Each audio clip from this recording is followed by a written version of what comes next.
This course took me almost 2 years to create, and I am back again with the latest backend development course. Just give me 2 to 3 minutes cause I really don't like to talk much for intro. Yes, please stick with me for 2 to 3 minutes and I promise I will convince you why this is the best backend development course for you. When I produced my JavaScript course in 2023, I got a lot of positive reviews that almost made me emotional, and there is a reason why this JavaScript course took me more than a year to create. You will get to know more about it if you watch this JavaScript course. I have provided the link in description. Let's put more focus on this course. Now after almost 2 years, I am back again with another top tier full course. I am about to give you a glimpse of what you will learn through this backend development course, and I will leave it on you to decide if you want to learn from this or not. Just look at the folder structure, how systematic everything is. Everything is taught in a step-by-step process. In the very first section, you will learn all about modules like importing modules, exporting modules, understanding Npm modules, and also how to create your own modules, because we will be creating a lot of our own modules later in advanced projects. No rushing to Express.js directly, because I know it is very important for you all to understand how raw Node.js works and how Express helps us massively over raw Node.js. I will also explain you what Node.js is and how it works with this amazing presentation. I am known for my presentation skills. Watch my JavaScript course and you will understand why. Then we will dig deep in Express framework and will get a detailed look into modern backend development process more inside. Moving forward, you will also understand what is API, and we will also develop one locally. And then we will talk about the big stuff, database. First, you'll get a simple explanation of how to use database, and then we will develop a CRUD app and will host our database on MongoDB Cloud. This one is very important. This section will alone put you in top tier backend developer list. Then we will talk about Git and GitHub for managing different versions of our app. And in the very last, we will develop a full stack app with MVC pattern where we will learn all about Express router, controllers, middlewares, environment variables, server versus app separation, authentication, JWT tokens, cookies, login, sign up, developing front end and connecting it to the back end. And then after learning testing, the best of them all, learning to host the app live on the internet. I promise you, if you complete this course, you will thank me again and again, which is not necessarily I want you all to do. Just liking, sharing this video and subscribing and making a nice comment will do the job. So yeah, I don't like to talk much, so let's get started. And yes, complete files is already given in the description. And at any point, if you feel frustrated, just take a break, or if anything does not make sense to you, make a comment and I will try my very best to explain you. And with all of that, I just want you all to enjoy a lot, and trust me, I will teach you backend development no matter what, because I have full trust in myself. So let's get inside and let's learn backend development and have a lot of fun. And make sure to subscribe the channel and like the video, because I invest more than 1 to 2 years in one single course. See you inside.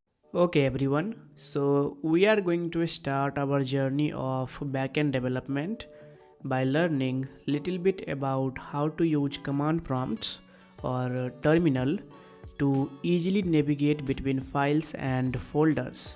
Now the reason why we would want to learn terminal is when you will become a professional developer, professional backend developer, or in general a professional developer, be it front end or back end, then most of the time you will not be using graphical user interface to create files and folders. You will not be manually navigating to multiple files and folders, but instead you will be using a tool called as command prompt or terminal. So let's now learn, and you don't really need to have a PhD degree in command prompts or terminal. Understanding little bit is completely enough, and as you will proceed towards backend development, you can always explore the further possibilities that can be done using command prompt and tools like terminal. Okay, so yeah, let's now learn it. Now I'm using terminal / command prompt words simultaneously because both of them actually means same. Command prompt in Windows is same as terminal in Mac. Okay, and so let me give you a very fine overview of what do I actually mean. So can you see I have one folder here, right? Now I can create one more folder. I can simply say right click, new folder. In Windows, since I'm on Mac, in Windows you'll have to right click and you'll have to go to new and then folder. So let's now create a very simple folder, and I'm going to call it code block underscore backend. Okay, if I hit enter, congratulations, you successfully created a folder. If you want to navigate inside this folder, you can double click to open it. Now inside this folder, if you want to create one more folder, again you can do the same process. New folder, here you can say 01 starting with backend, something like this, right? Okay, so this is how you create folders. Now inside this, if you want to create new folder, probably you would be doing something like can I do index.html? Let's say index.html. Okay, so it is warning me if I want to keep this extension. Let's try to add it. Okay, so now I have okay, no, I thought that it will become an index.html file, but it is a folder indeed. But anyway, so this is how you generally create a folder and you navigate between them. So if you want to go inside this starting with backend folder, double click to get inside it, double click to get inside further. Okay, but doing this manually is a very hectic task when you have to navigate between hundreds of files and folders, because when you will be writing code, when you will be working for a professional web development company or creating projects, you will end up having multiple files and folders, and then there navigating manually like this can be little, not much, but a little pain. So for that we do not use this method of manually navigating between files and folders, but we use terminal for easy navigation between these files and folders. So let's now learn little bit, not much, little bit of command prompt or terminal, and then we will move forward to learn amazing steps of backend development. Okay, and so Windows user, press Windows and R, the combination of Windows and R, and then type cmd in the prompt box and hit enter. That will open or launch command prompt in your operating system. The Linux users, pretty simple, just find terminal in your application folder. You will be able to launch terminal from there. And Mac user, you just have to open this terminals. I have iTerm, you probably would be somewhere here in this terminal. I'm not going to use terminal because I have configured iTerm in my system, so I'm going to launch iTerm. It looks pretty neat in comparison to the one I showed you, terminal. So let me show you terminal. It's totally optional to do. It's not like that you have to do it. So this is terminal and this is iTerm. Okay, and I prefer to use iTerm. So let me close this. And there you go. Now again, we manually created this folder by right clicking, right? But now we are going to do all of these steps using command prompt or terminal. And so the first thing that we have to write is we have to say, well, do you want to update? No, let's not update it for now. Okay, so the first thing that you have to type is pwd. Yes, the same command is for Mac and the same command is for Windows as well. If you'll hit enter, you will be given this file path. So this is your current location where you are right now. So I am at this code, so this folder here, code. Okay, now again, yeah, Windows user, you also have to write pwd, which stands for print working directory. So this code is my current working directory. And so now if you want to list all of the item that is inside this directory is simply folder. Okay, it's pretty simple. Directory is folder, folder is a directory. Folder is a segmented term in itself. Directory is more kind of attached to the location of the folder. So the directory is users/code, and code itself is the folder. Okay, now if you want to see how many items if you want to list, I'm not sure if you can see how many items, but if you want to list all of the items that is inside this folder called as code, or directory called as code not cold, you can use this command ls. Now this ls command is for Mac and Linux. Okay, so the command for Windows, the alternate command for Windows of ls is going to be dir. Dir stands for directory and ls stands for list, something like that. I don't exactly remember what does ls stands for, but if you say ls and for Windows you'll say the dir. If you hit enter, it will give you all of the files or folders that is inside this code directory. And so here you can see I have a folder called as advanced.js, downloads, music. Wow, I also have MongoDB and their data. I have a folder called React movies. Okay, let me show you. If I go to code, you can see it, desktop, download, movies. Now if you want to open any file or any folder, you just say open and then the name of the folder. So if I write backend, I can say backend, hit enter. Now just in a moment, you see now backend folder is open here. Okay, similarly if you want to open, I can see I have a photo here, great.jpg. This would probably be the photo of, as far as I remember, Jack Sparrow, Captain Jack Sparrow. So let's see, I can say open. You can use this open command. Probably this open command is same for Windows as well. Okay, so you can write great.jpeg. Now let me tell you that you don't need to write this great.jpg manually. If you write gr, that's it. If you hit tab, it is going to auto complete the text for you. Okay, which means that it is going to look for any files or folders starting with the mentioned letter. So if you write gr, if you even write g, hit tab, and now it is asking me that do you want to open great.jpg or general or gopher. What is gopher? I don't know what is gopher, but anyway, since I have one file and one folder with both starting with G, it is telling us that now specifically mention which one do you want. Now I want the one which has R followed by G, so GR, and now if I hit tab, it is going to autocomplete, and if I hit enter, now you will see our photo will be up in a moment. It's Captain Jack Sparrow. Okay, wow, golden days. It's been a while since I've seen this photo, but anyway, I've kept it here. Okay, now this is very simple, opening few folders and files, right? Now how can we actually learn to create folder? Pretty simple. If you want to create a folder, you will have to navigate to the directory where you want to create a folder. So I want to create folder on my desktop, and for that I have to navigate to desktop, and to navigate to desktop you use the command cd for both Mac and Windows. Cd stands for change directory, because now we are going to change directory. Right now we are in this code directory, and now I want to navigate to desktop because eventually that is the place where I want to create my folder.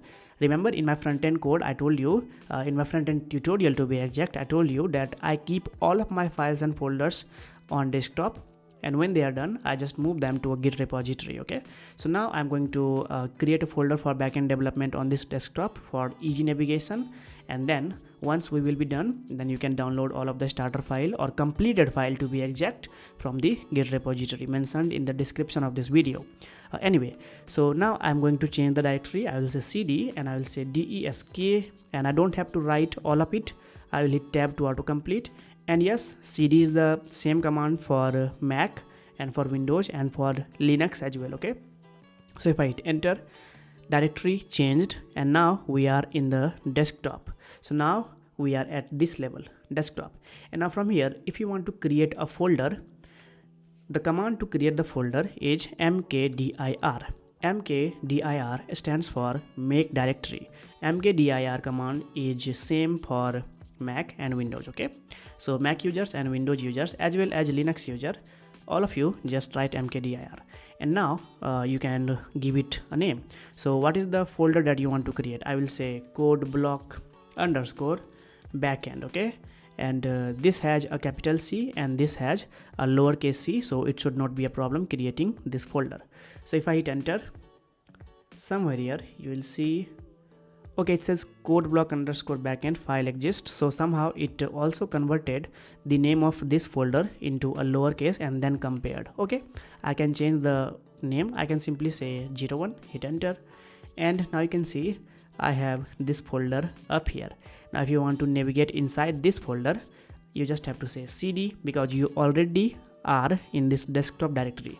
So you just have to say code block, hit tab to autocomplete, but now you have to go inside 01. So hit enter, and now since this folder is empty, we see this blank space here. Okay, and so if I open this folder, you can see that this folder is completely open, vacant. If I create a new folder, I will say lol 11111, hit enter, and now I have one folder. Okay, and now if you want to see how many folders are inside this code block backend 01 directory, I can again use ls command. If I hit ls, now you can see I have this lol folder. Okay, now if you want to navigate inside this lol folder, or if you want to create one more folder inside this code block backend, you can again use this command mkdir. I can say module system. Okay, and now I have module system. If you want to navigate inside module system, you can say cd module system. There you go, and now you are inside module system. Okay, and now here if you want to create a file, not folders, I'm talking about file, index.html, style.css, script.js, you can do that. You can use the touch command. Now here's a catch: this touch command is not going to be valid in Windows. So you can say touch. This touch command is valid in Mac and Linux, but for Windows it is going to be probably echo space dot. Okay, and so Windows user, you are going to use this command, and if this does not work, then you can say type null, or probably this command, and then here you can write this. Okay, and if not, then please make sure to make a search. Hopefully you will get the alternate command of touch in Windows, but for Mac and Linux it is touch. So here I'm going to say touch index.html. So if I hit enter, inside module system I now have index.html file. Okay, and if I want to create one more, I can again say, by the way, if you want to recycle through previous commands, you don't have to write touch command again. No, just hit the up arrow and it will recycle through the previous commands that you have used so far. Okay, so up and down arrow. So I can say touch index.html. Since we already have index.html, if I hit enter, then it is not going to create one. Okay, because it already exists. If I want to create multiple files at once, I can do that as well. So let's say that I want one style.css and one script.js, and yeah, let's keep it only 3. If I hit enter, then you will see that we have style.css and script.js created on the fly. Okay, so now you can see that how easy it is for us to do all of these tasks using this terminal or a command prompt. Okay, so this is right now, it may be looking that, oh, I can do this, I can right click, I can create folder. Probably this is going to be taking less time than opening terminal and then configuring it and then doing all the steps. I understand that, but imagine you have to create 100 files like this. Although 100 files like this is kind of a bit exaggerated, you won't be ever creating 100 files like this, but probably moving through files and folders is going to be done. No matter how beginner you are, eventually wherever you will work, you will observe that professional developers use terminals and command prompts very often to navigate between files and folders. Then if you ignore these steps, it is going to be tough for you. Eventually you will have to learn it. So start right now, and as you will progress, you are going to learn all of these steps. You are going to understand all of these steps thoroughly, and if you will stuck somewhere, then you can find resources to get yourself out from there by yourself. Okay, Now I'm not done yet, I have to show a few more steps. Now this is getting inside the folder, but what if you want to navigate outside of the folder? Right now I am inside the module system, so if I say ls, I am seeing all of the files that I have inside this module system folder. What if I want to get out of this folder? For that you can use cd space dot command. This command is valid for Mac, Windows and Linux. Hit enter and now you are at codeblock underscore, not underscore twice but underscore once. So codeblock underscore backend 01. Hit ls to get two folders. From here if you want to come one step more backward, you can again say cd space dot and now you are at desktop. Okay.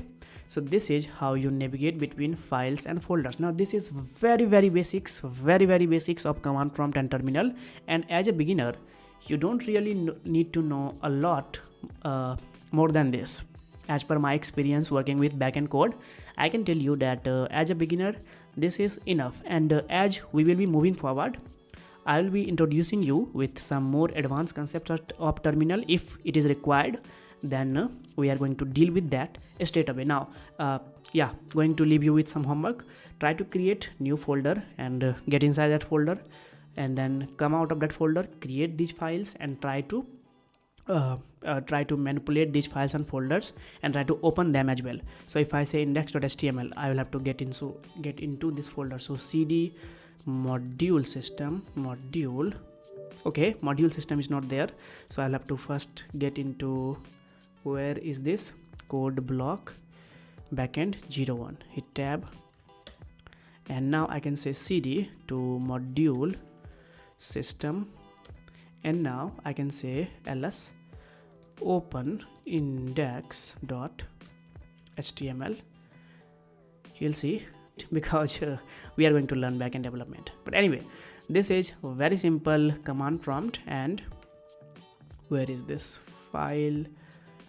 Let's open this finder. Let's close this one. Okay. So yeah, this is very simple terminal. Now let me take few moments and think if I am forgetting something.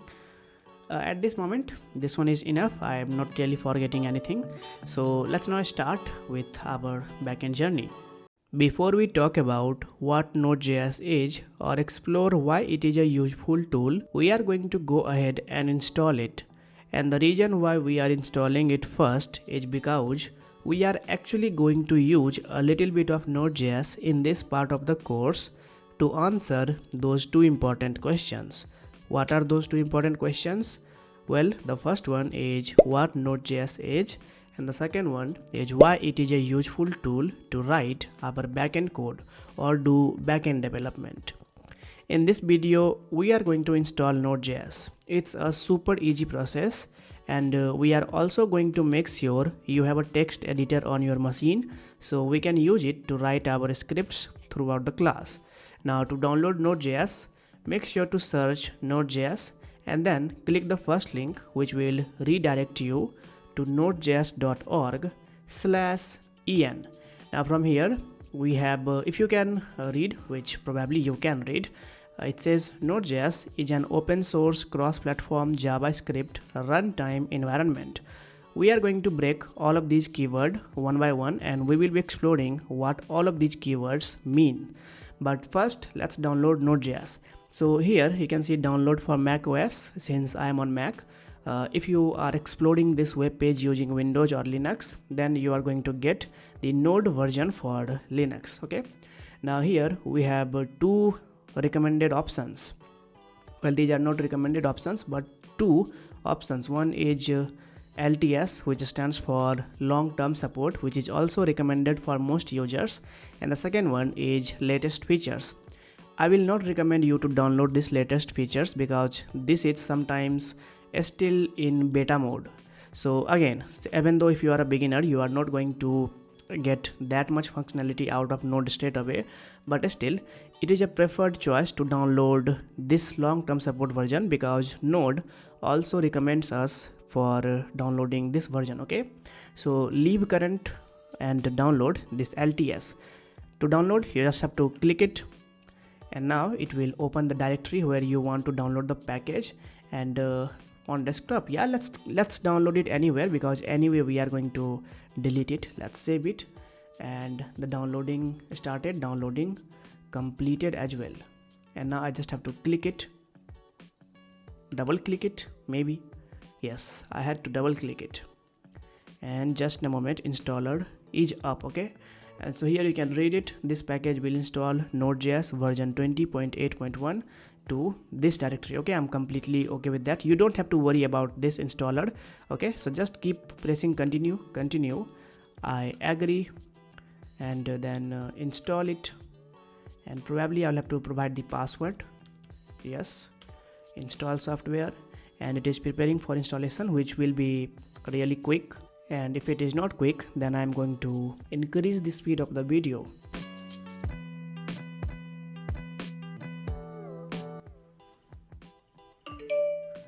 Did you hear that sound? I love this sound. This means that the software or package was successfully installed. All I have to do is click close. And now to check out if Node was successfully installed in your system, we have to open terminal. Now Mac users, to open terminal, you can press this shortcut command and spacebar, and here you can write terminal, hit enter, and terminal is up. Since I don't use terminal, I'm going to open iterm. And Windows user, you are going to open command prompt, and Linux users, you are also going to open terminal. Just locate terminal, it should be very easy to find out. Okay, and now to check out if Node was successfully installed, you have to pass this command. So this is the reason why I first explained you command prompt and terminal, because if I straight away start talking about all of these terms, then there can be little toughness to understand this. Okay, so first we understood little bit of CMD, and now we are going to use it. And by the end of this course, you will be thoroughly capable to understand all of these commands, and you will be able to use it in your day-to-day project, doing backend development or front-end development or development in general. So you just have to say node, this is the command, and now you have to pass this command an argument, which is going to be -- version. This command will return you the version of the node that is latest and that has been installed recently. It is taking time, I don't know why. Okay, it took time, but it returned. Oh, it took 8 seconds. Pretty. Okay, let me close this one. Let me shift it here. Okay, and so now you can figure out that node version return us the exact version of the Node.js that we installed, which is 20.8.1. In your case, it could be the recent version that you would be downloading at this moment.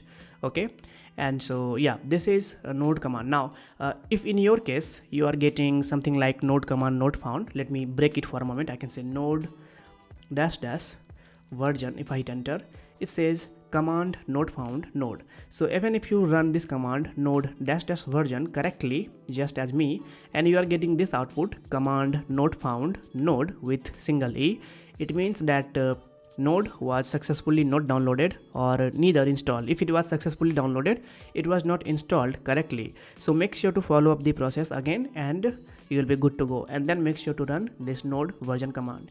And so with this you will be able to successfully install node, and then we will be able to use the capabilities of node, which is to help us leverage the JavaScript and create backend with it in our system. Okay, and so our system is going to be configured as a raw server, which we can then use to create backend web apps. All right, now with node we also have one more package which is called as npm. So just write npm -- version, hit enter. Now you'll get the latest version of npm, okay, which is 10.1.0, and it took 3 seconds to load. Now npm, I'm going to tell you about npm when we will be at the module system maybe, or maybe exploring the internals and externals of Node.js. There we are going to discuss about npm. For now, let's keep our focus only on node. All right, now this is installing node. After installing node, we are also going to install a code editor. My preferred code editor is VS Code. Just search for VS Code and click the first link. Let me expand this one, and then from here The reason why I love code editor VS Code is it is built on open source, it is highly customizable, and the look and feel is really very slim, which means that at a point we just have to focus on code and nothing else. Okay, the UI is really neat. Just click this, and from here you can download it for your operating system. It is highly customizable. It comes with a lot of extensions, lot of fonts, and yeah, I just told you highly customizable, which I do not need to repeat the word again and again. Just click this download for Mac, and in the meantime I will also be updating. So let's click download right here. It is downloading. It will take little time to download, but anyway, downloading code editor is really not that difficult. Okay, and once you will be up with VS Code, then we are going to move forward. Okay, so this is downloading Node.js and setting up a text editor VS Code. Now again, let me tell you, if you want to use another code editor like Atom or Sublime Text, feel free to use that, but I will suggest you to use VS Code so that we can be in sync.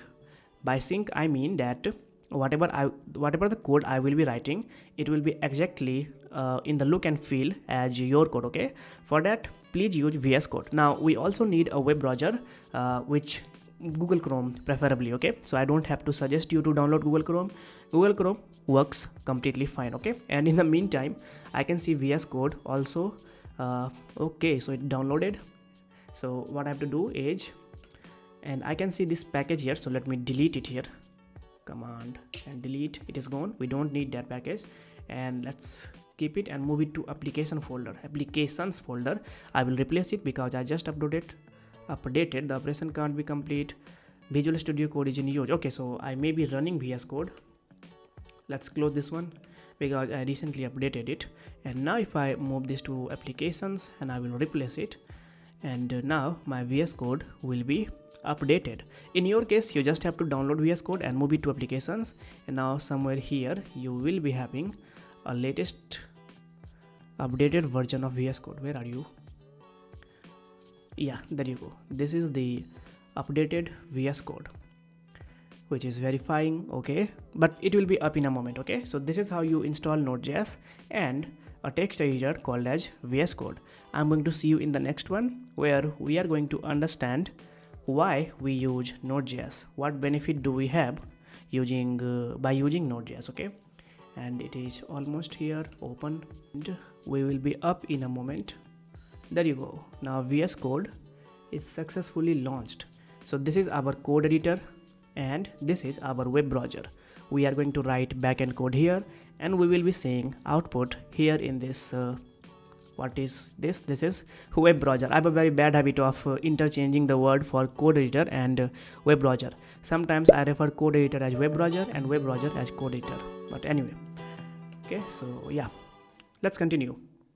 In this video, we are going to answer a single question, which is what exactly is Node.js? Node.js came about when the original developers took JavaScript, something that at that point we could really only run in the browser, and they allowed it to run as a standalone process on your machine. So before Node was created, JavaScript just could not be used as a more general purpose programming language. It was limited to what the browser allowed it to do. So for example, I could use JavaScript to add a click event to this button or to redirect a user to a different page, but there was no way to use the JavaScript programming language outside of the browser to build things like web servers that could access the file system and connect to databases. All of these are the things that other programming languages like Java and Python can do without any problem. These are inbuilt features in those languages, but JavaScript could not do this until Node was created. All of this ended up changing with the introduction of Node.js. With Node.js, now JavaScript developers could use JavaScript on the server side as well. So they could use the same JavaScript programming language to create web servers, command line interfaces, application backends, and more. So at a high level, you know what Node is, right? Node is a way to run JavaScript code on the server, and we are gonna explore the answer by starting this entire sentence, which says Node.js is an open source, cross-platform JavaScript runtime environment. We are going to read this out, break it down, and it is gonna shed some light on what exactly is happening here. So Node.js is a JavaScript runtime built on Chrome's V8 JavaScript engine, and that all comes back to this JavaScript engine. Now there are all sorts of JavaScript engines out there. Pretty much every major browser has their own.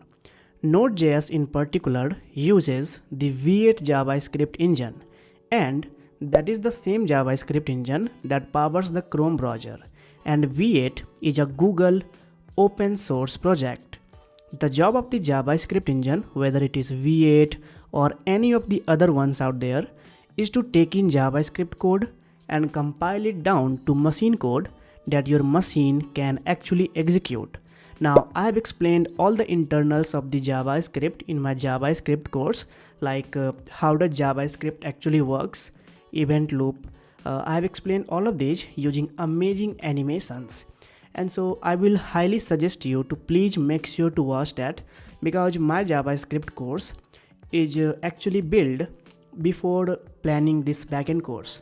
So I planned all of my courses in sync.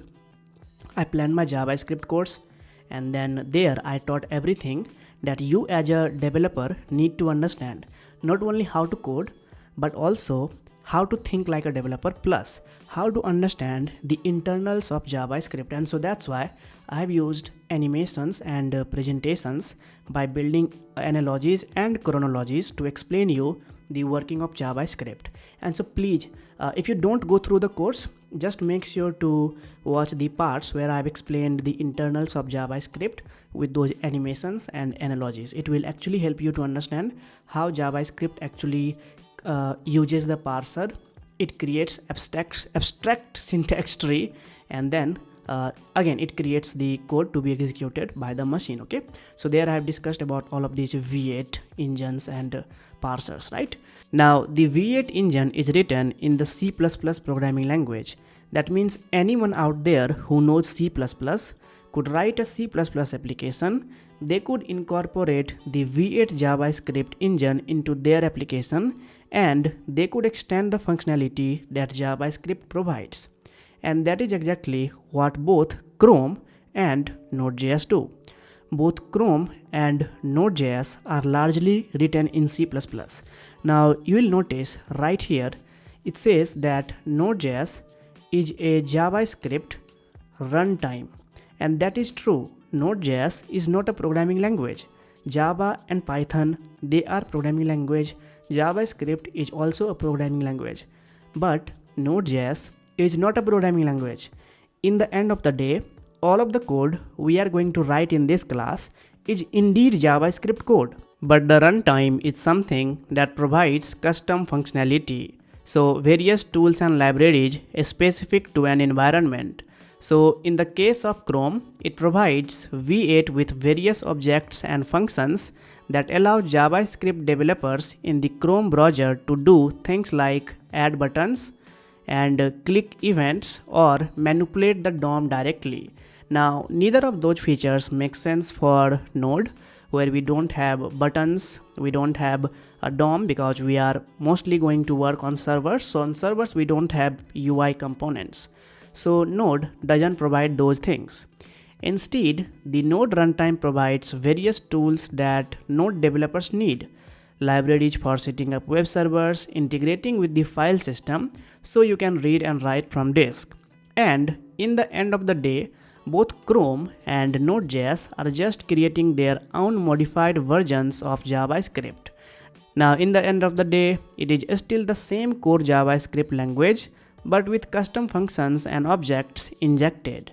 Now this is actually a really important concept, so I put together a quick visualization to walk us through exactly what is happening here. So let's take a couple of minutes to jump into that. As I mentioned, we have the Chrome browser, and the Chrome browser uses the V8 JavaScript engine. Now, when Chrome needs to run some JavaScript for a particular web page, it does not run the JavaScript itself. It simply cannot. Instead, it uses the V8 engine to get that done. So it passes the code to V8, and it gets the results back. Now the same exact thing is true with Node. Node does not know how to run JavaScript code. It also uses that V8 engine. So when Node needs to run a script, it passes that script down to V8 and it gets those results back. Now I mentioned that V8 is written in C++, and I also mentioned that both Chrome and Node are largely written in C++. And once again, that's no coincidence. The reason that both Chrome and Node use so much C++ is that they are both providing bindings when they are instantiating the V8 engine. This is what allows them to create their own JavaScript runtime with interesting and novel features. It is what allows Chrome to interact with the DOM when the DOM isn't part of the JavaScript itself, and it also allows Node to interact with your file system when the file system isn't part of JavaScript either. So V8 has no idea how to interact with the file system with JavaScript or what the DOM is. It is up to Node and Chrome to provide implementations for those when running V8. What does this process look like? Well, we have a table. It's not really a table, but it is convenient to think of it as a table. And we have a set of JavaScript methods and objects, and we have a set of C++ functions. So on the left, I have picked two very popular JavaScript methods. Here I have local storage.getItem, which would fetch an item out of local storage, and I have document.querySelector, which would allow me to query some elements from the DOM and then do something with them like deleting them or changing their contents. Remember the DOM part of the JavaScript course? Now it might surprise you, but neither of these are part of the JavaScript programming language itself. I explained you these steps in the JavaScript itself, that why DOM is not part of the JavaScript, but it is part of the browser API itself. And now, can you connect the dots? You can pull up the specifications of JavaScript, you can search for them, but you are not going to find them. That is because they are actually implemented by the Chrome runtime. When Chrome runs a JavaScript file that uses either of these two, in the end of the day, some C++ code gets executed behind the scenes, which is responsible for taking care of the functionality. That is why Chrome has so much C++ code. Now Chrome needs to tell V8 what to do when these methods are called. So Chrome is not just passing JavaScript code to V8, it is also passing down these C++ bindings, creating the context for which the JavaScript code should be executed in. Now the exact same thing is true with Node.js. Over here, I picked out a couple of Node.js methods that you will be familiar with by the end of the next section. I have fs.readFile, fs stands for file system, and a read file allows me to read the content of a file from disk. I also have os.platform, OS of course standing for operating system, and the platform method allows me to fetch the name of the platform I am running on, such as Windows, Linux or Mac. Now neither of these methods once again are part of the JavaScript programming language itself. They are provided to V8 as part of the Node.js runtime. So JavaScript does not know how to read a file from disk, but C++ does, right? So when someone uses JavaScript code in Node.js to read a file from disk, it just defers all of that to C++ function that can actually read the file from disk and get the results back to where they need to be. So once again, we have a series of methods that can be used in our JavaScript code, which are in reality just running C++ code behind the scenes. Now let's wrap up this video by going over a little code example that illustrates some of the differences and similarities between JavaScript in the browser and JavaScript inside of Node.js. So to start, we are going to open up any website. I'm just going to use the Node.js homepage and we are going to open the console. To open console, right click, inspect, and then from here, navigate to console tab. this is going to allow us to run individual JavaScript statements. So right here as an example, I can say 2 plus 3, hit enter, and I get 5 in return. I can also do something like this. So I can create this string code, and then on this string I can run JavaScript methods. So one common method that we usually run on strings is to uppercase to turn them into uppercase, and in return I got my string turned to uppercase. Now we can do the exact same thing in Node as well. Almost all of the Node code we are going to write in this class is going to live inside of files in a larger project, and that will happen over in Visual Studio Code starting in just a couple of videos from now. But for the moment we are gonna go ahead and just mess around with Node right here inside of the terminal. So let's go ahead and do that. So from here, if you have some gibberish code, you can clear it by writing this clear command. This clear command is for Mac and Linux. Windows user, you will use this cls command. If I hit enter, it says command not found because of course I am on Mac, so I can say clear. Okay, this is a normal bash command allowing us to clear the output that we are seeing. Okay, so yeah, make sure if you are on Windows, you need to use this cls command. Okay, that is the version for your operating system.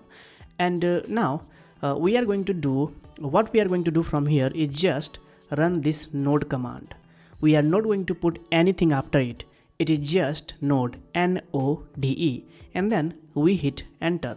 Now what we get here is a little place where we can run individual node statements. Now this place is also called as REPL, R-E-P-L, which stands for read, evaluate, print, loop. Like the terminal, it is waiting for us to run commands, but these are actually going to be Node JavaScript statements and not bash commands. So what are we going to do right here? We are going to write some JavaScript code, and then we are going to hit enter, and we will see some output. And I'm going to use the exact same two things, 2 plus 3, hit enter. What I get 5. And then again I will create this string. I will say code, and then on this string I can actually say uppercase. You can see it is suggesting us, hit enter, and we got the exact same thing here as well. So right here we can see that all of the core JavaScript features we are used to are still available when using Node.js because those are provided by the V8 engine itself. Now let's head over to the browser and start to explore a couple of the differences. If you have worked with JavaScript and the browser before, then you are likely familiar with the window object. The window object is a reference to our browser window. I can type window, I can hit enter, that is going to dump the entire object to the console. And if you expand it, right here we have a lot of methods. We have methods for frames, fetch, find, name, next. We have some methods for on click, on close, and if I keep navigating down, then we are going to get the dimensions for our window, which is the height of window, width of the window, so this entire window.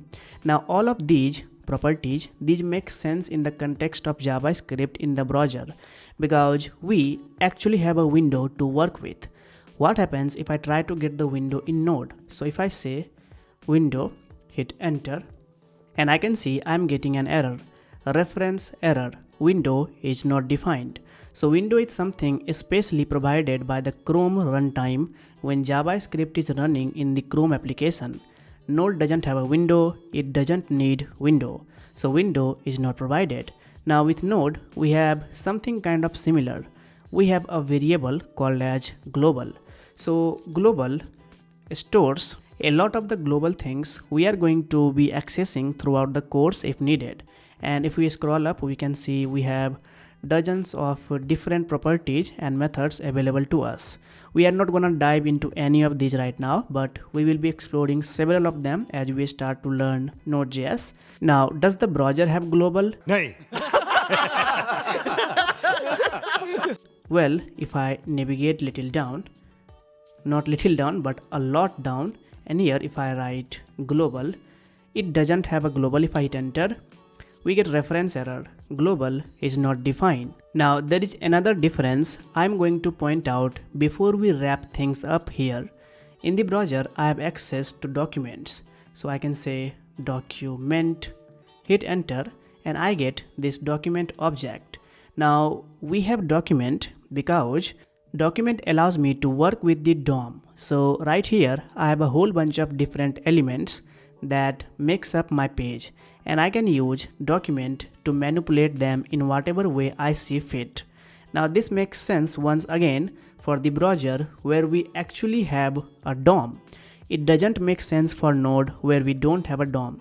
So if I try to print document to the terminal, so if I say document, hit enter, we get a reference error, window is not defined, because in Node we do not have anything called as document. Now in Node we have something kind of similar to document called as process. So process gives us various properties and methods for manipulating the Node process that is running. So if I dump this process to terminal, we can see there are all sorts of interesting methods and properties, including one that will be called as exit that I want to show you. So it would be somewhere here, this one, exit. Okay, exit allows us to exit the current Node process. Let's go ahead and actually use it to shut down our little Node example right here. So that is going to be process, so process, and then process, since it is an object. On this object we have a method called as .exit provided by the Node, and then since it is a function, see by default it is not going to do anything. If you hit enter, it will say this is a function, and since it is a function it is bounded to be called, otherwise why have we even created a function called as exit? So here I'm going to call it, and if I hit enter, what do I get? I get that I'm now brought back to the standard terminal where I could run other commands. No longer am I running little Node statements. Now process once again does not exist over in the browser. So here if I say process, I get process is not defined. That is specific to Node.js. So again I typed process, I get process is not defined. So here we are seeing some of the differences between JavaScript in the browser. Here especially we are using Chrome, but other browsers would be the same, and Node.js, which is JavaScript on the server. So that is where we are going to stop for this one. Now let's take a quick moment to summarize all of this. Node.js is JavaScript on the server. This is possible because Node.js uses the V8 JavaScript engine to run all of the JavaScript code you provide. Now Node.js is able to teach JavaScript new things by providing C++ bindings to V8. This allows JavaScript in essence to do anything that C++ can do, and C++ can indeed access the file system.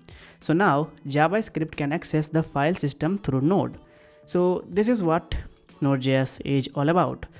That is where we are going to stop for this one, and don't worry about memorizing all of this. No, as we move through the course and start to see this in action, I will bring up all of these individual pieces again. In the next video, we are going to dive into what is also a very important question, which is why should I learn Node.js in 2024? I'm very excited to get to that. So let's go ahead and jump right into the next video. Next question is why should we consider learning Node.js in 2025 and beyond? Now I don't want to bore you with another presentation or slide. So let's now use a modern tool, a relatively futuristic tool that will simply guide us, and it will answer our question in the most accurate way possible. So we are going to use a generative AI, chatgpt.com. We are simply going to ask why should we consider learning Node.js in 2025? Very simple question, okay? And let's see what it tells us. Okay, it powers huge part of the modern web. Okay, big companies uses it like Netflix, PayPal, LinkedIn, Uber, Walmart. Okay, for backend system. High traffic apps we can develop it, and it's lightweight, fast, scalable. one language across front end and back end, that is JavaScript. We already have learned that. Huge ecosystem, npm node package manager, yeah, perfect for modern use cases, apis and microservices. Node.js is lightweight and handles many connections well. And you can read further, like we can develop real-time apps like chats, gaming, or live dashboards. Node.js event-driven model science. Okay, a strong job market even in 2025. Node.js jobs remain in demand globally. Development and community, great for learning backend concepts. Like, it gives us a whole lot of concept, but let's ask it further. Okay, what if I ask it that replacement of Node.js, is there any? Let's see, and we will compare as well. Okay, so there is no direct replacement for Node.js yet, but there are some strong alternatives. Did I ask a wrong question? Yeah, I should have asked alternatives. Okay, okay, Bun, Golang, this is the language, and this is the runtime. So Deno, made by Node's original creator. Okay, Rindal, did Rindal develop Deno? Okay, we'll check it. Bun, Golang runs. Okay, okay, but again, the same question is coming: should you still learn Node.js in 2025? Yes, because widely used in real world projects. Okay, integrates with front end JavaScript frameworks. Use, if you want, I can make a comparison table between Node. No, I don't want you to make a comparison table. I'm satisfied. And if you read these responses, like if you go through them one by one, uh, you'll get considerably like you'll get enough reasons why you should learn Node.js in 2025 as well. Okay, so yeah, I really don't want to bore you with another presentation or slide where I will be giving you a bunch of lists, maybe in a to-do format list, that hey, these are the reasons why you should consider learning Node.js. No, rather, I asked ChatGPT itself, and uh, I'm pretty much convinced that yeah, we should continue learning Node.js in 2025 and even beyond. So yeah, not a very shiny tutorial from my side. I know I'm not known for creating tutorials like this, but to answer this very simple question, I took help of ChatGPT. Let's move forward and let's learn new stuff in Node.js.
our learnings to the next stage from the next video. See you there.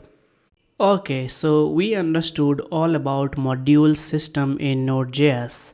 In this video, we are going to talk about what are servers, what are routing, what is URL, what is port number, what is localhost, etc. And in this video, we are going to create a very simple server using the Node's core module.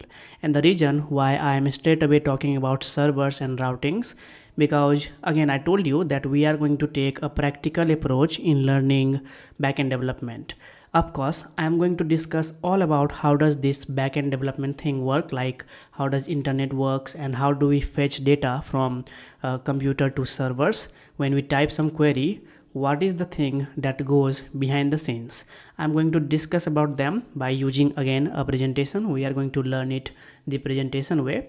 But I thought that I should give you a very simple overview of how does a server works, and then after that we are going to take a detailed look on all these steps, okay, so that it becomes really clear for us to understand those terminology. Because again, if I don't explain you all of these in layman term, when we will be shifting to advanced topics like Express.js, understanding these may become little tough for you. So I'm again considering all of you as a beginner, so I'm going to talk about everything from a beginner's point of view. Okay, so if you are experienced in backend, you may find it very easy and comfortable. Feel free to skip to Express or wherever you want to jump. Timestamp is already given, right? So yeah, let's talk about servers. So first of all, again I'm going to expand. How do we close all of this? Okay, let's check. Okay, let's close this. I don't know how do we actually close all of this. Come on. Okay, and now I'm going to create a new folder. I'll call it server and routing. Very basics of server and routing. And here I'm just going to create a very simple server.js file. Okay, and now we are going to create server. Now to create server, we are going to use the Node's very simple core module HTTP. So here on the documentation it is already mentioned. I have already opened it. So this one, HTTP. And on HTTP, first of all we'll have to require it just as any other Node module. So here we also have this option of ESM, which we cannot use outside of the module system because this is not an NPM project. So we are going to use this very simple way of importing any module, which is simply declaring a variable and then requiring it. Okay, so instead of writing it manually, why not we copy this? So we have copied HTTP. Now on HTTP we have a method called as create server. You can see it is automatically suggesting us if we want to use create server. Well, sure we do. Open it like this. So create server is a function on this HTTP object that we get by this require function that is calling node for HTTP module to be used in this server.js file. I'm telling you again. So this create server is a function that is getting accessed on this HTTP object. So a function that is actually a method. Again, what is a method? A method is simply a very simple function inside an object. Okay, so that object is this HTTP that is getting all of its properties from this require function that is indeed in backend calling this HTTP module from node which is already installed in our system. Inside this create server function, we can provide another function. So we can do something like this, but most commonly you will see an anonymous function like this being passed inside this. Now this anonymous function accepts two parameters. One is request and another one is response. And this is very fundamental of a server configuration. Whenever you will talk about server, this request and response will always be subjected to the creation of server. The reason why it is very important for us to understand this request response cycle is that a server is basically a computer that is online 24/7, and the main purpose of a server for being online every time is because it hosts millions of gigabytes of data that needs to be distributed through various channels. So when you make a search when you make a search using any medium on a server, for example, when you make a search on Google like what is the best JavaScript course available out there on internet, surely it should give you the channel name of code block, but I don't know, I haven't tried if it gives it or not. But anyway, it will send you some response. So one, you made the request, server accepted the request and studied the request, and then it sent you a response. So request is sent by you, response is sent by server. So server configuration, always remember request and response cycle. Nevertheless, we are anyway going to talk about request response in the presentation coming up ahead. So let's now go ahead and further configure our server. Now here we have to send something from server, because eventually server, once you hit the server will send you a response that, hey, yes, I got your request, bro. So that you can send using this response object. Okay, so here you can say response. So this response is sent by this create server. So once you hit this create server, using this response object, server will send you a message. So that goes like this. It will say rest.end, and here you can configure a message. I am getting accessed. You can provide any message here. ACCESSED. Okay, I'm getting accessed. And now this is a very simple configuration of server. This is not it. Once you configure a server, you have to listen the server. You have to open a channel where you can listen to this server. How do you do that? For that, you have to host all of this onto a specific variable. So I'm going to cut it. I'm going to create a very simple variable, and I'm going to call it server equals to this. So I'm saying that, hey server.js, this server variable is holding all of the value that is responsible for configuring a very simple server using the Node.js. Okay, now here, once the server is configured, you have to listen the server. So I can say server, and on server we have one object, one method, that is this listen. Now this listen object, this listen method accepts 3 parameter, rather argument, not parameter. Okay, so here one, we can provide the port name. You can ask me what is a port name. Well, port name or port ID is a simple channel which keeps listening for your request and response. For example, if you want to come to India by for example United States of America, there is always trade happening, right?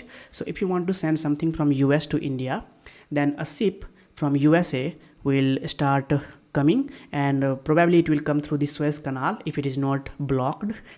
Otherwise it will have to go all the way through Cape of Good Hope and then come to the Indian Ocean territory. So then ship will have to dock somewhere. Now where does the ship dock? It's port.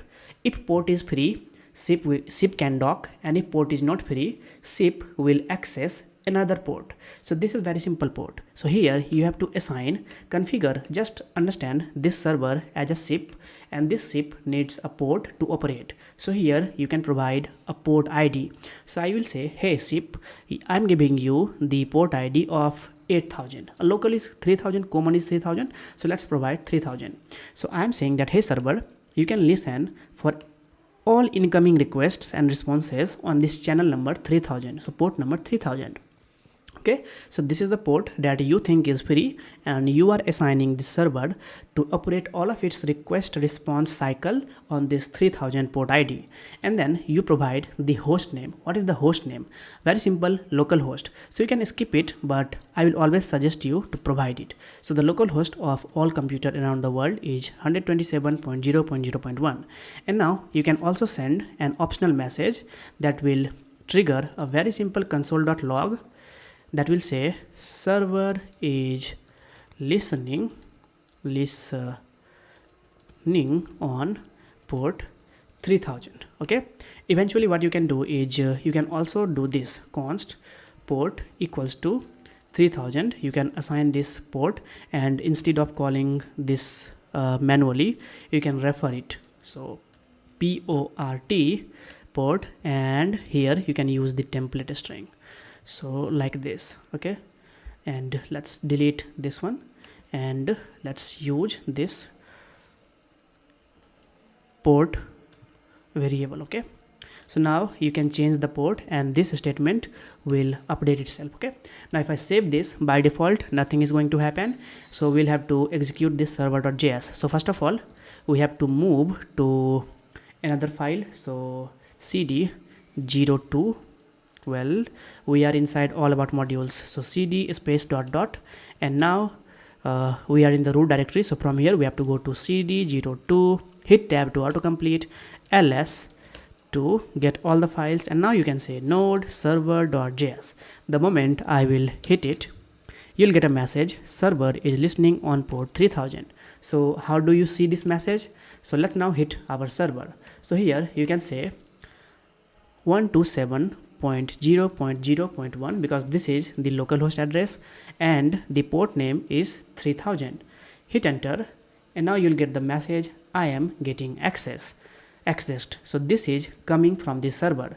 Meanwhile, just try to make sure to use this as well. So localhost one time, because localhost is just 127.0.0.1. okay, so even if you say localhost colon 3000, it will give you the same result. Okay, so localhost colon 3000 is commonly what we use, because again typing 127.0.0.1 is kind of cumbersome, at least for me. So I will use localhost colon 3000, hit enter, I am getting accessed. Okay, now let me prove you that you can change the port name. Now you can say that, hey ship 3000 is busy.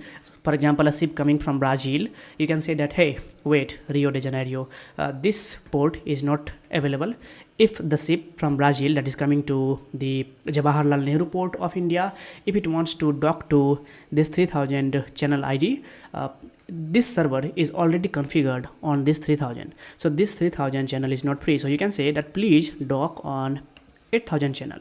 So now this channel, this ship from Brazil will host all of their request response on this 8000. So again I have to shut it down, because each time you make a difference, each time you make an update to the file, you need to restart the server. Well, this is manually done, but we have a tool that can do it for us automatically, and I'm sure most of you would be knowing about that.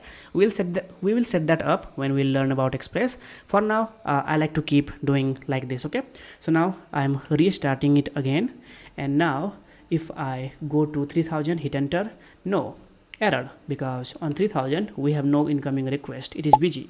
So if I say 8000, I am getting accessed. Okay, so here you can see now the ship that is coming from Brazil is hosted on 8000 port ID. So this is a very simple server. This is the same thing that happens to every of the website, no matter how big it is. Facebook, Google, Twitter, x.com, Reddit, everything, every website is simply configured like this. You send a request and in return it sends you a response. You like a post, it responds you by quickly updating the UI to the likable post. Like when you click the like button, it quickly updates it, right? So that is the response that is sending you. Now earlier in the days when you used to like something, then the page used to reload, because then we had very simple, we did not have any framework like React or Angular. Nowadays we use React that has virtual DOM, so it quickly updates the UI itself, so we do not see those reloading icon going on and on. Okay, but again that is something that we'll learn in React.js. For now let's stick to backend development. So this is a very simple configuration of server. Now after server we also need to understand routing. How about routing, bro? How can we miss routing? So first of all, let me explain you what is routing. So here if I go to nodejs.org, it will give me every data that is hosted on this nodejs.org/English.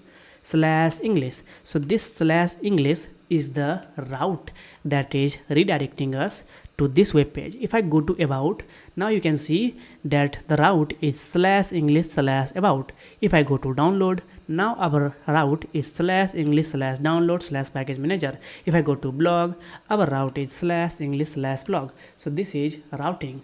We have created one specific route for specific pages. So this is very simple routing. So let's now try to implement something like this to understand more about routing. So routing is the process of channelizing multiple page requests on a same server. Let's now understand routing by implementing it practically. So now I want to develop a website. I will probably say mysocial.com. And when I go to mysocial.com, well, is it a domain? Well, what am I doing? Am I accessing it? No, I don't want to access. Rather, I want to develop a website of my own. So first of all, here we are going to create multiple routes, right? For that, we need help of another Node's core module that is called as URL. By the way, I am one level back, one zoom level back, because this one was quite taking space and all of the code was not visible.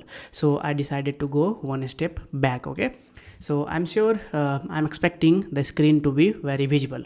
Nevertheless, after this module, we are again going to switch back to this zoom level, or I will adjust the code so that it will fit perfectly in your mobile device if you are watching it on your mobile device. Okay, now here on this URL, first of all, not here, but routing should always be inside this. Okay, so here first of all, let's do this. Let's make a request on this URL itself. So what does this URL give us back? So if I say console.log request.url, let's execute this server. What does it give us? We need to hit this server, not on this route, but here. Okay, I'm getting accessed. It is giving us this home route and then favicon.ico. Do not worry about this favicon. This favicon is this very simple icon that you are seeing here. Okay, so that is favicon, and this is the home page of our website. So here now we can implement routing. To implement routing, we need to access the path name. So path name can be called like this: path name equals to request.url. Okay, like this. Now this path name is this one, so home page, and this one. Okay, so this request.url gives us the exact path of a heated route.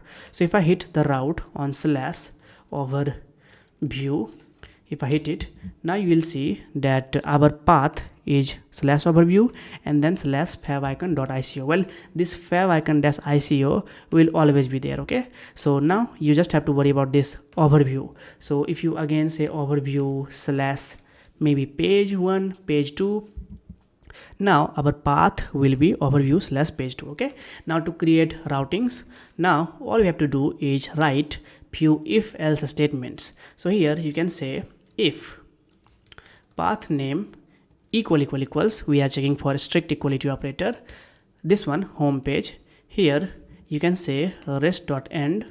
Here you can send a message of welcome to mysocial.com.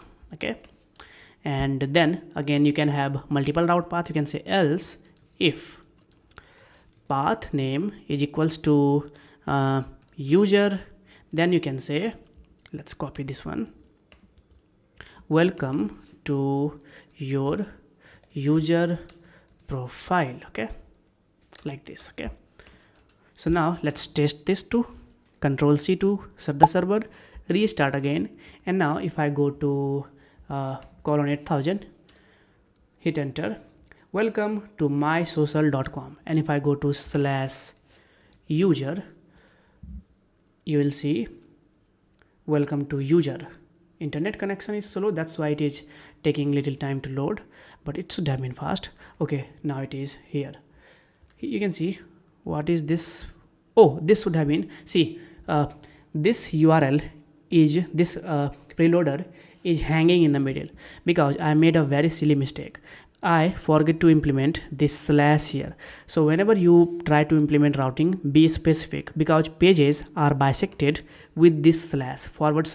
So / is the median between your domain name and your different pages. So I had to go to user, rather I just instead I just wrote this user. So that's why it is hanging in the middle. Okay, so no, it was error on my part, /user. Let's shut the server again and command K to clear, and let's now execute this server again. Okay, and now if I hit reload, now I will see welcome to your user profile. Okay, so another way, again we can say else if path name equals / contact us. Then again you can say welcome to privacy policy. Okay, privacy policy. So this is how you develop multiple paths of your website. Okay, on contact us you can also say provide privacy policy and contact us maybe. Okay, now let's start the server again, and you know what is going to happen. Very simple. If you try to go to / contact us, welcome to privacy policy and contact us. Now the same thing is happening here as well. On this page you are getting this blog. If you go to download, you get this download page. If you go to about /about, you get this about. If you go to learn, you get this learn page. Okay, so this is very simple routing. What did I do? Okay, so this is hyperlink, jumping from one link to another. Okay, so this is routing. Now what if a page is not found? In that case you can always write else. So here you can just say rest.end if in case the search term did not matched. For example, if I say random, okay, then you'll see that again our preloader is just hanging right there without giving us any response. In that case, to catch that bad request, here you can always say that else.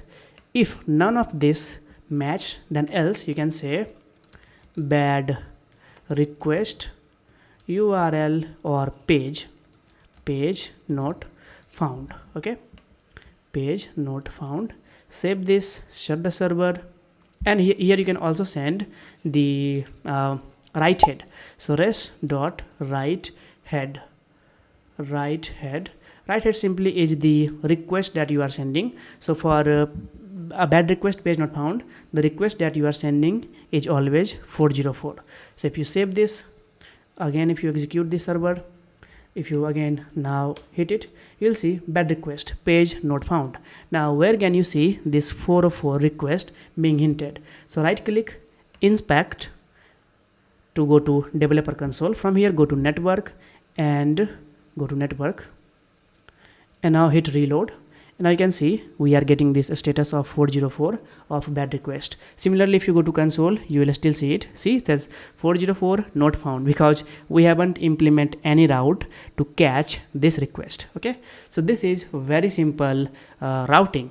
Now always remember that this response should always come before the final rest.end. You cannot do this. You cannot send the write head right here. No. If you try to do this, why not? Let's try to do this. And now if you reload, certainly bad request page not found, but again you are not seeing any 404, you are saying 200, which means status is okay, everything did work. So if everything worked, then what is the reason of sending this write head itself? So if anything is wrong, if anything is not a proper request, then send a proper header response using this 404 status code that should always come before the final end request. Okay, so this is very simple routing. Now again, just relax. I'm talking about all of this from a beginner's point of view. When we are going to talk about Express, we are going to revisit all of this again, and routing is a very complex process, by the way. See, for example, if we have to develop something like this documentation website for Node.js, we will end up having multiple if and else if requests, like if path name is this mysocialmedia.com, else if, and a website can consist of hundreds of routes. Do you think it is possible for us, or it is like a well thing for us to create routing this way? No, like it will lead to dry code, like it will cumbersome your server.js very quickly because you will end up having 100 else if requests. Okay, so for this we are going to use one very amazing framework that is called as Express.js. It helps us to enhance the capability of Node.js. Okay, so yeah, next we are going to understand about few terminologies. We are going to see presentations, we'll understand how internet works, how backend works, and after that we are going to talk about Express.js. Okay, so with all of that, I'm going to see you in the next one, and if you haven't subscribed, what are you waiting for? Okay, see you in the next one. Okay, so now you understand how internet and website works. Now let's take our learnings to the next step and let's continue our journey with Express.js that will help us do backend development with ease. If you look at the world of backend development with Node, you will often find it closely associated with the Express framework. And I want to show you a well-researched data on most used web frameworks among developers worldwide. This data is from 2023, but certainly the stats for each frameworks will only increase in 2024 and in 2025 as well. You can see that Express is rated pretty high among the professional developers. And so we are going to learn this framework from absolute scratch. And you will see why it is loved among so many professional developers. There are many languages that you can use for backend development: Java, Ruby on Rails, PHP, C#, Python, JavaScript. And these are the programming languages. But in addition to these languages, there are also a bunch of frameworks that are associated with these main languages that you can choose as an extension, such as Ruby on Rails for Ruby, Django and Flask that is based on Python, and then we have Node runtime that is built on the top of JavaScript engine, right? Now I mentioned in the introduction video of Node.js that the framework that uses JavaScript is indeed Node.js. Now I also mentioned one thing, if you paid attention, that Node.js is not a framework. Instead, it is a runtime environment. Please go and revise that part again. Node is what enables us to use JavaScript on our computers and leverage the functionality of JavaScript to be used as a backend language, making JavaScript not only limited to the browser. Now, Express on the other side is actually a JavaScript framework that helps us to create backend for our websites. And with the power of Node and Express combined is how most of the professional developers develop their websites backend nowadays. But you can ask me, how is Express that helpful? Okay, don't take my words. Let's compare the code that we wrote in the previous module to configure and understand servers and routings. So here it is. This is the code that we wrote in the previous section. We created a very simple website that has a welcome page, a users page, and a contact us page. Nothing fancy, just a small and a plain website with few route endpoints, such as home, users, and contact us. You can see the complex structure that was used to create just a few routes. We are using multiple if-else statements. And if you remember, or if you go back and revise, you will notice I indeed have explained why this approach is very wrong and also discussed the problem it will cause in the same video. And now let's compare the code written in Express framework. Here you can see we are just importing the Express package from Express, and it's the Express framework that will interact with the Node part for us. Here we are creating an app molded on Express and then a few well-defined routes, and in the end we are listening on the port. Now compare both of them and tell me which one is clear to understand. Of course, it's the second one. Look how beautifully the code is laid out and modular each part is, also making it very easy to understand. Now in the last module, I could have easily skipped discussing this server setup using raw node like this one and would have straight away moved on to the server setup using Express like this one. But no, I thoroughly believe that you must understand why the alternative of raw node in the form of Express.js exists. In almost all of the cases, if you are using Node.js to create your backend, you will be using Express because of all the advantages that comes with it. We get better readability, we have to write less code, we have the ability to add middleware that I will be explaining to you very soon what it is, plus all the advantages like MVC pattern, which means model view controller pattern, that will help us to manage complex code in a disciplined manner. Hey everyone, let's now continue our journey and let's now start learning Express.js. So first of all, I'm going to create a new folder here. I'm going to call it 03 Express. Okay, and let's close this one and this one as well. Let me fix my mic. Okay, and now I'm going to open terminal right here, and from here I'm going to navigate to 03 Express. And now here all we have to do is to do that basic ritual npm init and with dash y flag, so that by default it will say yes to all the questions that npm init asks to create a package.json file. So if I hit enter, expand this folder, and here we have a basic package.json file. Now what I'm going to do is I'm going to move this terminal on the right side, so right here, and first of all I will have to click plus and take this terminal and move it here. And now let's close this and let's close this one from here.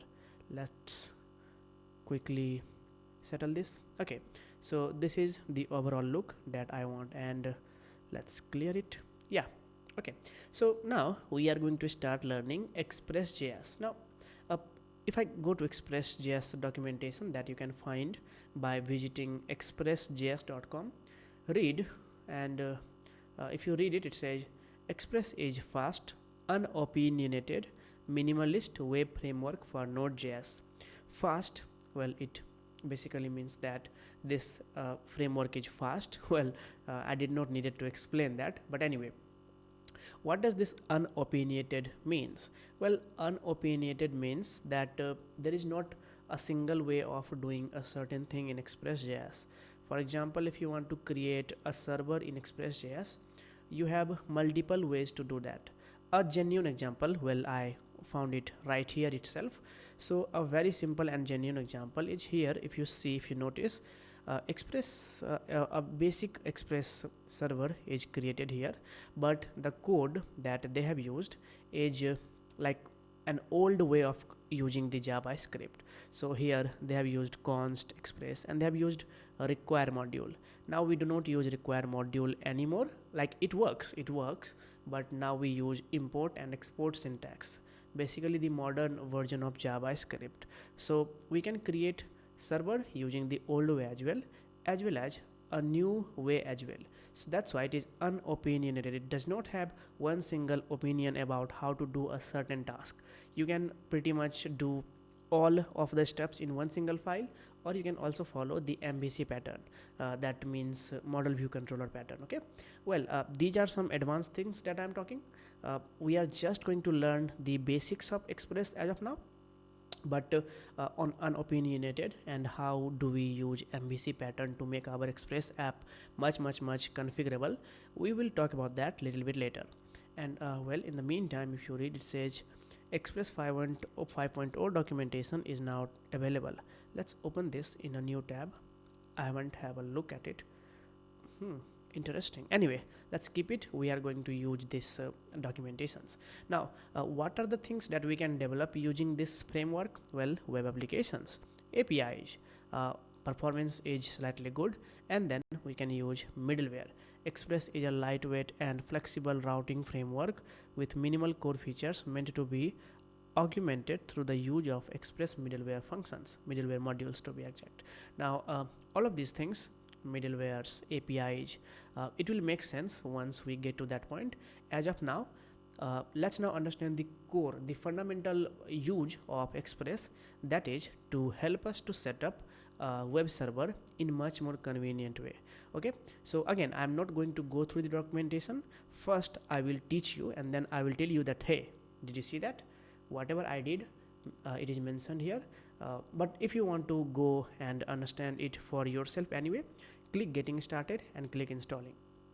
And here you can read that assuming you have already installed Node.js, oh yes, we have, create a directory to hold your application and make that your working directory. So this is my directory, this is my working directory, and for that, well, it is giving us the command, terminal command mkdir, that stands for make directory. In this case, the directory's name is my app. our directory's name is Express. Since we are learning Express, I named it Express. Similarly, the next step is to cd into my app, which I already did here, okay, a few moments ago. And then npm init, remember I just did npm init with -y flag, and here it says entry point to be index.js, which is by default index.js, which means that we need to create one index.js file here, and then we are going to create our server in that file, and then npm install express, and we are going to use express in our package. So the first thing that we can do is we are going to create an index.js file. So that you can do using this touch command, touch index.js. If I hit enter, I will get one index.js file. Now if you don't want to use touch command, because for Windows users I don't remember what is the alternative of touch command, you can simply create that manually. So right click, new file, and index.js. Since index.js already exists, it is not allowing me to create the same file again. Now let's go to index.js. What happened? Oh, index.js open in this tab. No, let's not open it right here, move it here. Okay, so but before that, what we are going to do is we are going to create a server, right? So now if you see on Express app, and I'm taking it very easily, okay, I'm not doing all these steps in hurry. I'm really taking time to explain you all these steps, because one single mistake and you will be confused. So here it has given a basic way to create an Express server, where they have used require module, and if I go to getting started installing, let's say that we completed our installing, and next is hello world. If I click hello world, so this is the simple boilerplate for creating an Express server. If I copy this and if I paste this, this is our Express server. No, this is our Express server. If I just say node index.js, you will see that well, it says module not found. Cannot find module expo. Well, Express is not found. So because we have not installed Express, because if we are using Express, then what we need to do, we need to install Express. So here npm install express. If you want to save it as a local dependency, you can use --node-save, but nowadays you don't have to do it, okay. So yeah, you don't have to do it. If you read it, it says to install Express temporarily and not add it to the dependencies list. It says --node-save, so it will not add to your dependencies. I'm sorry, I mistakenly said that to add it to your dependency you have to provide this flag command, but no, if you want to use it temporarily, you just have to give this flag --node-save, and it will not save to your local dependency right here on this package.json. But no, I want that, so I'm going to close this part here, and since we are using Express, we'll have to say npm I Express. So this is how you install Express.js. Now here you can see that it is suggesting me that, hey, do you want the latest version? So yes, you just have to say at latest, and it will download the latest version. If I hit enter, just in a moment you will see our Express will be installed. And if I now go to package.json, what is happening here? Why am I being redirected to this side of the code editor? Anyway, in dependencies I have this Express.js. Now if I save this file, and now if I say node index.js example app listening on port 3000, let's test it. If I go to localhost /3000, see, we get hello world, right? Now if I change this to quickly hello world to the Express class, if I now save this, reload, well, I need to rerun this server, shut it and rerun this server, and now if I reload, hello world to the Express class. See, this worked. But no, this is not how we are going to create our Express server. So we are going to use import and export module. I really want to make this course an updated one that uses the latest version of JavaScript. So we are going to use all the modern syntaxes of JavaScript. So instead of using this require module, we are going to use the import module. So let's delete all of this. And now here we are going to say import, and we are going to import Express from Express, okay. And then after this we need to create an app instance, and we are going to call this express function. So well, Copilot is already suggesting me, so let me close. Let me say no, I don't want disable completion. Okay, so now what we are going to do is we are going to create an app instance, and then we are going to call this express as a function. So this app is nothing but the name of your web app. For example, if you are developing some social media type of app, this app is exactly that. To keep it simple, we just call it app, because in the end eventually it is already an app, right? So but you are free, you can call it my reddit.com equals to this. Well, .com is not supported, but you can call it. But just to keep it very simple, we just call it app, because eventually we are creating an app. So this app is created, and now on this app, every function that is binded in this express function, when we called this express function, every methods and every simple, every methods that we are getting by calling this express function will be usable on this app object. So this app is a variable, but behind the scenes it is also an object. Now all these things can be understood as JavaScript being an object-oriented programming language. Now, I have discussed all of this in my JavaScript course, so I'm going to shift my focus to backend only. I'm not going to discuss about all those object-oriented programming steps. Okay, so yeah, this app is an object. Now, on this app, Express gives us a lots of methods that we can use on this app, and one of them is app.listen. Okay, app.listen. And now here you need to pass the port, and then you need to call a callback function where you are going to execute a function. So here you are just going to pass the port name, let's say that 3000, and then the callback function where we are simply going to write console.log, and here I'm just going to say server is listening on port 3000. Now all of this I have already explained you, right?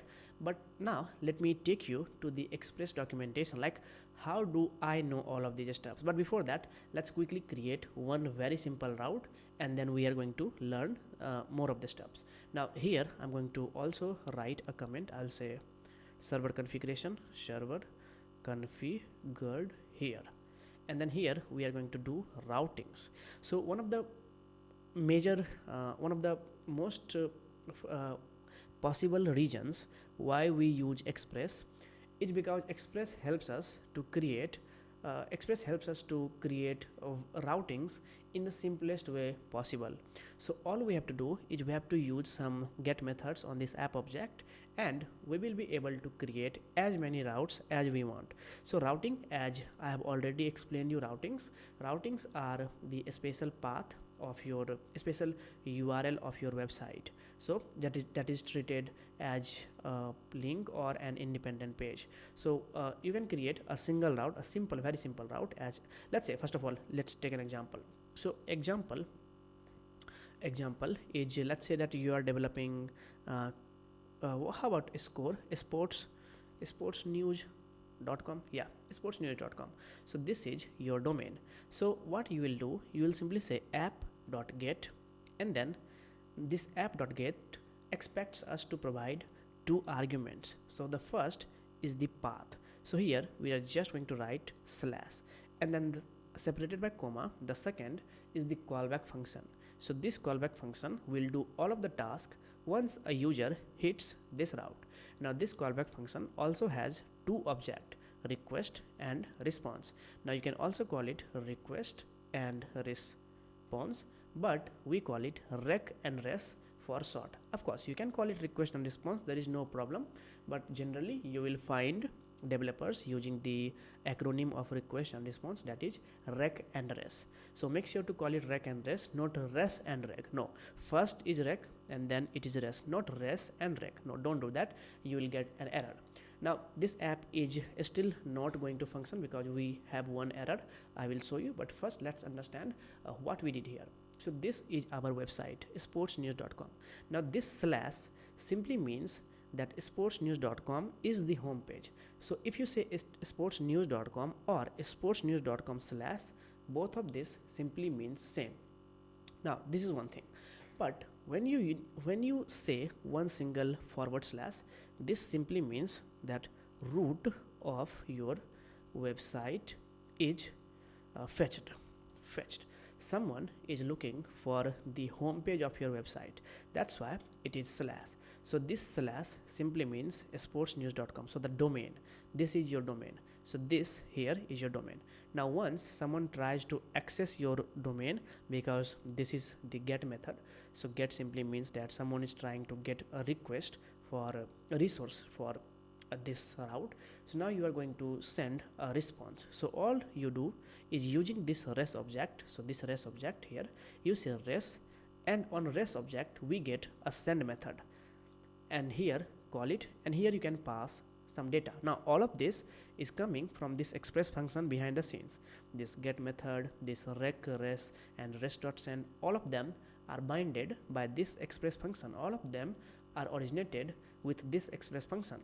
Okay, so now here when you say res.send, now here you can pass the data. Here you can say hello and welcome to Express app. Okay, well, not Express app but sportsnews.com. okay, since this is your home page, you simply return this message. Now save this. Now I'm going to go to node modules just for a fraction of minutes to explain you something. Now this node_modules, if you navigate little down in the E section, you can find you have this express package. Why do we have this express package here? Well, the reason, because we downloaded Express. So we said npm I express somewhere right here, remember, npm I express at latest. Now somehow if you delete this package, then this entire file is not going to work. But now you can ask me that, hey, how can I get that express package again? It's very simple. You just have to say npm. First of all, you'll have to search the current server. What happened? No. And now search the server. What happened?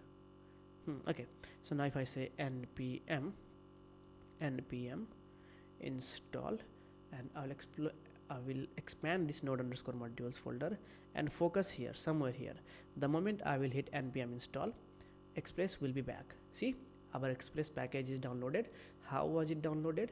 So it was downloaded because we have a dependency called Express. So when I said npm install, so it simply means, in basic language, it simply means that, hey npm install, but what? Everything that we have here as dependency install. That means that whenever you are shipping your app, you don't have to provide this node_modules folder.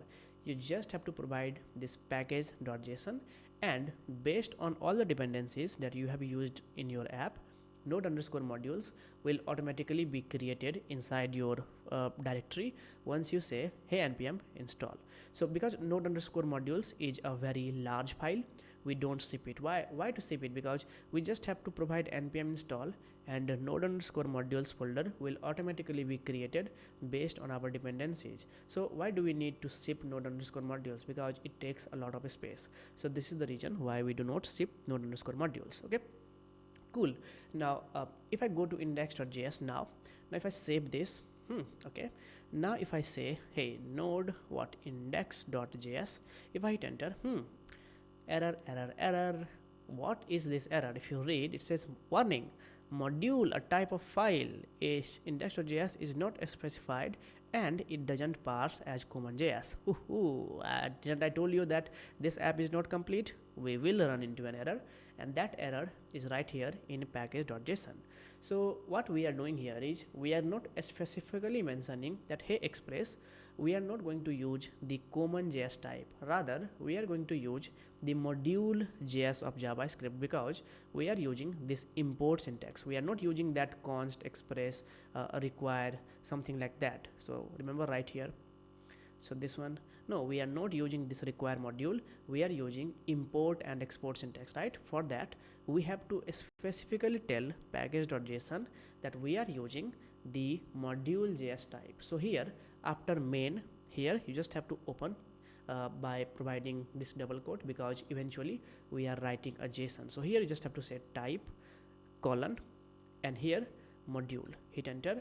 And now if I save this, now if I go to index.js, save it, and now let's search this server again, And now if I say node index.js, hit enter, see now it says server is listening on port 3000. Let me go one stage back, zoom level. Server is listening on port 3000. Now if I go to localhost colon 3000, hit enter. Woohoo! Hello and welcome to sportsnews.com. So this is your first Express server. Congratulations on creating your first Express server.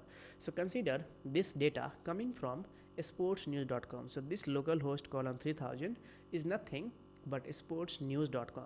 Well, it says sportnew.com, pardon me for that, but this is sportsnews.com. Since this we don't have a hosting, we don't have a domain for sportsnews.com, we are hosting our website on our local host, that is our current system.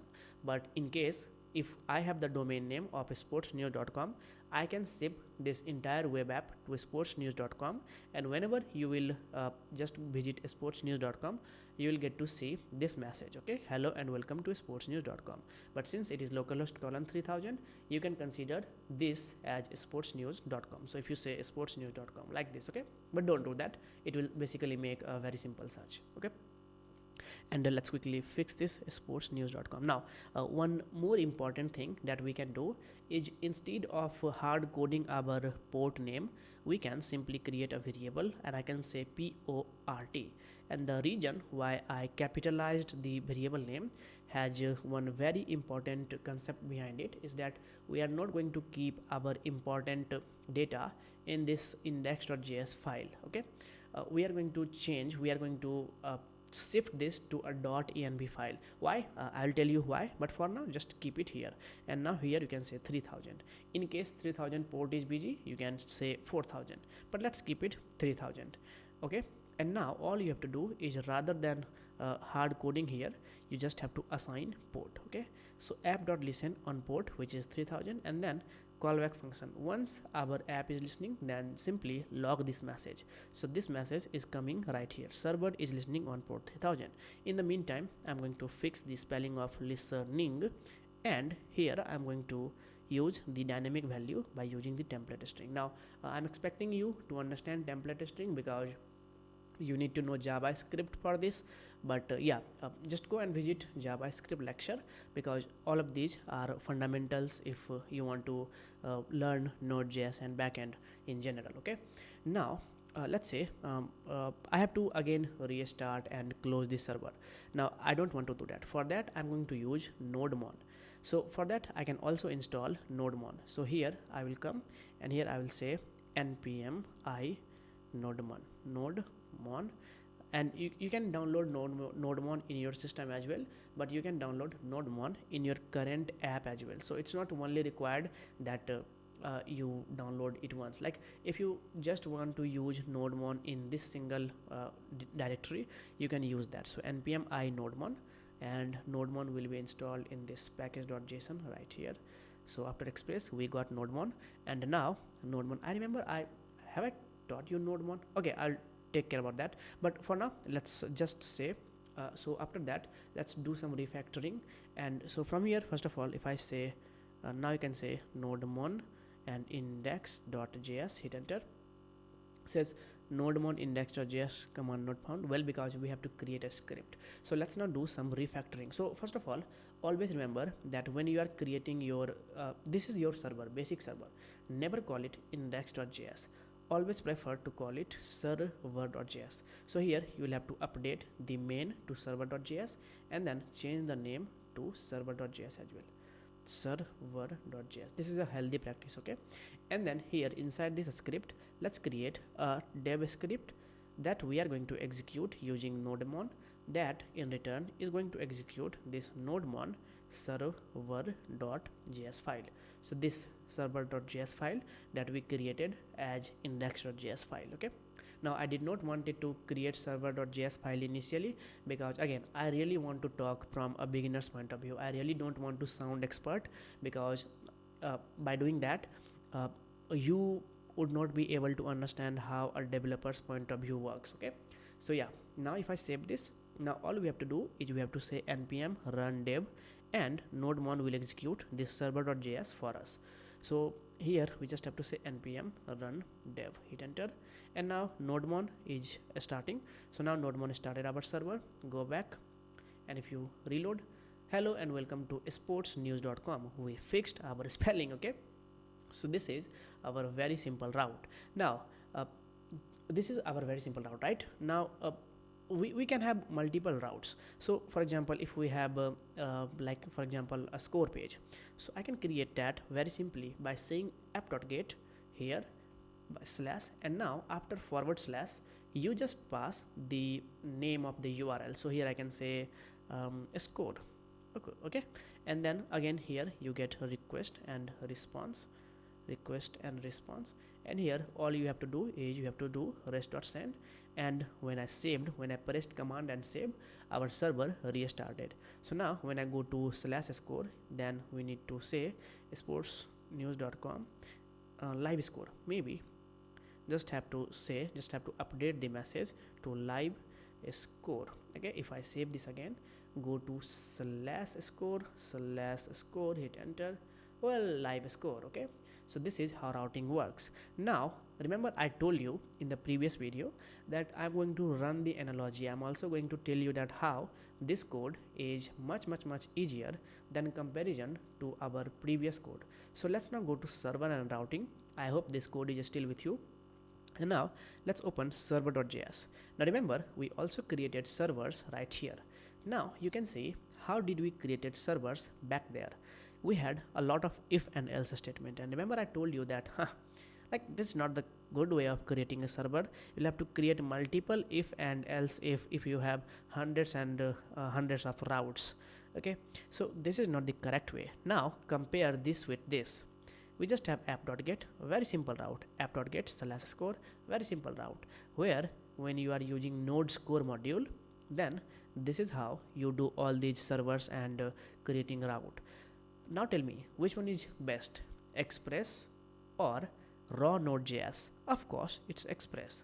Okay, and I remember I have discussed about this port thing like back then as well, but it was nice talking about them again.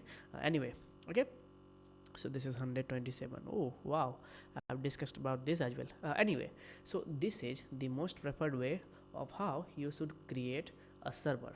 Okay, so this is a very simple Express server. Let's now do some refactoring and all, and then maybe, yeah, so this is routings. Okay, now so now you can ask me that, hey, cool, you know all of this, how can I know all of this? Like, I know you must have this question that, okay, but how do you know all of this stuff? That's a very nice question. Let's now go to Express documentation. So just click this guide or API reference and click this 5x, and we have the same page. So this is how we created an Express app. Forget about that, we already learned how do we create Express app. Now in the left side you can find we have Express application, request, response, router. This is the entire Express ecosystem. Let's click Express. When you click Express, you see a lots of methods: express.json, express.static, express.router, express.url encoded. Unfortunately, at this point we haven't talked about any of these, so we are not going to touch this because we are yet to learn all of this stuff. But if you click application now, well, I need to click it again. What happened?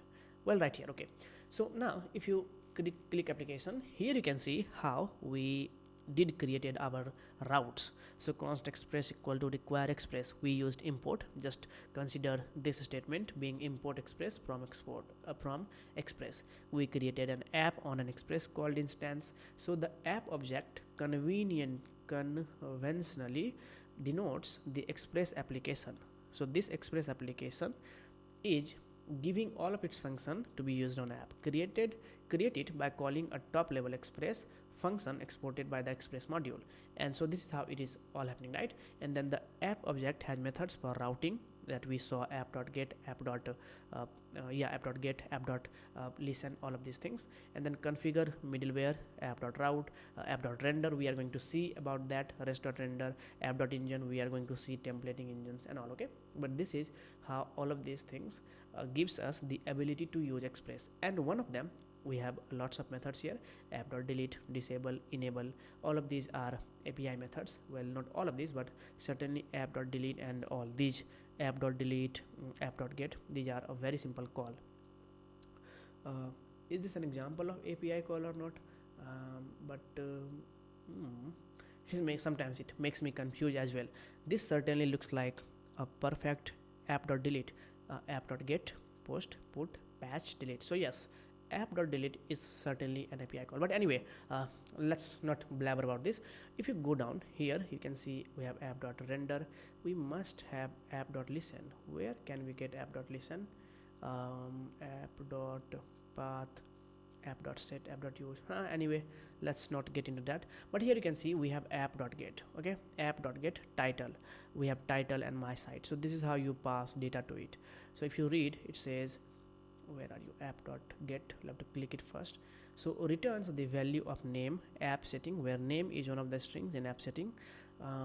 Forget about this. So this is where you have all the tables that this app.get expects from you. So first is the path.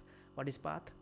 This is the path, the endpoint of your domain name. The endpoint that you are fetching for is the path.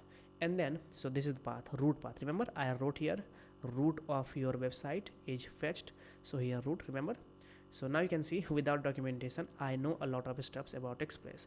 But since I wanted to tell you how I understood all of these steps, I really wanted to discuss all of these things in details.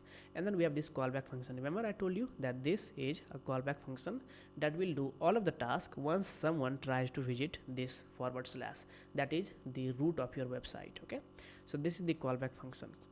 Don't worry about what is a middleware, series of middleware, etc.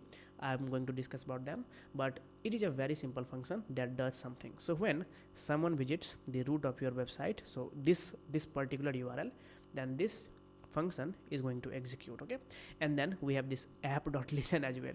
So what is this app.listen? It starts a basic Unix socket and listens for connection on the given path. So here app.listen, here I don't understand what is this, but anyway, this app.listen expects for a path and then a callback. So here you just have provided the port number and then this very simple callback function.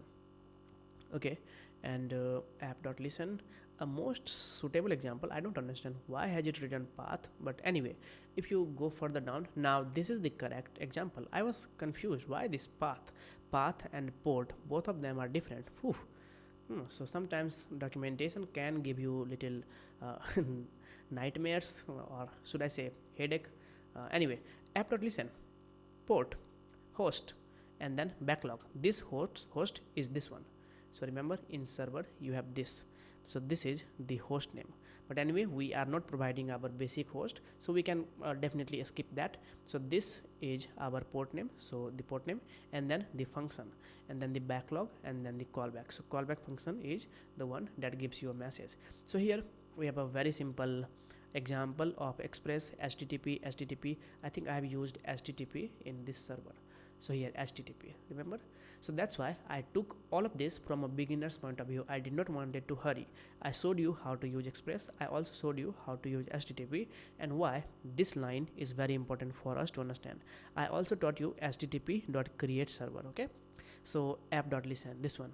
Anyway, so these things are very important. Now here we have this app.guest and get.guest. Come on, app.get, request and response. So far we have sent a response, right? So let's now dig deep into this response object. So if you go little down, right here you have this response. We haven't seen request, we are not going to touch request, so let's click response. So now you can see we have this response. Where are you? Click response again. Yeah, so res, and one of the method here is res.end. So this res.end, I remember res.end right here. Okay, and then in this case we have used res.send.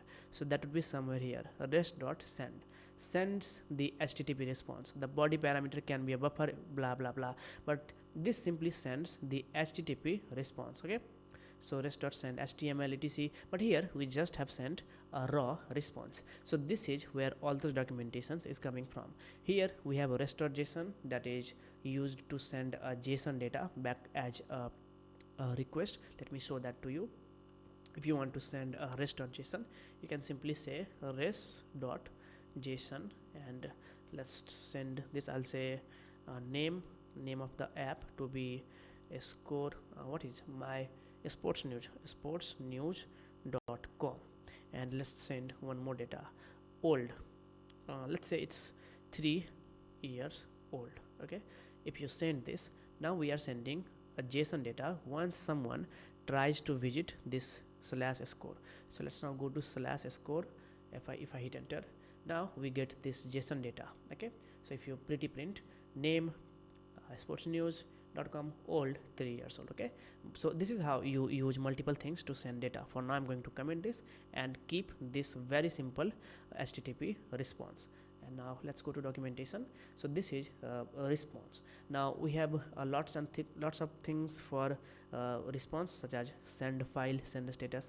I will tell you how do you send a file. We can send an html file as well. Rest.status is used to send the status and locations, links, etc. One of them, one of the most important is this one, rest.download. I remember when was the last time I used rest.download? I don't remember, but yes, I have used rest.download. If you want to like create a hook point where someone visits your website, then when they click something, then something should be downloaded, you can use this rest.download. I don't exactly remember how I used that, but if I click and if I read, then I will be able to use that. But for now, I'm not going to go into my adventure because I'm here to teach you, so I'm not going to waste your time. So this is a response. Let's now quickly see what is a request. Well, request.app, request.body, one of the most important methods we are going to see just in a moment. Request.hostname, host, method, query. Wow, one of the most important things for receiving data from the URL is request.query. Okay, and I haven't used sign cookies still. Anyway, but yeah, so this is request, all the methods that you can use on the request object, and then we have all the when are you response. So this is, we have all the response methods. But anyway, after that we also have this router. If I click router, then we have router.all, router.method, params, route, use. So we are also going to use express router, because express router will help us to create our routings. It will help us to manage our routes in much more convenient way, because eventually we are going to use MVC pattern, model view controller pattern, because that is really very essential for us to understand. Okay, so this is very simple express. So the basics of express. Now one thing that I want to mention is that you can also convert this entire line into an HTML file. So here you just have to say, let's say that if you want to send an h1, so you can say h1, and this is the very basic boilerplate of h1, right? Here if you paste the code, now your message will be treated as an h1. Well, I made some mistake, save it, and now we are sending an h1. So if you go to app.get slash, if you visit this / sportsnews.com, then you are simply going to get this into an h1 format. So if I go to localhost 3000, hello and welcome to sportsnews.com, if you change this to an h4, maybe if I reload, now it is an h4. If I right click and if I maybe view page source, this is an h4. See that this is an h4. So this is how we are doing, but this is not how we send an h4. We create a file and then we send a file itself. So there we use that send file method that I just showed you. Okay, so here we are going to create an HTML file and we are going to send that over here. We don't send a multiple h1 request, because eventually what happens is that at one times you can only send one send request. For example, if you try to repeat this and if you think that okay, so now we are going to get multiple h1s printed once we hit this, once someone navigates to sportsnews.com, then you are wrong. It will generate error. If you save this, if you try to visit this localhost, you will get an error. It says that cannot set headers after they are sent to the client. So once a request is sent, you cannot send multiple requests all at once. Okay, so this is something very essential for you to understand at this point. Okay, and So yeah, so this is very simple routing. Now I'm going to give you a homework. Create multiple routes, such as example.com, or such as maybe contact, about, and yeah, anything, contact and about. Try to create these two routes and check your knowledge of whatever I have taught you as of now. Okay, so this is okay. I took a very short break and now I am back. So now we are going to discuss about advanced routing patterns. For now, we just have discussed about simple ways of creating a route. These are very simple routes. If someone wants to go to score, they can simply visit /score. Let me zoom it and close this sidebar for now. Okay. Now, what if we have hundreds of routes? So we saw one possibility right here. Remember, I told you that what if we have to create hundreds of routes? Do you think that this way is a good way to create those routes? Well, certainly no. That's why we shifted to Express to create routings this way. But wait a second. We also have a problem here. What if we have to create dynamic routes? Now you can ask me, what are dynamic routes? Well, let me explain you. This is reddit.com. Reddit.com is a world famous website where you can discuss about lots of things, lots of subjects, that is called as subreddit. You can create subreddit and members can join your subreddit, and both of you, well, like, you have lots and lots of members. Like here you can see we have this cricket page where we have 1.7 million cricket club members, so all of them can discuss about certain latest cricket news. Okay, so this is Reddit's website. Now if you go to another website, another page, now we have this adventures page, then we have this haunted page, then we have this car page. So all of this is an example of dynamic routings. You can say that, okay, I did not understand this. Now focus here. It says r/cricket. If you see logo, search bar, this option of getting an app, login, all of this data, all of this remains same. The only the subject changes. For here, for example, here if you check, it says r/cricket. If you go to adventure, it is r/adventure. Again, everything remains same. Even the sidebar, it's same. The subject changes. Okay, same is for r/haunted, r/car. See, everything remains the same, but the data changes. So this is happening because behind the scenes Reddit is using some kind of template engine. I'm going to introduce you with one of a kind that we use with Express, that is EJS, embedded JavaScript. But for now, understand this fundamental. Now I also want you to focus on this route. So here it is reddit.com/r/cricket. This is /r/adventure/new. Wow. And then here we have /r/haunted. Similarly for car, it is /r/car/hot. Here we also have this filtering option. So this is dynamic routes. Now if I tell you to think as a beginner's point of view, and if I ask you to create one of these routes, then how would you create this route? You would probably go here and you will say app.get, and you will say r/adventure, or maybe cricket, or maybe car/hot. Okay, right? And then here you have this rec and rest. So this is how you would create this route. So this one, car, r/car/hot. So r/car/hot, right? No, this is not how you create a dynamic route. So routes keeps changing. Let me show you one very simple example that why I want to discuss this. So if I search tech, hit enter. Now once the search appears, here you can see we have r/layoffs, r/job search hacks, career guidance, salary, career guidance, fashion reps, digital nomad, ask Singapore, country specific routes, r/sales. Do you think that you should create all these routes manually, like r/Singapore, r/layoffs, r/salary, etc.? No, rather you should use something called as dynamic route patterns using express path parameters. Let's now discuss that. So here we are going to use advanced routing patterns in Express. So to create advanced routing patterns, all you have to do is you have to say app.get, because get is the request that holds all the get requests on our server. So here you just have to say slash. After slash, let's say that you have an initial of starting. For example, maybe for Reddit it is r slash something. So r slash something, r slash adventures. So you probably would have heard about r slash whoosh. So maybe in YouTube's comment you probably would have heard about r slash whoosh. That simply means sarcastically you did not understood something. So here r slash whoosh. Oh, I already have made some search.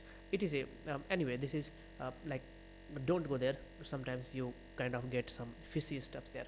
But anyway, now you can ask me that why did you search that? Because when I teach you something, first I practice how I'm going to teach you, then I teach you. I don't really use websites like Reddit. I don't even use Instagram. I don't even use WhatsApp. So yeah, so this is I just use all of these as an example to explain you, okay? And in the meantime, sometimes I even get some PC steps that I try to probably cut it down, okay, in editing. Okay, so app.get slash. But what slash? Let's say that we are going to create initial for news, and after news I can have news for maybe for sports, for car, for maybe job, salary, etc. So what we are going to do is here we are going to create this path parameter, express path parameter. Now this express path parameter will act as a variable. So here first of all let's complete our route path here, request and response, a callback function, etc. Okay, now here all you do is here you just provide this colon, a very simple colon, and here you can say for example query maybe, or maybe what, data. Let's not call it data. I will call it slash news slash colon topics. Okay, topics. So news slash topics. Now this colon topics will act as a variable that you can use here to send a response. If you say rest.send, here you can say using template string you are fetching the, and here you can use this dollar symbol, and here you can bind this topics. So here if you think that if you can do this, then you are wrong. No, you cannot bind these topics. That will not work. For that you'll have to use request.params. Let me get you to this here request, and here you have this request.params. So somewhere here what happened, this is request.query, request.params, right here, request.params. So request.params helps you get all the data that you send as a parameter, so URL parameter. So here if you just console.log request.params, params, okay, and now if you go to slash news slash something, then that will be catched with this request.params, because we are eventually logging out request.params, okay. So this params object has all the data that is coming on this variable. So if you go here, if you go to localhost colon 3000, and if you say slash news about what, maybe about car, hit enter, nothing happens. But now if you go to console, here you can see we have topics car. So topic is the key and car is the value. So to get this value, what you can use is you can say request.params.topics, okay. And now if I save, now if I hit enter, now we will get car. See, this is cool, right? If you want to get data for maybe tennis, now you get tennis, okay. Cool, right? If I say badminton, hit enter, I get badminton. So this is cool, right? When I first understood this, like I could not understood this in the simplest way like I'm teaching you. I had to do a lots of I had to do lots of painful steps to understand this, but I'm teaching you all of this from a beginner's point of view, okay. So now all you have to do is you have to take this variable request.params.topics and you have to insert that here somehow, so that becomes your response. So what we are going to do is we are going to destructure it. So I'm going to simply say what topics we are going to destructure topics from what request.params. Now if I take these topics, and all you have to do is you are fetching news for these topics. If I save this and if I go to badminton, hit enter, you are fetching news for badminton, you are fetching news for car, you are fetching news for tennis. Something similar to tech. If you search tech, if you search cricket, the URL is r/cricket. r/cricket will fetch us all of the results for cricket. Eventually here we are not only going to send this response, here we are going to send this HTML page that will create this entire markup. Okay, but for now we are just sending this very simple request. So this one, you are fetching news for tennis, but eventually we are not going to send just this request, we are going to send an entire HTML that would create this type of image, this type of response, this type of visuals on the front end. Okay, so this is something coming from backend, and based on this search results we are going to send data back in the form of HTML. In simple language, here we are going to send an HTML page. Right here we are going to send an HTML page that will contain all of the data related to the topics searched there. Okay, now if you come here, probably on tech itself or maybe on cricket, if you go to we probably have some ways to sort it. So here if you click hot, if you click sort by, we have this option of sort by. Maybe let's sort by new. Let's see what we get. Okay, so these are some of the data that we are getting, second T20 etc. Okay, now the URL is cricket/new, because now we sorted our data with this new filter. Okay, similarly if you want to sort a latest news on this cars page, it is already sorted by hot, but if you say sort by new, now our URL is /r/car/new. Okay, probably I can get some memes out of it. Anyway, I'll have little meme time little bit later. So this is new. Let's not try to implement this, or you implement it. I'm giving you a task to implement it on your own, and in the meantime I'm going to fix my chair. So let me do this. What are you doing? Did you do that? So all you have to do is you have to again use this express path parameter, say /:short by. Duplicate this, and now you are catching all the requests with this sort by. Okay, and now here you can say sorted by $short by. Pretty simple, huh? What did we do? We sorted our URL using this sort by. So now we are going to get the response. You are fetching news for topics sorted by. We are going to provide data to this sort by path parameter. So here if you come on localhost tennis / let's say latest news, hit enter, you are fetching news for tennis sorted by latest news. If you say sorted by hot, see by hot, recent, see recent, you are fetching news for tennis sorted by recent. Right here what we are doing is we are just sending a very simple response. In case of Reddit, when you say new top, this entire subject changes. This does not change, this does not change, this does not change, this changes, because now we have sent a different page that has all the top content, because we have filtered our content using top. Remember? So this is how we are doing. What is this? Is this compact? Okay, so when you try to change the layout, now you can see the URL changed. Okay, so these are some responses that is coming from the backend, and all of those things like HTML, CSS, JavaScript, all of them are responsible for generating things like this. For now, let's keep it very simple as it is. Okay, so this is how you send response. Now let's do some refactor.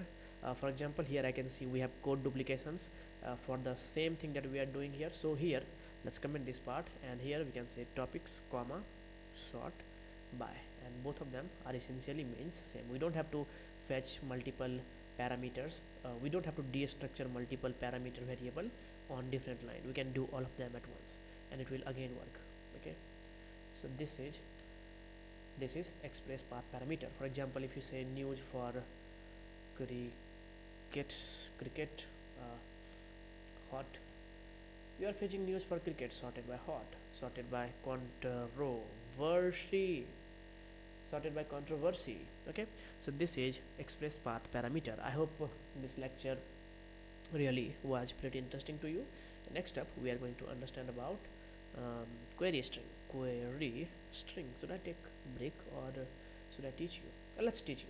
Okay, so now just the way we created dynamic routes, we can okay, let's not talk about query string.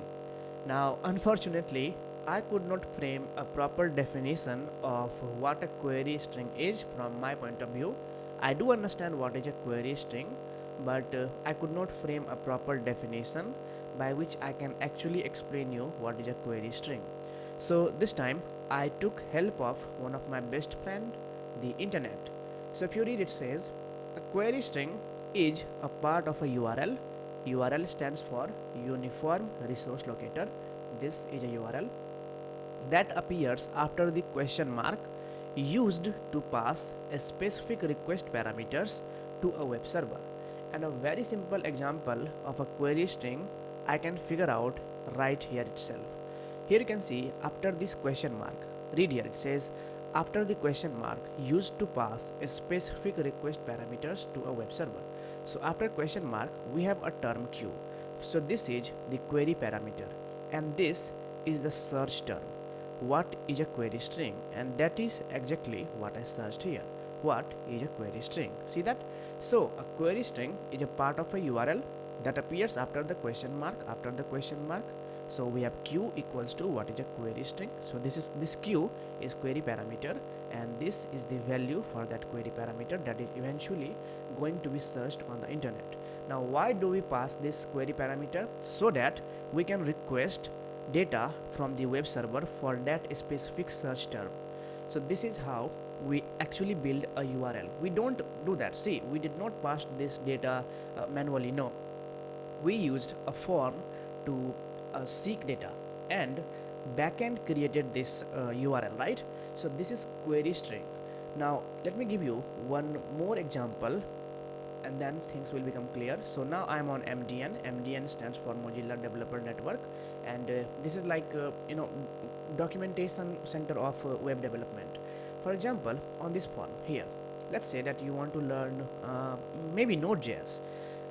I'm going to say Node.js and I'm not going to hit enter right now. You can see the URL is pretty static, right? But the moment I will hit Node.js, focus on the URL. Now you can see that now it is saying search what q equals to Node.js. So this is query string. We are querying for this data where we are holding this data in this q parameter, and then behind the scenes the backend is fetching data based on this q variable. Now a normal user cannot operate on URL. That's why we have this form. Other than if we could not if we could teach like everyone that hey, you can seek information using this URL as well, then we don't have to create this user form. But as a developer's point of view, think it like this, that we are told to make UI very user friendly. Okay, user interface should be very user friendly. So we cannot expect random people to understand all these steps. That's why we have this form so that they can fill it. But if you want to search for another term, you can operate your search from here itself. You can just tweak the URL here. For example, if you search for maybe JavaScript, hit enter. Now you are getting results for JavaScript, and now your form also updated. If you want React, you can say React, and now you can see you are getting data for React, and now your form also updated. So this is how query string occurs. You make a search, this goes to the web server with this q parameter and then builds your template right here. We will understand about templating after this module. For now, just understand that this is query parameter, query string to be exact. Let's now build one. So first of all, here we are going to say app.get, and yeah, let's make it search. Okay, and then let's do our ritual here, rec res and res dot send. I'll say searching. Okay, searching. like this. Now whatever value that you send from the URL, that is hosted on this request object. So in the meantime, I'm also going to say rec, and on rec we get an object called as query, request.query. Let me show you this documentation. So here on Express we have request, and on request we have this query, request.query. This property is an object containing a property for each query string parameter in the route. Okay, so each parameter, whatever you send, that will be accessible using this request.query method. So let's now go to our URL, and here after 3000 say slash search, and now here you can see, since I had to teach you, I did some basic steps on my own. So now let's say that we want to pass data for several terms. For example, maybe we are seeking information for car. So here we can say what q is the parameter, equals to let's say maybe how about, yeah, or maybe sports. So now this search term for the web server will be this sports. Eventually we are going to use a form where we are going to write sports and our URL will be dynamically generated. But for now you are understanding how query string works. So if you hit enter, searching. Now if you come here, you can see we have this search term q sports. Isn't that good? Now if you want to have multiple search terms, you can separate it using ampersand. So you can say ampersand, where are you, ampersand, and now here you can provide key and value pair. For example, sports, I can say maybe players equals to beginners, or maybe someone who just debuting, is that correct, debuting. And for example, if you want to have stats as well, so you can say yes, stats equals to good. So we are seeking information in a sports category for player who is debuting, and if they have good stats, hit enter, and now come here. Now you can see we have search term for q, that is sports, player is debuting, and stats is good. Let me get it right here. So stats is good. So this is how we are fetching data, and now based on this data we can actually return our output. So here we can say searching for we'll have to make it a template string. Come on, template string, searching for dollar. I'll say what, first of all we will have to destructure it. So here I'm going to say const we are extracting query parameter from what, so request.query, and now I can say, well, q, I need to copy this, and here I can just pass q, not here but here, q, save this. And if I come here, hit enter, searching for sports, if I change it to car, searching for car, but for now let's keep it to sports, searching for sports. Now if you want to include all of this data as well, you can now include that here as well. So after q, what is the data? So the data is player and stats. So you are getting this player and stats as well. So for example, here if you see, we have this player and stats, so we can fetch that as well. We can say player stats. So now I can copy it, I can say sports for player and their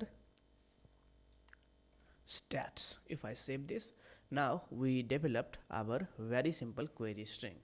So now if I reload, searching for sports for debuting and their good, well the sentence is of course not looking good, but let's shift it to car. I can say car where color is black and model equals to top.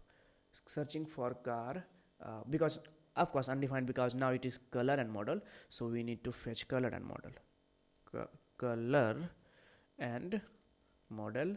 So now let's change it to color, and this one is model. And if I save this, let's change it to model, and this is model.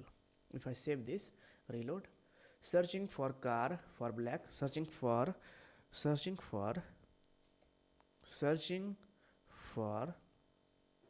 car with this color, and model is this one. Reload, searching for car with black color and model is top. So this is how you actually frame your URL. So your URL actually sends your URL contains all the details that you are seeking from the web server, and this is the response that you sent back from your for now we are just sending this search term a very simple HTTP response back, but when we will be developing a full-fledged web app, then here we will be sending an HTML file containing details for all these requested terms. Okay, so this is query string, and this is the first part of Express, and let's now take our Express knowledge to little advanced, and now we are going to learn about templating. Yeah, templating is really important. So yes, we are going to understand templating starting next. Okay, see you there.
Yeah, these are really necessary for you to know if you are learning backend development. Okay, so yep, let's move forward and let's see some other steps that we can do in this templating section. Let's now level up our understanding about templating. So now I'm going to give you a little complex example of advanced templating by mimicking Reddit in its simplest form. Let me give you a very simple overview of what we are going to see as an example. So when you go to reddit.com/r/robots, so this URL, very simple, you get to see this data where you have the name of the Reddit, and then you can consider these as posts, post 1, post 2. In this case here we are seeing a video, but we are going to mimic by placing a very simple image. We will have the name of the post and an image. Okay, we will have very basic data like description, the name of the Reddit, etc. Although that will not be this complex, like it will not be designed like this exact Reddit design interface, but it will give you a clarity of how advanced templating can be achieved. Okay, and similarly if you go to r/tech or r/cars, you get similar results. Okay, post 1, post 2, post 3, where you have this image, this description, and then the subreddit that you are fetching the details for. Okay, so let's now mimic something similar to this. Now when we go to websites like reddit.com, this is powered by an actual backend. So this data is coming from an actual database. It could be anything. I don't know what database Reddit use, but these are real data that is coming from backend. But in our case, since we haven't talked about database yet, what I'm going to do is I'm going to mimic the data that is coming from the database. So here if you pay attention, we have a data.json file. This file is containing few objects of multiple objects. This is an addition to this already completed tutorial video in the editing part. So here, to work with this data.json file, you don't have to type it manually. To use this in your code, just go to the GitHub repository of this course, click repository, and here click my backend development course, and after that you have to click 04 templating. And here you can see we have this data.json file. So this is the exact data that you are seeing right here. So all you have to do is click this icon here that will copy raw file and paste it in the data.json file that we are about to create, and follow and subscribe. So first we have sports, and this sports is nothing but just an equivalent data of multiple subreddits that we have here on this reddit.com website. So reddit.com/r/robots, r/tech, r/cars. So this is similar to r/sports, r/technology, r/ai. Okay, so these are subreddit, and here if you pay attention, we have data related to these subreddits. So the name of the subreddit is sports, the subscribers, how many subscribers we have, this much of subscribers, and the description, and then we have post, that is an array that contains several objects, and this post has title, author, and then we have an image. So pretty similar to what we have here, the description of subreddit, the name of subreddit. Here we have members, that is equivalent to subscribers. Okay, so this is a manual data that I have created. Okay, now what we are going to do is we are going to load this data, and we are going to work on this data, and I'm going to mimic this entire interface, and we are going to use advanced parts of templating, and this will give you an overall clarity of how templating is done in a professional apps. Okay, so the first thing that we have to do is we have to import this data.json file in this server.js file. So if you try to do it like in a traditional way, if you say import probably like /data.json, if you save this, it will bring you an error. This is not how you import a data.json file in a server.js app. Even if you try to do it like maybe import data from ./data.json, this will also not work, because again, I just told you this is not how you import a JSON file. So what we are going to do is we are going to import it correctly, the way it should be done in a module.js file. So first of all, what we are going to do is we are going to import read file sync from file system. Remember, in the very first section of this course, I taught you about file system module, remember?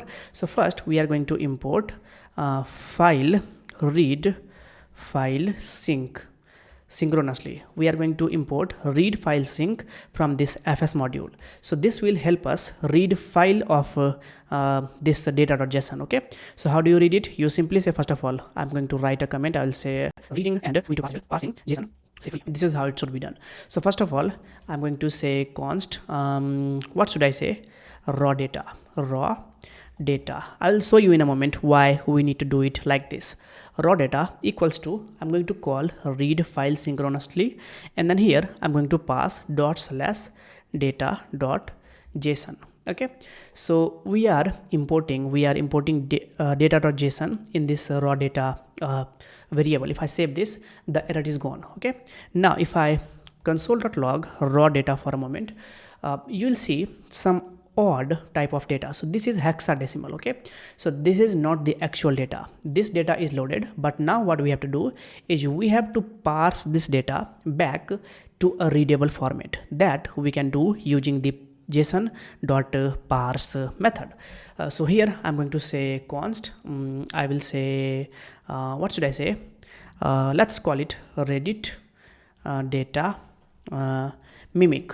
So I'm mimicking the reddit data, and here you just have to say json.parse, and if you provide this raw data to this json.parse method, now if you call reddit data mimic, you will see our data will be successfully parsed. If I save this, you see we are getting all of our data, sports, technology, AI. So this is how we should import JSON data in our server.js file. Now let's work upon this, and let's try to mimic something similar to what we have as reddit.com.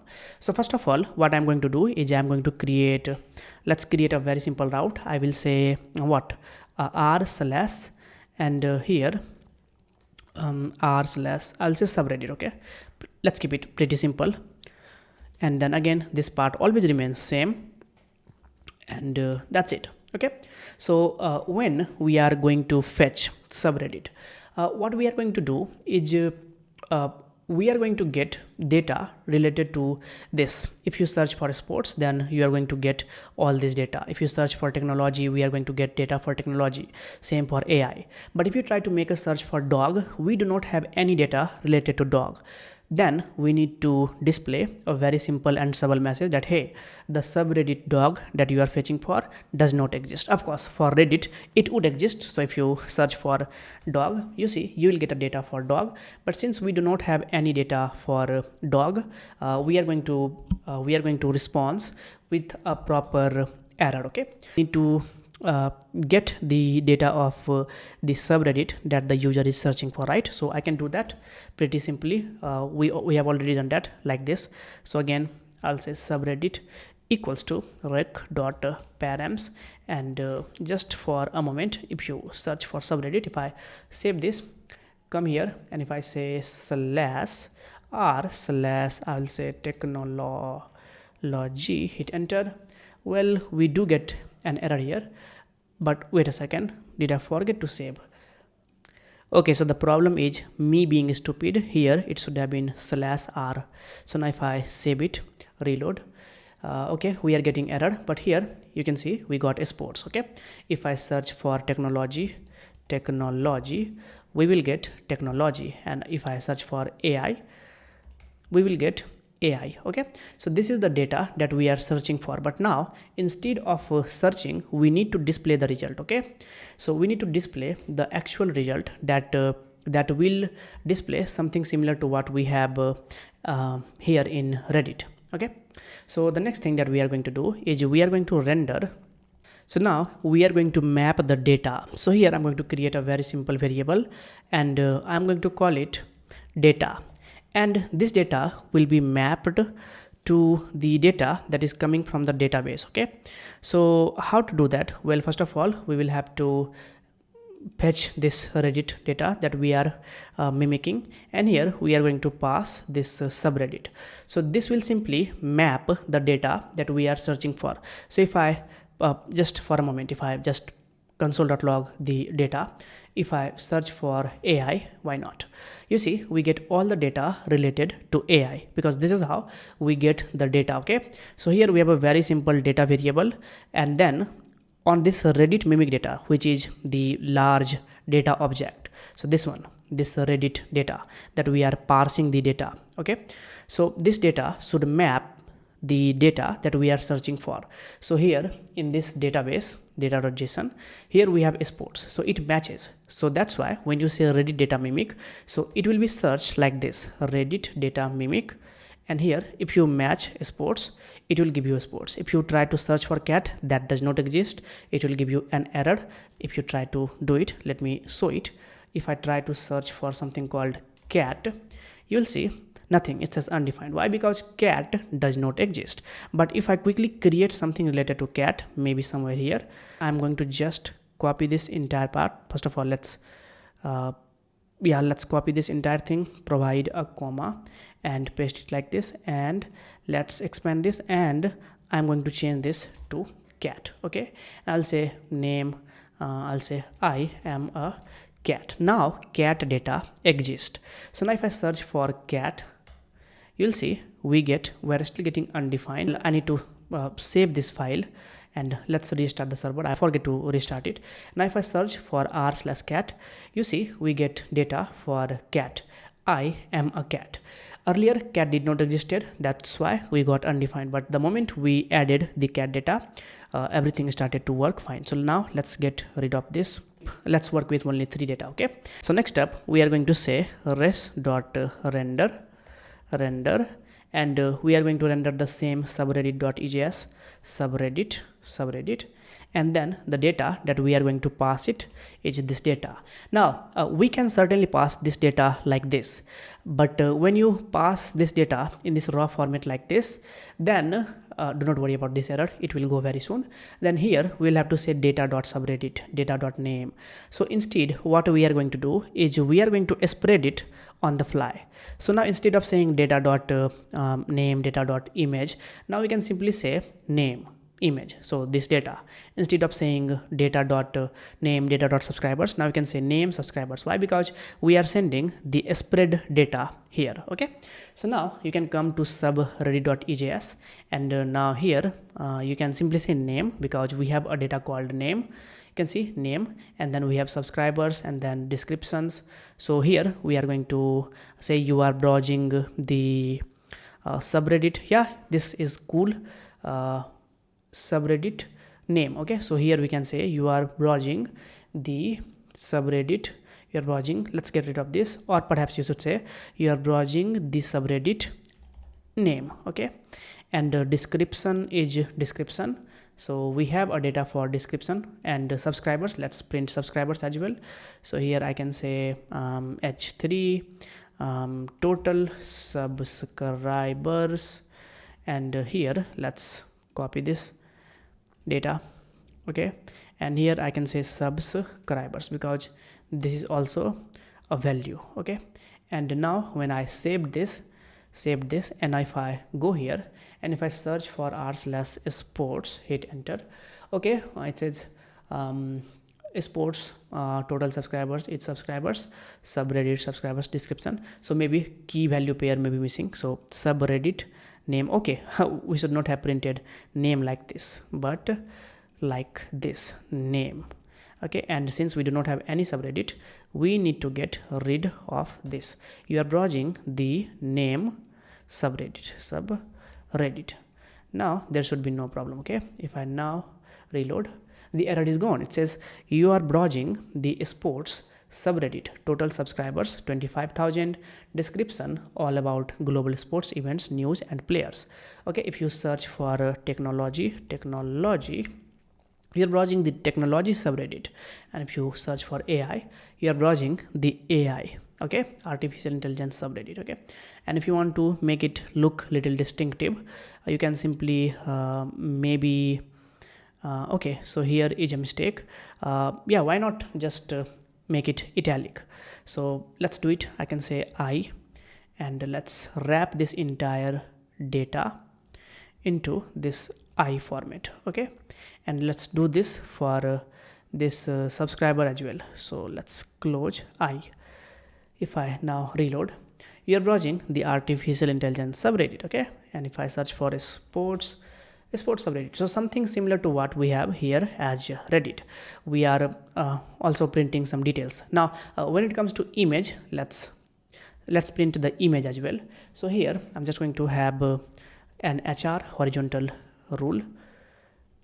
Okay, and now here I'm going to say h2 all the posts are so now we are going to display all the posts. So if I check this data.json, then here you can see we have an array of posts. So to display all these posts, we are going to loop over this array.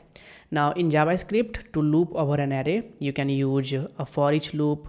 I'm simply going to go with for of loop because for of loop is pretty simple. So first I'm going to write the logic, and then we are going to write the correct tag to render it as a JavaScript code. Okay, so first I'm going to write for, I'll say what should I call all the posts? I'll say let all posts of this posts array, and then here we are going to print it. Okay, so I'm going to use an article HTML tag to print all the posts. So here I'm going to use h2 maybe, and here I'm going to say less than % equals % greater than, and here each post has a title. So first let's make it very simple, let's make it work, and then we will complete it. Okay, and now for this JavaScript part to render, we need to wrap it into this tag, okay, where it will be rendered as a JavaScript code. Okay, % greater than. So now it should work, we should get all the posts. So if I save this, if I come over here, if I run this program, well, it says okay, title is not defined. Why is title not defined? Okay, let's check it. Title, okay, because it is posts.title, not title, or perhaps it's all posts.title.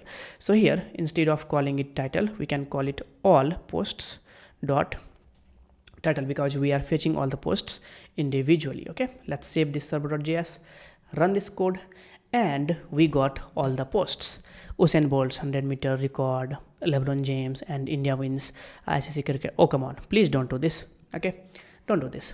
And then the next thing that we need to understand is we also have author name in post, and then image. Yeah, we need to show this image. So let's do it. Let's show the author name.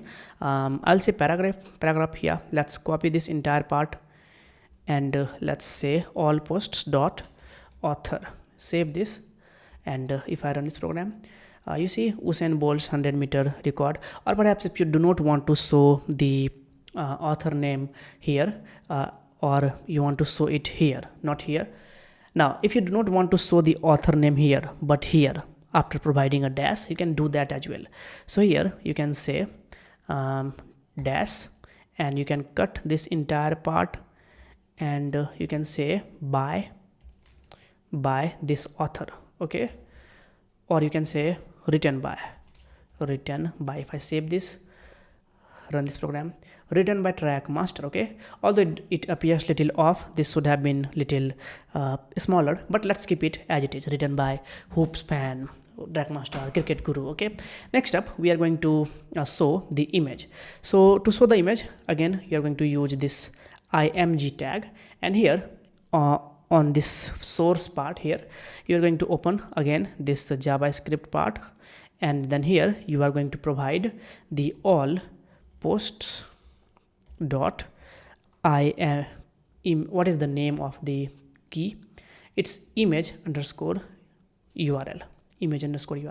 So now if I save this, let's leave alt tag for now. Now if I run this program, so this is the image that you are getting. Now why not the image of these two posts are showing up? Let's check it. Right click, inspect, and go to console, and from here go to network actually, and if I come here, if I run this program, you can see 2 photos failed. So when you get errors like this, then this is the request URL, so this is the URL. So if you copy this and if you open a new tab, paste it, so if you get 404, so this means that this link is a broken link. So the link that is here, this is not an actual link, this is an invalid link. So here what we can do is, just to mimic this, we are just going to search for LeBron James, and just right click on an image and copy image address and just update this here. Okay, good. And then for cricket guru, this image link also looks broken to me. I can search for cricket, and which one looks good? This one looks good.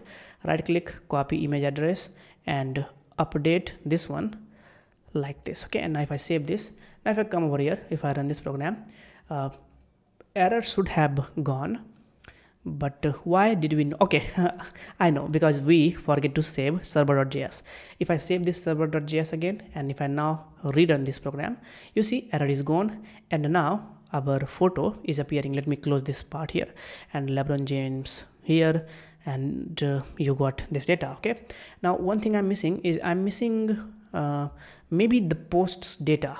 Maybe if you want to make it like an actual blog post, well, we already have description, so I think we have printed the description, but if you want to print the data related to this post, you can do that as well. Title, you can say description, and here you can say bold, ran like an actual fire. Okay, this description, and now to show this description again, you can come over here in this subreddit, and you can say h3 maybe, and let's copy this entire part here, and you can say all posts dot description. So now your blog post should print here. I need to update this server.js, save it, and if I run this program, bolt ran like an actual fire. Okay, since LeBron James, this article does not have any data, we are not getting any data. Okay, so this is like an actual blog post related to this is an actual Reddit mimic. Okay, so if you now go to AI part,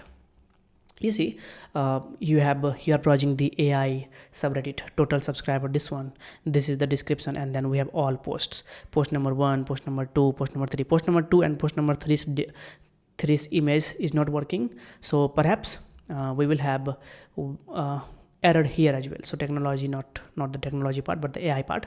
So this image is also broken, that's why, not this one, but these 2 images are also broken, that's why we are not seeing the output. Okay, but again, this is not an actual data that is coming from the database. Since I just mimicked it, yeah, we can consider it safe and sound.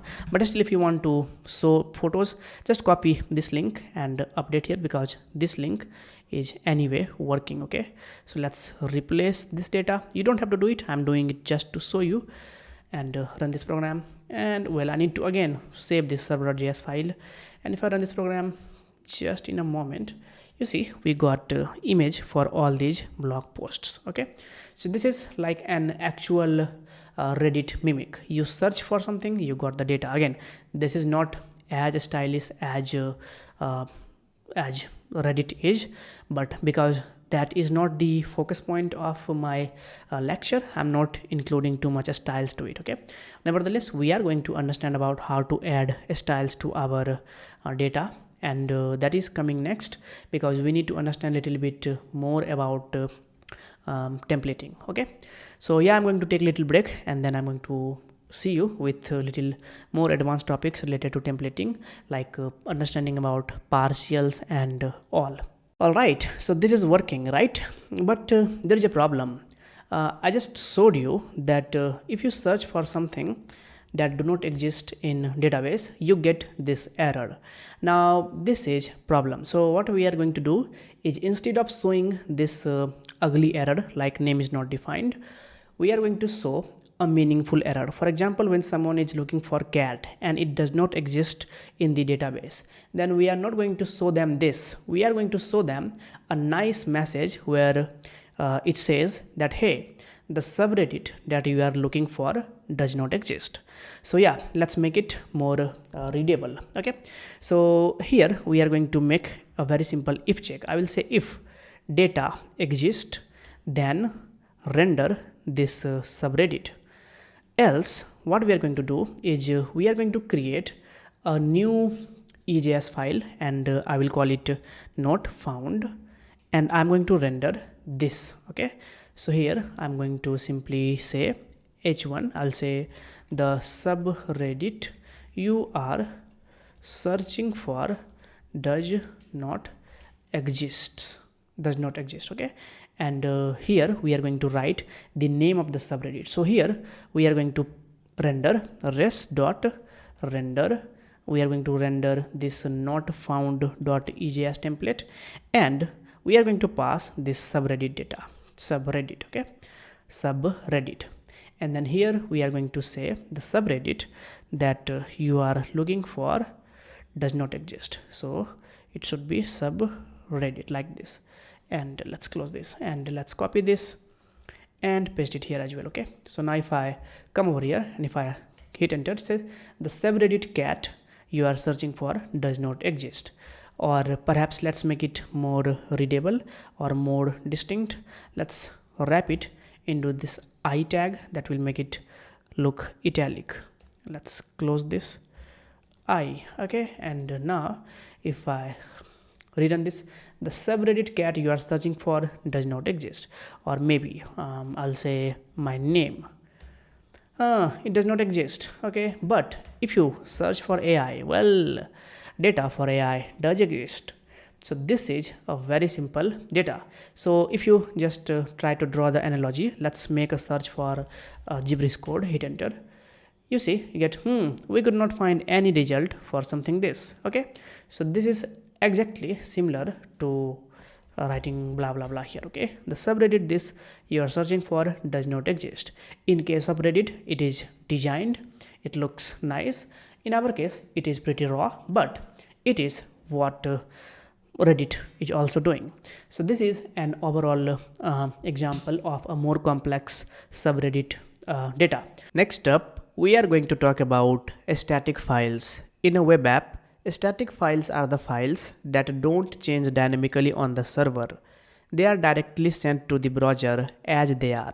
For example, HTML files, CSS style sets, JavaScript files, images, fonts. These are examples of static files. Now by default, Express does not know where your static files are. So you must tell Express which folder contains them. Now how to include static files? Let's read the docs. But first, let's take an example. Let's see that this official reddit.com website is nicely designed. And how do we design a website? Of course, by using CSS. But in our case, server is listening on port 3000. Let's go to localhost :3000 quickly. You can see that our app does not look designed. Like obviously we haven't put any design to it, so that's why it does not look too much designed. But very soon, if we kind of think that hey, we got to add CSS to it, then how can we do that? Well, we can do that by understanding how to include static files. So if you read, it says serving static files in Express. To serve static files such as images, CSS files, JavaScript file, we can use this express.static middleware. Now, as of now, we haven't discussed about middlewares, but middlewares are nothing but it's just a simple function that executes between request and response cycle. For every request and response cycle, a middleware, a particular middleware always executes. Okay, so if you read, it says the root argument specifies the root directory from which to serve static assets, which means that well, let's read it further and then it will all make sense. Here it has given a nice example. It says use the following code, so this code, to serve images, CSS files and JavaScript files in a directory named public. So now let me explain you what is happening. Let's say that I want to design maybe index.ejs. I want to design this file. So what I can do is this entire page, this hi from home page. Okay, so this is the exact page that we are talking about. Let's say I want to add some styles to this page. So what I can do, I can use the inline style part here. Okay, so like I can say a style, and inside this I can simply give this body background color of, let's say, orange red. Okay, if I save this, this should probably work. It does work, but this is not a feasible way to add stylings to our web app. Why? Because our web app can grow significantly larger, and styles are not written individually for individual HTML files. They are written in a large module from where we repeat designs. So imagine so what if I write, if I say style body background color orange red for this file index.js, of course we do get this orange color. But if I go to another URL, for example, how many of them do we have? We have this /fruits. We are rendering fruits. Okay, so if I go to /fruits, you will see this style is not replicated because we haven't wrote any styles for this fruits.ejs file right here. So again, we'll have to come here and we'll have to say style, and then we'll have to again say body background color to be orange red. Okay, and now this style will work. But now you can see that it is too much work. We are adding styles here and we are adding styles here as well. So this is not feasible. You should not do it. Instead, you should be very modular. So what you do, you can include a very static file in this HTML file.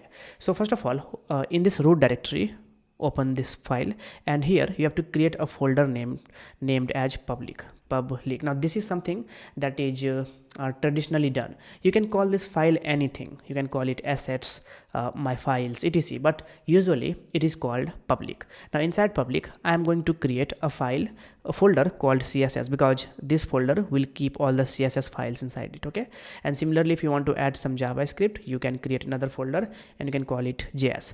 Now for now, let's just create a new file. I will say style.css inside this CSS file. Okay, and now I will just say body, on entire body I'm going to add this background color of orange red. Okay, by the way, if you look at it right now, if I rerun this program file, you see our style is gone. Okay, but very soon it will be back. Now let's say I want to add this style of body background color orange red to all of the pages. So all we have to do is we have to include this style.css file inside all of these HTML file. How do we do that? Well, how do we include CSS in an HTML file? By simply using this link tag, right? So here you can call this link tag, and here inside this href you can provide the path of this static file. Now the path of this static file is pretty interesting. You may think that you have to do it like this. You have to say /public /css /style.css. okay, let's do it. If I save this, if I run this program, nothing happens. Okay, because this is not how you include a static file inside your app. First, you have to tell Express that, hey brother, I have a static file that I'm serving. That you do by using a middleware. So you can say express.static setup. For that, you have to call on Express, you have to call this static method, and here you have to pass this folder name public. But this is not it. This is not it. If you look at this use cases here, you see that this is the first part, but you have to put this entire part into this app.use middleware. So you cut this entire part, you say, hey app, because the name of the app is itself app use this thing. So my static files are inside this folder that is called as public. If you name it asset, then you'll have to provide the name asset, but since we have called it public, you can call it public. Now if I save this and if I come over here, if I run this program, nothing happens. Why? Because the way we have included CSS file is not correct. Now since you have already said that please look for all the static files in this public folder, you no longer have to mention public. So all you have to do is you have to say css dash a style.css. So now if I save this, if I run this program, still nothing happens because we forgot to mention slash. So now if I say /css /style.css, because we have this CSS folder inside which we have this style.css. So now if I save this, run this program, still nothing happens. So maybe we need to save this program once, and now if I check, if I run this program, nothing happens. Or maybe we are checking for, okay, so we have applied styles on this fruits.ejs file and we are checking for our home page. So let's go to our fruits. See, our style is back. Okay, so you need to call this entire link. Let's copy this and let's paste it on all of our HTML files. Okay, so that our styling will be like similar for all of the pages. Okay, so now you no longer have to manually style it. So wherever you go now, let's rerun this server.js. So wherever you go now, you will find your style following the same style paradigm. Okay, so this is how you include a static file. Let's now say that I want to include maybe an image as well. So how do you include an image? Let's create another folder. I will say img and let's go to unsplash. I will just download a very simple image and I will drag and drop. I will say what should I say?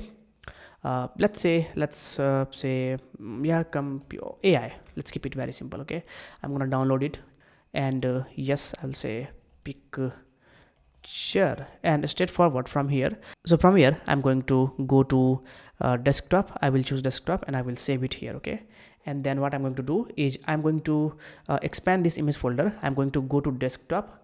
From here I'm going to drag and drop it inside this image folder and the name is picture.jpg. So now to include this image in our web app, what we are going to do is we are going to maybe where should I show this image? Let's show this image on our home page, so index.ejs. Okay, so here I can call this image tag, and from here the source is /img /picture dot, what is the name, picture.jpg. Again, don't say public / image / picture. No, this is not the correct path. If I save this, you will see I'll have to run this server.js. This will not work. This will not work. If I go to home page, we do not see our image. Why? Because static files need not render like this. We should not render a static file like this. So again, you'll have to remove this part here. You don't have to mention this public. So now if I save this, save server.js again, let's come here, rerun this program. You see, you got this image shown here. Okay, so this is how you include static files. Now let's quickly include, let's say maybe we want to include a JavaScript file as well. So I'm going to create another folder inside this public folder. I will say JS. Okay, it says JS, a file or folder JS already exists at this location. Where? Okay, so I already have JS. So I'm going to create, I'll say a script.js. And I'll keep the code very simple. I'll say console.log hello. Okay, and now again I can come here, let's say perhaps on this index.ejs, and here I can say script, and here I can say source equals to /js /script.js. and if I save this, for now what I'm going to do is instead of console.log I will simply push an alert. I will say I am loaded successfully. Yay. Okay, let's now save server.js, and if I reload, you see I am loaded successfully. So this is how you include static files in your web app. Okay, and this is quite essential because again, if you read, use the following code to serve images like CSS files, JavaScript files in a directory named public. If you want to name it like assets, if you change this name to assets, okay, and if you save this server.js file again, you'll see that it will not work because now we need to change the middleware name to not public but assets, and now our middleware will work again. Okay, so this is the usage of static files. Okay, and let's now move forward and let's now talk about EJS partials. Hey, the next thing that we are going to do is first we are going to add little interactivity to this web app, and then we are going to understand EJS and partials. So for now, if I have to go to the page where we are generating the random number, then we have to tweak the URL. I have to say /rand, or perhaps if I have to go to this this fruits route, again we'll have to do it manually like this. Okay, now this is time consuming and this is irritating.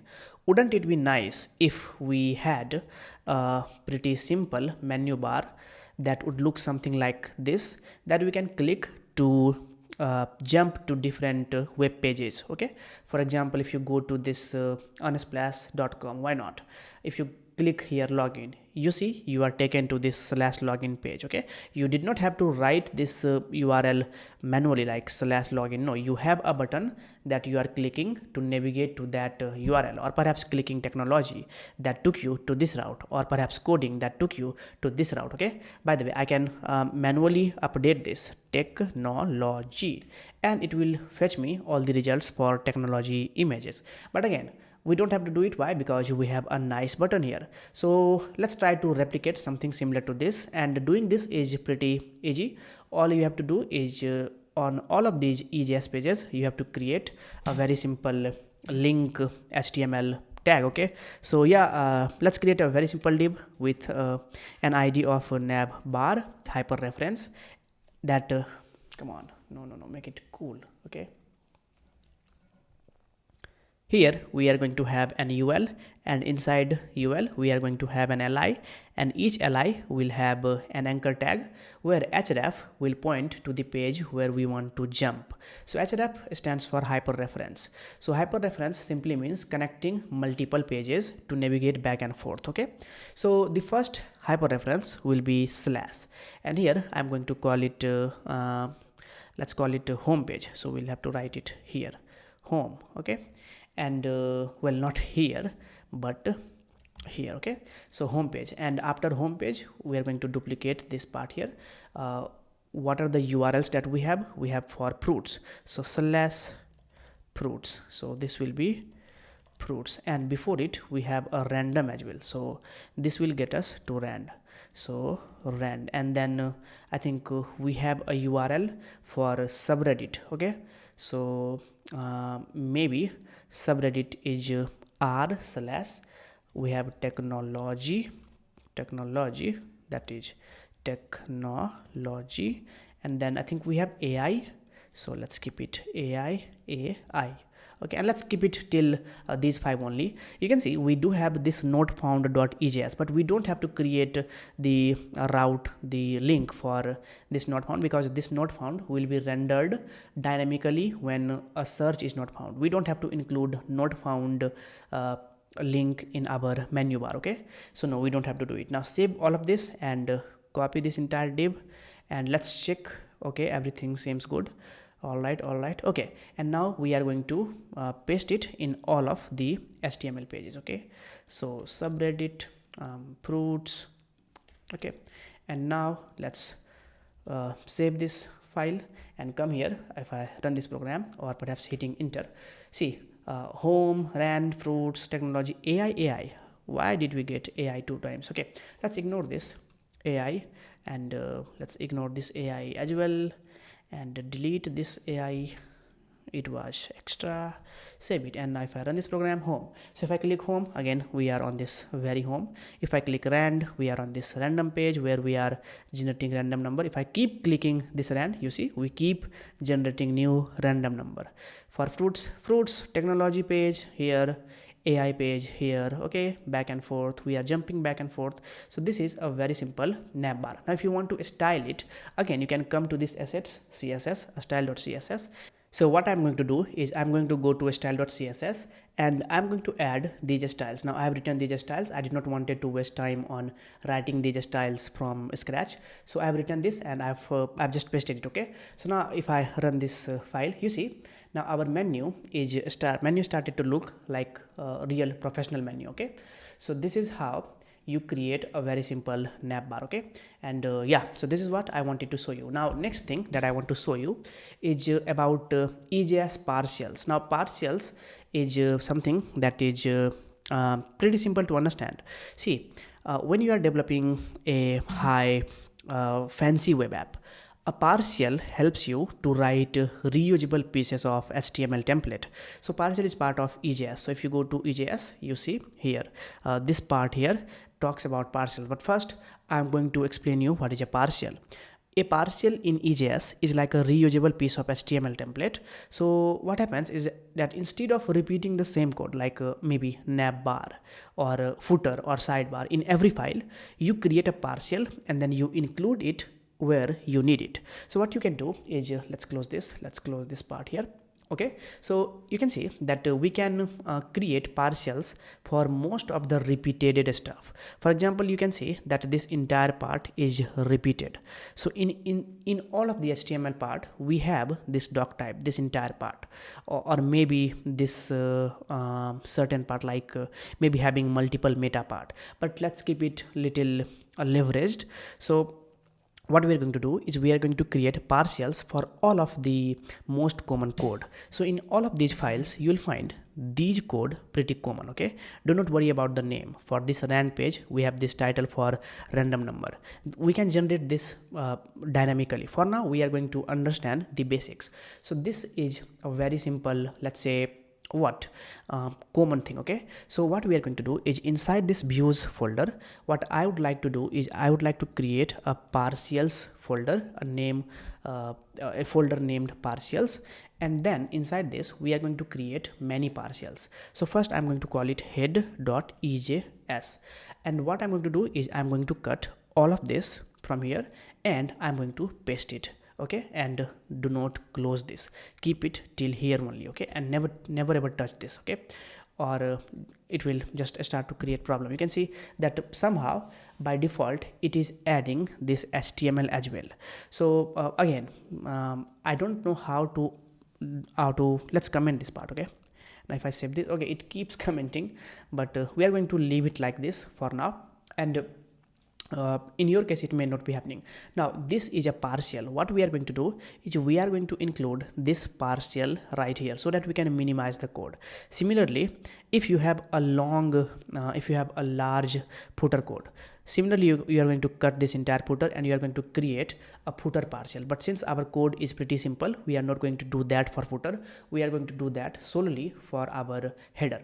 So now if you come here, if you go to ejs.co, partials are something that is that you can create using this includes tag. So if you read, it says includes are relative to the template with the include call. So you can include a partial using this syntax. Okay, so what you are going to do is right here you can open this tag and you can say % and then you say dash and then % and then close it. Now inside this you can use the includes function like this, include, to include your partial like it is written here. Okay, so all you have to do is you have to say by the way, if you see the app right now, you see Prettier is giving us complaint. So let me show you that this will really crash our app, and after adding partial it will be all back.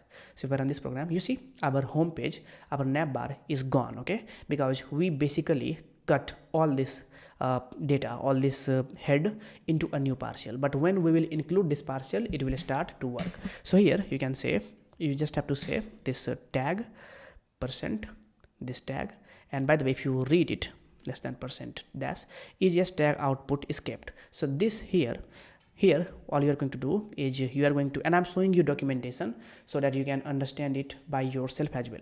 So all you have to do is you have to call this include function and you have to pass the location of your partial. So here you can say include, and here you have to say the folder is partials / name is head. Okay, and you don't have to mention header.ejs. This will suffice. If I save this, run this program again, and if I run this program, you see our code is back. Okay, so now what we are going to do is we are going to copy this entire part and we are going to paste all of this. We are going to remove this head and we are going to paste this. We are going to remove this head, we are going to paste this partial here, and we are going to do the same thing for our this part as well. Okay, and now this is good, and let's do this for our index as well, and I think this is how we fixed our problem. So now if I save this, run this program, okay, now all of the pages are generated using partials. So this is a very simple example of partials. We simply cut all of our repeated code. Now I'm going to show you one more example. See, this navbar is getting repeated, okay, on all of the pages. So what we are going to do is we are going to create another partial. I'm going to call it nav.ejs, and inside this we are going to keep this navbar. Cut it, and we are going to keep this navbar, and here we are going to include the navbar, include partial slash nav. Okay, by the way, if I comment this now, if I delete this, you'll see that our navbar will not show up. Okay, but the moment we will include this partial, our navbar will show. Well, what happened? Include partials slash nav. Okay, nav.js is here. Okay, we are checking on different page, so let's paste all of this on this all of the pages. So let's cut this part and paste it here, and on subreddit as well, let's cut this part, let's paste it here, and on fruits.ejs here we need to paste it as well. Okay, so now if I save this, if I run this program, we are still not seeing our navbar. Why? Because let's do some refactoring. So what happens is by default our navbar is not appearing because we did not saved our server.js.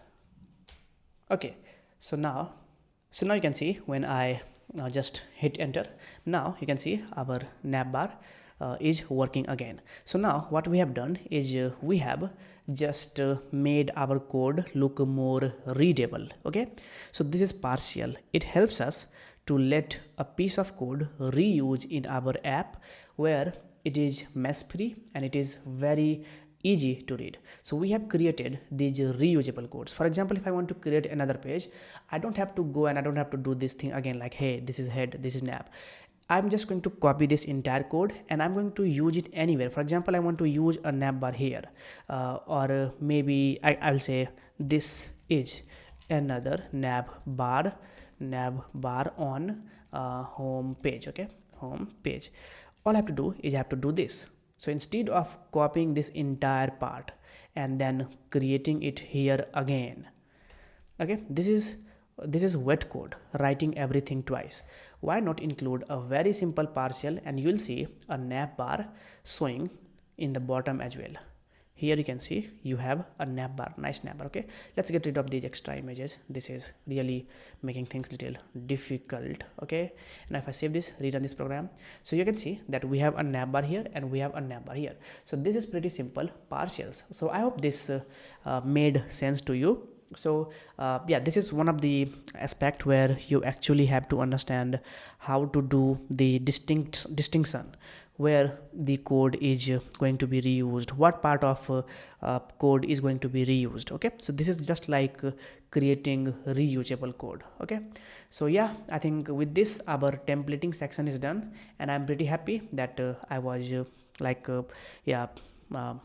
put some effort to teach you. Now one thing that is left to done is if you go to slash, for example, if you click this rand page, you see you still get to see this codeblock.com, for fruits codeblock.com, technology codeblock.com. No, I want to change this. When I go to home, I want to see home. When I go to rand, I want to see rand.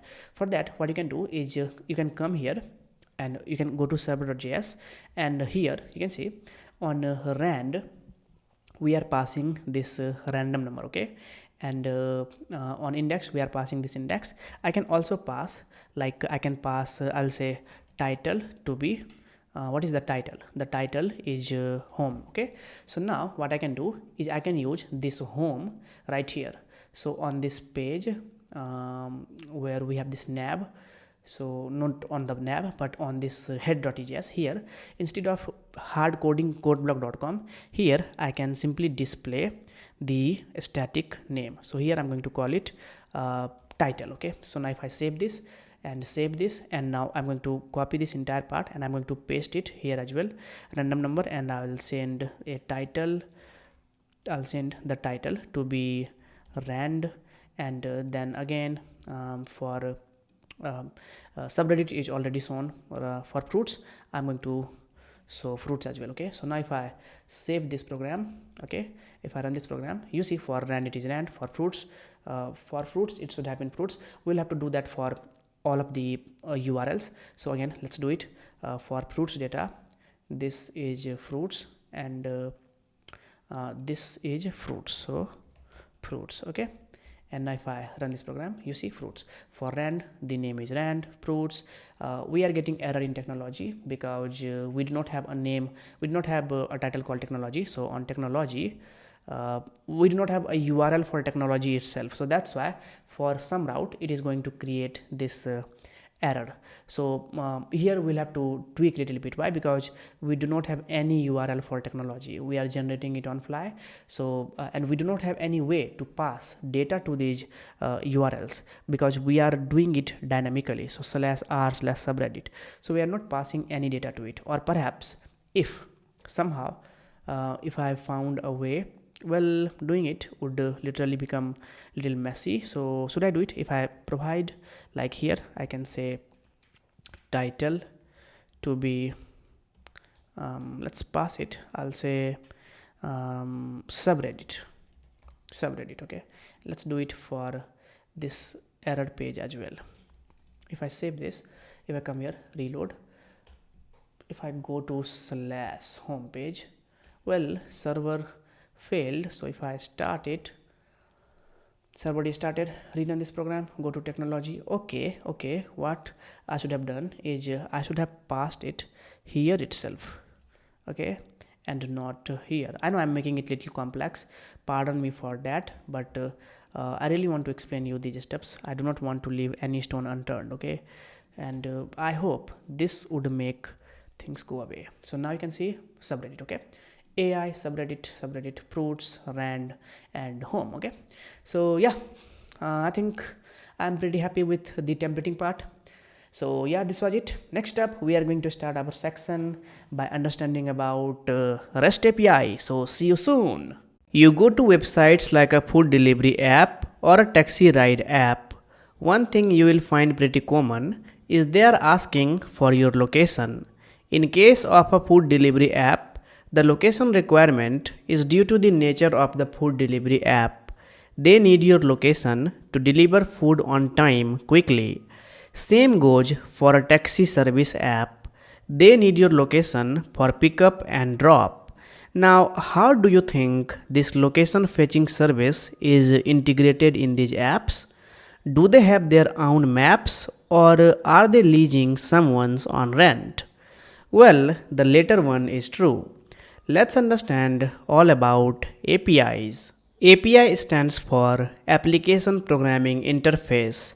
It's essentially a set of rules and protocols that defines how different software can interact with each other. Now, what does that mean in real life? Let's say we have two programs, program A and program B. Consider these programs as a person in real life. If we want program A and B to talk to each other because they provide different pieces of functionality and we want them to work together, then we would need them to be able to communicate to each other.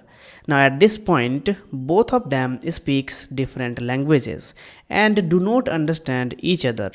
So what can we do? Well, we can build an interface in between these two programs so that they know how to interact with each other through this bridge in the middle. That is essentially what an API does. It bridges the communication between different pieces of software. Coming to our original example, both the services, the food delivery app and the taxi service app, uses Google Maps to locate their users. This is the very simple example of an API at use. These companies do not need to develop their maps because not only building one is costly and expensive, it is also unnecessary. So they pay a little amount to use Google Maps services. Now let's take another example. Let's say you are developing a diary website where users will write about their day. And with each submission, you are also going to display a suitable icon next to it. In this case, the update is related to weather, so we are going to show a little nice weather icon next to the text. Now users can manually update the icons also, but you don't need to manually create icons for different types of weather condition. It would be much convenient if the icon is selected automatically based on the recent weather data. So you look online and you find a website, Open Weather, that has a backend where latest data related to latest weather conditions are updated frequently, plus the data for all the locations are available. Perfect. This is what you need. Now all you need is to be able to talk to OpenWeather's server so that you can bring their weather data into your Nodes website. So how do you do that? You don't know what their database is written in. It could be some sort of programming language you have never heard of. You don't know how to access their backend servers. You don't know what are the rules that are governing those servers. So you basically have absolutely no idea about how to interact with OpenWeather's API. And that's where the API comes in to save you. In this case, OpenWeather creates an API that tells you how you can interact with their services. If you want data from them, then there are these things you can access. For example, you can get longitude, latitude, or how the data is structured. For example, what is the format? Is it JSON, BSON, and also like what are the data that we are getting, like weather type, temperature, icon, etc, right? Next you have to do then is to make a request from your website through this API to say, well, these are the things that I want, and now because you have this interface and you know how to interact with their service, you are able to get all this data back and populate it into your website. This is one example of API where we are fetching something. But let's say you want to have a website where you want to let people sign up for your newsletter so that they can get your recent updates. But where does this all data get stored, like email and etc? Now what if you want to send your email using a service called MailChimp, and you want to send this email using MailChimp, and you want to be able to send email that you collect each time on your website into a database on your MailChimp account. How would you do this? Again, using an API. You are going to read the documentations of MailChimp, get to know how to work with their API, and then all you are going to do is you are going to make a post request. So this is a very simple example of different types of API. Now there are different architectural styles of APIs. These are how APIs are created. We have Graph Query Language, SOAP API, gRPC, REST API. These are patterns and structures that follows a set of rules. Now the one we are going to learn is REST API, because this is the most popular and most commonly used form of API. So with this, let's get started and let's learn all about APIs. Because this is a backend course, we really do not have to invest too much time in understanding things using the presentation mode, because I like to show steps by writing code. So let's jump directly into the coding department and let's learn all about API practically. Let's now start talking about APIs, and we are going to start this section by talking about GET and POST requests. GET and POSTs are the two very basic types of HTTP requests. There are others as well, such as put, patch, delete, and we will talk about these HTTP requests when we will talk about how to perform CRUD operations. For now, let's get a complete basic overview of GET and POST. See, a GET is a method. Whenever you are seeking information on internet, maybe on a Google form you made a search for a song name, a celebrity name, data for celebrity, then that request is carried by this HTTP method that is called as GET. So GET method is used to receive information, and when you make a GET request, then the search term is carried out in the URL. Remember when I talked about request.query, request.body? So when you make a GET request, then your search term is clearly visible in the URL. And when you talk about post request, then a post request is when we are posting something to the server, when we are creating something. For example, when you comment on a YouTube video, that's actually a post request. And when you make a post request, then in post request data is sent via a request body and not a query string. So when you post something, then that data is not visible in the URL. Okay, so this is a very simple difference between get and post. It's very easy to understand. You are searching something, it's get request. You are creating something, it's post request. And here are the additional data. Okay, for example, you want to write, create, update, maybe you want to filter. These are some of the examples of a post request. And when you want to search something, then information is visible in the URL. Okay, now let me give you a very simple overview of get and post both. So here I'm on google.com, and when I will make a search for code block dev, so this is the username of this channel. So if I hit enter, you can see we got our data back. But if you focus here, then you can see that the search term is clearly visible in the URL. So the search term is carried out in the URL as well. So here search what q equals to code block dev.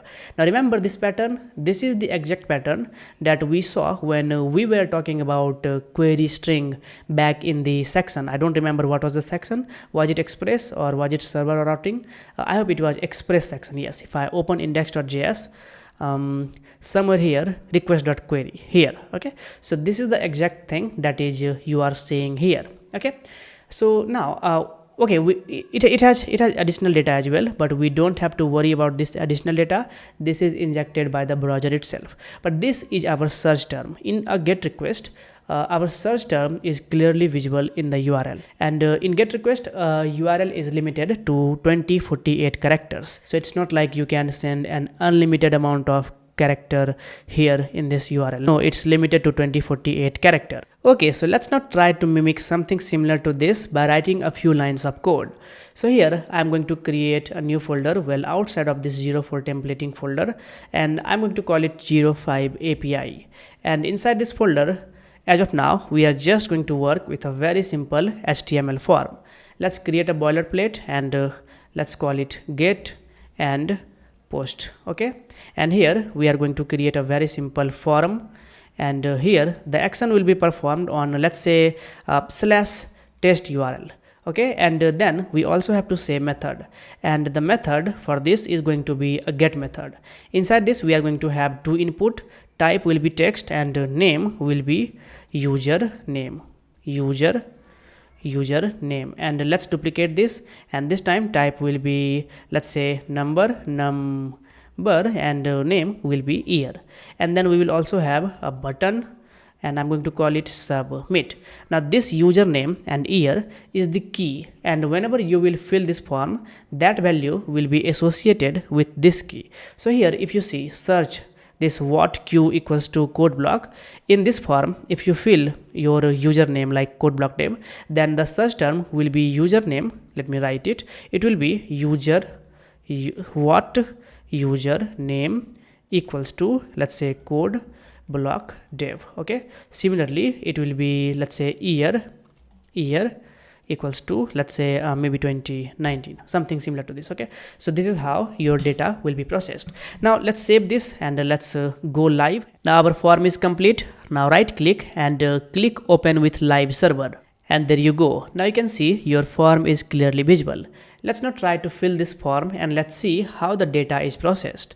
And notice that the method that we are using to receive data on this /test URL is this get method. Okay, so when you try to fill this data, let's say username and year, I'll say username is code block, and I created this channel in 2019. When I will hit submit, you can notice that it says that cannot get /test. This is a legitimate message. Since we do not have any test route set up in our backend, that's why we are getting this message that says cannot get /test, because we do not have any URL set like this on our backend. We are working just on the front end. But since the method is get, you can see that the URL is carrying our data where it says what username equals to code block and year equals to 2019. Now if you try to draw resemblance, here you can see this is the exact format of how our data is carried. Username equals to code block dev, year is 2019. So when you work with a GET request, then the request data is clearly visible in this URL. Now similarly, if you work with a POST request, let's duplicate this form, and here I'm going to write an h1. I'll say GET and POST request. This is a GET request. I'll say GET, and here I will write another, let's say h2. We should not have multiple h1s. GET, not GET but POST. Okay, and this time the method is going to be POST. Okay, and we do not have to do with this because data will not be visible in your URL. If I save this, come over here, if I rerun this program, or let's go here, and from here we need to select this 05 API, and this is the POST request. If I again fill the data, this is the GET request, the URL will be visible, the data will be visible in the URL. But when you make a POST request, let's say 2019 again, when I will hit submit, you can see it says obviously for sure, with a surety we can say that the data was submitted to this /test URL /test route, but you are seeing this message that says this page isn't working. If the problem continues, contact the site owner, and it is also giving us a very simple HTTP error of 405. Before we move on to some advanced topics related to APIs, I want to explain something very important about API testing. Right now, when you make a GET or POST request using a form like this, then you can be assured that the data is indeed submitted successfully. But the problem is you don't always get a clear response back. So if I go to 05 API and if I make a GET request, if I hit submit, then you can see the URL is indicating that the data is indeed submitted successfully using this query string. But here in response, we are getting this message that says cannot get /test. Now this is a legitimate message. This simply indicates that in our server we have no route that is checking for any incoming request on this /test URL. So that's why we are getting cannot get /test. Similarly, if you make a POST request, you will see you will get no front-end response. The data is indeed submitted successfully, but on front-end, all you are seeing is this error where it says this page isn't working. If the problem continues, contact the site owner, and it is also showing this little HTTP error of status code 405. Well, the reason is because by default, a form doesn't show this success message on the front end. That response is hidden in the network tab. To see that response, right click, click inspect, and from here go to network tab and reload again. And now here if you click, you can see this entire message right here in this header. So in this general section of this header tab, you can find the request URL, that is this 5500/test. Method is post, status code is 405, and if you go to payload, then payload is username code block age 7. So this is for the post request that we just made. Similarly, you can find the data for get request as well. So here if you click, you can see the request method was get request, status code is 404, not found. And here if you go, you can again see payload. Okay, you can view URL encoded, decoded, view source. So this is how you can figure out the data. But you can see when you are working with form, then this is how you actually get to work with data. But imagine if you have to work with like lots and lots of data. Each time to check if things worked or not, you'll have to tweak this network tab. This is wrong. You don't have to do this. Okay, instead what you can do is we can use a tool like Postman. When you use a tool like Postman, it becomes everything becomes easier. Postman shows you the raw response like status code, headers, JSON instantly. So you don't waste time on manual debugging. So all you have to do is you have to go to postman.com/downloads, and from here download Postman based on your operating system. Since I am on Apple, I will click Mac Apple chip, and it will start to download, and I will just let it download, and I'm going to give you a little bit more information about whatever we have talked right now. See, we need Postman because Postman makes API testing much easier, faster and clearer. The reason why we would want to use a tool like Postman or maybe API Dog, 2 to 3 days ago I was checking this API Dog. So wow, the UI of API Dog looks absolutely stunning. Probably I will try to maybe use API Dog as well, probably in maybe next course where we will develop little applications. Maybe I will try to check API Dog, but for now let's stick to Postman. So the overall message is that when you submit a form or make a request in the browser, you often only see a success message or a blank page like this one. Okay, so this is the message, or you are getting a blank page.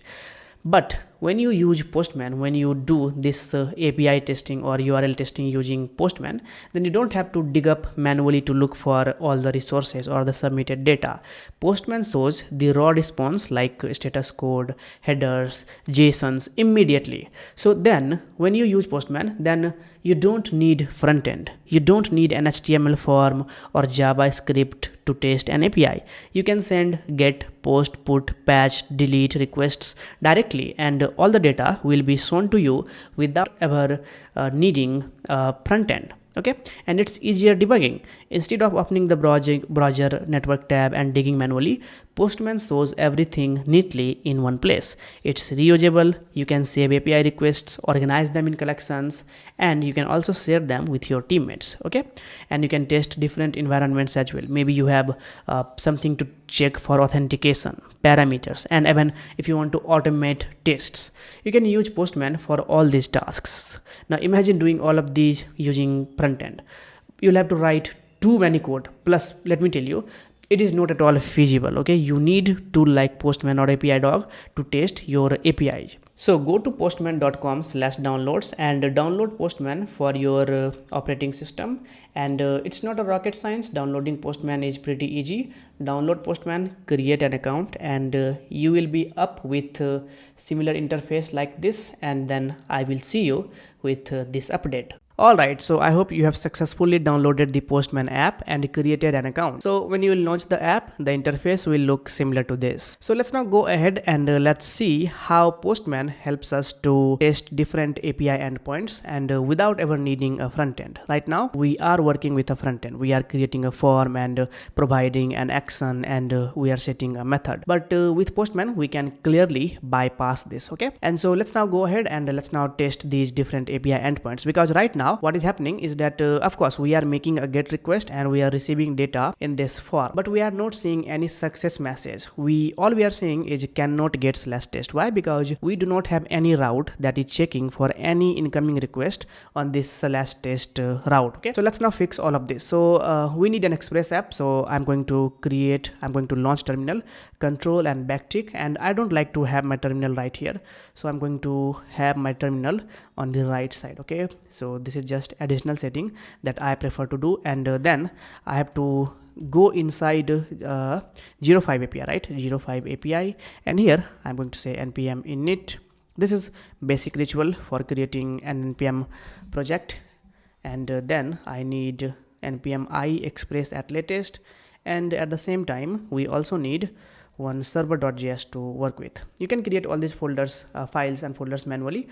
Since I am a little good in terminal, I can do all of this by writing code. Okay, and let me have some space here. Okay, come on.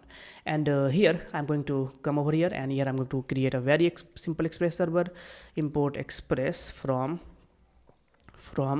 Express. I will fast forward it. Okay, app equals to Express and app dot listen. Let's now spin the server. All we have to do is we have to say node-watch the name of the file, that is server.js, and we are getting a warning because we forgot to change the type of common to module. So let's change this to module because we are working with the latest JavaScript syntax like import export. So that's why we need to change this type to module. Okay, we have already discussed about all of this. So now if I save this program, the warning will be gone. So the warning is gone. Okay, now if I go ahead and let's now go ahead and make a test right here. maybe if I make a get request on let's say 2019, okay, if I hit submit, you can see that we are still getting cannot get /test, and then here we are seeing the data clearly visible in the URL. But let's now quickly make let's now quickly create a route to check for any incoming request on this /test URL. Okay, so here I can say app dot, we know that we have a get method, and so it is going to check for any incoming request on /test URL, and here I can say rec res, and that's it. And from here we are going to send a message that hey you are fetching for a request. Okay, and if I save this file, and now if I come over here, if I refresh this program, rerun this program, okay, we are still getting this error, says cannot get test. Well, the reason is the form that we have here in this index.html is listening on this /test URL that is not set up in the backend. So we need to update this. So this needs to be HTTP. Let me close the sidebar so that we can have more space. This needs to be HTTP://localhost. You can write localhost or you can write 127.0.0.1 as well.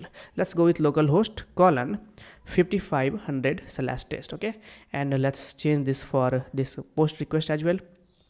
If I save this, let's save server.js one more time, and now if you come over here, if you refresh, if I hit enter, we need to go back, maybe refresh again, and now code block, let's go with 2019. If I hit submit, you see you are getting this message, hey, you are fetching for a request. Why did you get this message?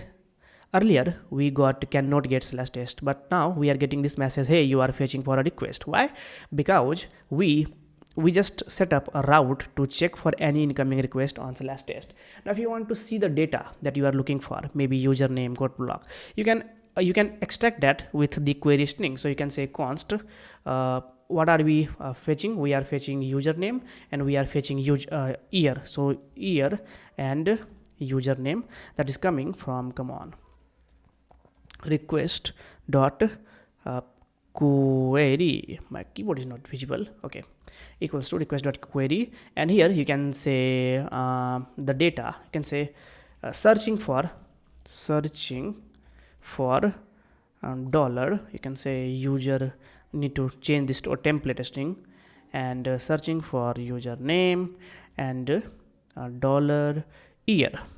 Okay, if I save this, now if I come over here, if I hit this route, command and R to rerun, searching for code block 2019. Okay, so this is how you fetch data. In a similar way, when you make a search for code block dev, you can see the search term is clearly visible here, and based on this search term we are populating our front end. So this is the data that we are searching for.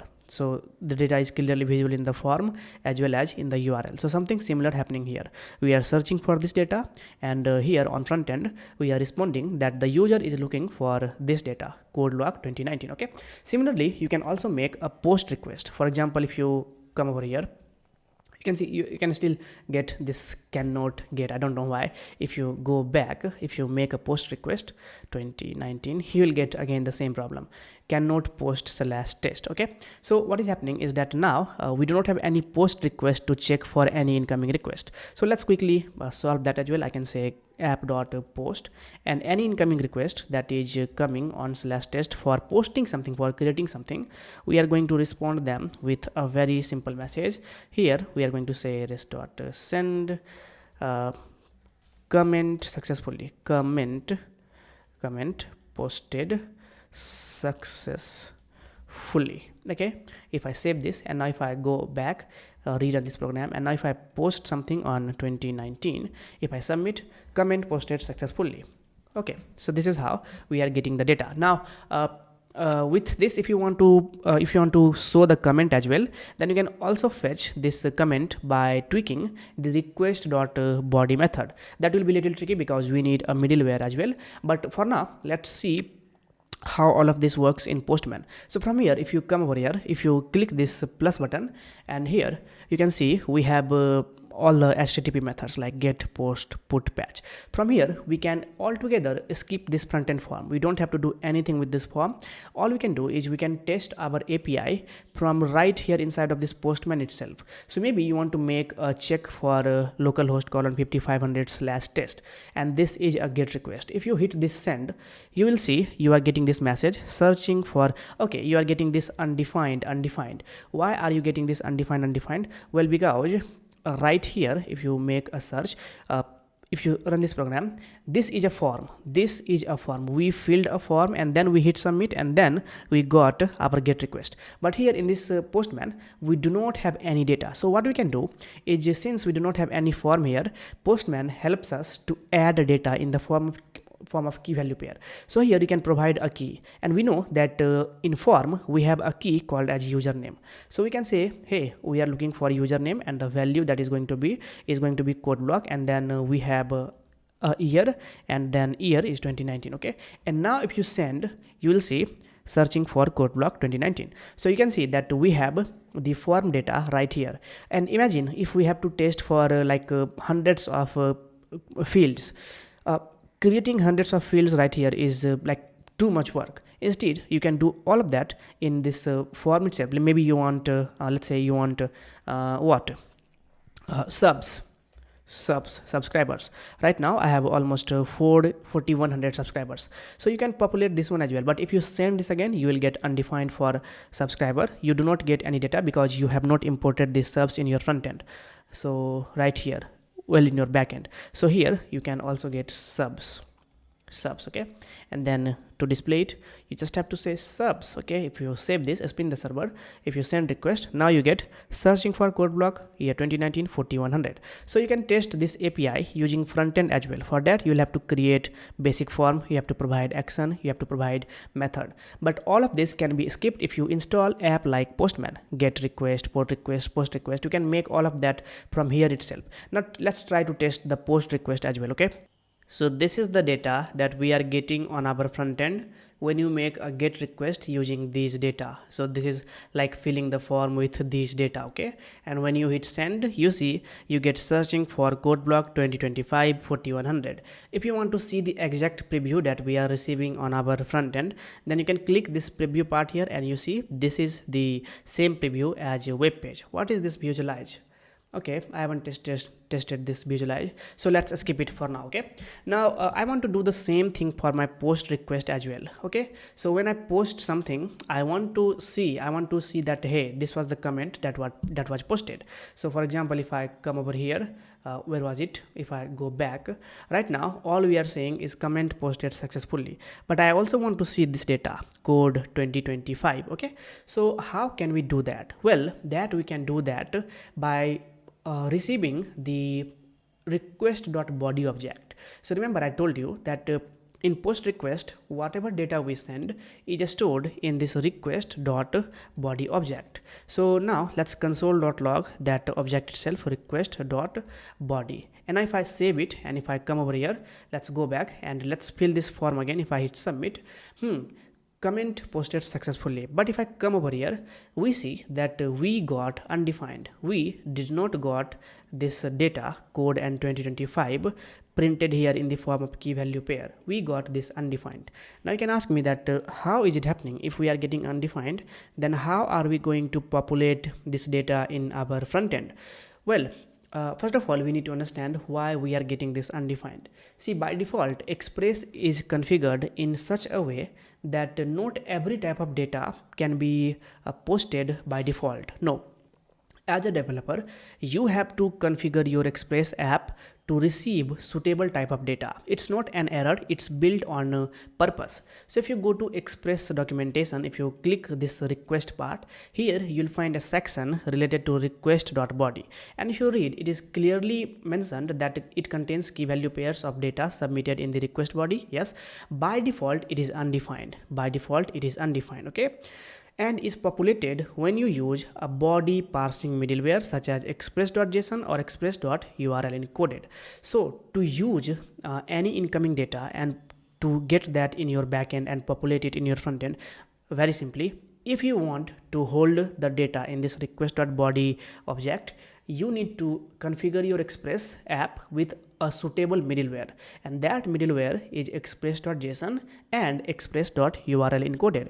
Now if you ask me that why, don't ask me, read this message, this purple part. If you read, as request.body shape is based on user controlled input. See, this is user controlled input. I don't know what type of data I'm going to insert. Maybe I will insert this special character. Maybe here in code I can enter this special character. Now this is not a username. A username is a plain text, right? But user chose to enter this. Here on the part of year, maybe I want to, well, since it is a number, I cannot enter anything. Even I cannot enter a string. I will have to enter a number only. You cannot even enter a special character. So here you can see that this is a check by frontend, but for username I entered a special character. But Express, if you read, that request.body shape is based on user control input. When you provide them with a form, the form, they can enter any type of data. All properties and values in this object by default are untrusted and should be validated before trusting. So you would not actually want to store this this data as username, because it does not make any sense, right? So that's why you keep a check. So here if you read, it says, for example, this method may fail in multiple ways. For example, foo may not be there or may not be a string, and to a string may not be a function and instead a string or other user input.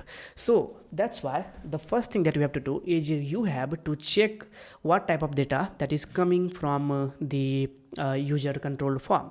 For that you have to use body parser, and so body parser is nothing but just a middleware that helps you to parse data in an accurate way. So here if you read, you have to pass these two middlewares. Well, we will come to middlewares. Middlewares are simply a function that runs between request and response cycle. We'll come to it. So here you can see, if you see, it says you have to use this app.use express.url encoded with extended key set to value true. This is for parsing application / form URL encoded data. And then we have this app.use express.json middleware. This is for parsing application /json. So let's copy both of these and let's come over here in our Express app and let's paste it right here. If I save this, now if I come over here in this app, let's go back, refresh it, go to 05, and here if I say, let's say username is Ankit and year is 2025. Now you'll see the magic. If I will hit submit, comment posted successfully, come over here, you can see you are getting username Ankit, year 2025. Now you no longer see that undefined. Similarly, if you want to test this API endpoint using this Postman, then you can do that as well. So from here, go to post, and from here we need to get rid of all of this. Because we in post route we do not provide data in the form of request.query, because post data in post route we do not get request.query, we get request.body. So we have to go to this body part, and from here we have to send data in JSON format. So from here you can select, from this drop down you can select this JSON format, and you can send the data in this JSON format where username is Ankit and year, let's change this to 2025. Okay, and now if I hit to send, make sure to choose the HTTP method to be post, and you are making a post request on this URL with this data. And now if I hit send, you see comment posted successfully. Come over here and you can see you got your data. Okay, now how can I populate this data in our front end? If you see, this is the front end. Okay, so to use that data in front end, you can destructure it. You can say const, come on, like this, const, and we are getting username and we are getting here from request body, and here I say comment. Let's read this. I can say comment was username, or username username to username, and year equals to year to have a simple year. Okay, and if I save this, come over here, if I hit send, you can see username Ankit, year 2025. So whatever data that is being inserted by the user in the form, we are simply showing that. Similarly, if I come over here, let's say Ankit 2025, hit submit, you say username Ankit, year 2025. You want to insert some other data like maybe John Wick, year, let's go with 2025, hit submit, username John Wick, year 2025. So this is how you work with get and post request, and I also showed you the alternative. So how to use form to test your different API endpoints, as well as Postman to test your different API endpoints. Now you must have a question that hey Ankit, tell me, How is Postman helpful in testing these different API endpoints? I'm still not convinced to use Postman because for me, I think form works exactly fine. Here we have two input fields. I'm going to fill these input fields. I'm going to say 2025, hit submit, and we got the data. See, you got the data, but where is the HTTP method plus where is additional data that you need to keep track of when you are developing API, like status code? What was the payload that was uploaded? You can see the payload, but there are other things as well, right? So when you make a request, when you make a post or get request in Postman, you can check all of them right here. You can check headers, content type, content length, when was the time, status code, what was the size of the file, cookies, test results, body. Like, you have different types of data to send as well. Okay, from here you are sending a JSON data. Imagine sending a JSON data using an HTML form. That would be a nightmare. Okay, plus if you try to look for all these data in this form, in this front end, then you have to right click. You'll have to again tweak the network tab. Okay, and from here you'll have to reload file again, go here, and then from headers look at this data, post, okay, a payload, preview, etc. But when you have a tool, and plus this is for just one input field, you have to create another input field if you want another data. Okay, you have to go to front end, you have to tweak this data. You want subs, type is number, and here name will be subs. Okay, and now if you reload, so now you can see that you have to tweak the front end itself just to get this input field here. Whereas if you use Postman, all you have to do is in get request, I'm talking about get request, you come here, you quickly switch on this key part here, username, subs, year. See how easy it is. Plus you get to see all the HTTP requests. You can tweak header, you can see the preview. Okay, like Postman is life saving. So always work with Postman when you are creating APIs. So this was a very simple lecture on understanding how get and post request behaves. How can we configure our Express server to receive post request and populate the data received by post requests in the front end. So let's now move forward, and let's now talk about the larger aspect of API, and that is talking about the structure of API that we are going to study, that is REST API. Let's now implement our own RESTful server architecture. It sounds very fancy, but basically what we are going to do is we are going to choose resources. Since we do not have any database to work with, because we haven't talked about database yet, so we will stick to a basic array. It will be an array of multiple objects.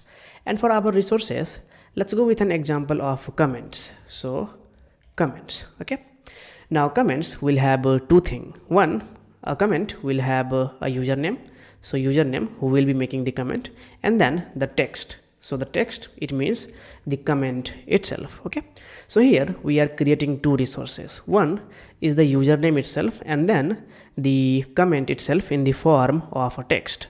So a very simple example can be like Ankit says hi. Okay, so this is a very simple example of a comment. Now the thing that we are trying to achieve here is we are trying to understand the CRUD functionality. CRUD stands for create, read, update, delete. So we will have resources, and we are going to perform CRUD operations to understand how resources are created and how we work on those resources using different HTTP methods. Okay, for example, if I want to show you all the comments, I can create a get route, and then I can have my resource endpoint something like this. I can say all comments. Okay, all comments, or maybe I can say simply all, or maybe here is all the comments. Okay, so this is the resource endpoint for fetching all the comments in our database. Same thing can be done for posting a comment, so for creating a comment. So I can say a post route for, let's say, new comment. Okay, or maybe I can say make a new comment, or maybe say post your comment. So the point here is that to create our resources, here I have lots and lots of flexibility. So flexibility is the point here. But what we are going to do here is we are going to follow a nice pattern, and this pattern is not necessarily the same thing as REST. It's REST compliant. Okay, but I want to be clear that what I am showing you here is one way of implementing a REST API. But this is what we are going to do. So we are going to set up our resources, and our path is going to be renamed to sound not only easy, but it will also be productive to work with our HTTP verb with ease. So instead of having these confusing names, get all, comments all, you can do it. Okay, that's why I just mentioned that this is kind of it's not undoable. Is undoable a word? You can do it, but a more convention is following a REST pattern way. Okay, so what we are going to do is, instead of choosing this way, we are going to keep it very simple. So we are going to create our resource endpoint like this. I can say get request on slash, I can say comments, but comments, so it is comments, it's pluralized. Okay, so this will be our base for everything we do. So this is a very simple endpoint for fetching all the comments. So here I can say showing all the comments. So this resource endpoint will fetch you all the comments, and then we are going to have different HTTP verbs like post, put, patch. Okay, similarly to let's say create a comment, I can say post slash let's say again, why not, comments. So here we are going to make a new comment. Okay, make a new comment, or maybe if you do not want to call it comment, you can call it anything, but let's go with simple comment, because it is automatically going to be a post route on comments, so you don't need to think too much about having different resource endpoint names here. Both will do fine. And then we can have another method for updating a particular let's say comment. So again, I can make a post request on a comment, but with some ID associated with it.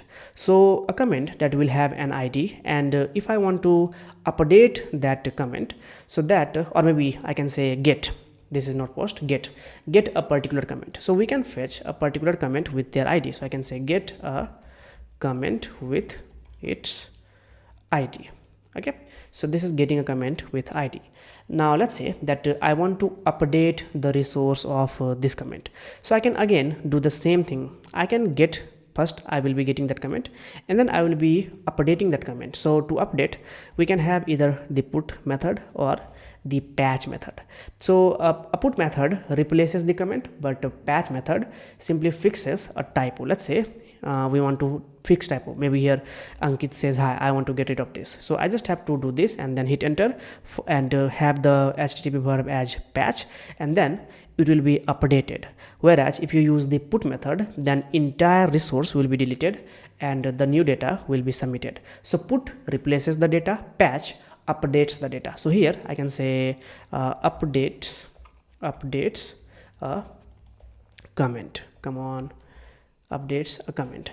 And then similarly, if I want to delete a resource, I can say delete again on slash comment slash some sort of ID for the comment that I want to delete. It deletes a comment with provided ID. Okay, so this is all the resources that we are going to create, and this is how we are going to create our resource endpoints.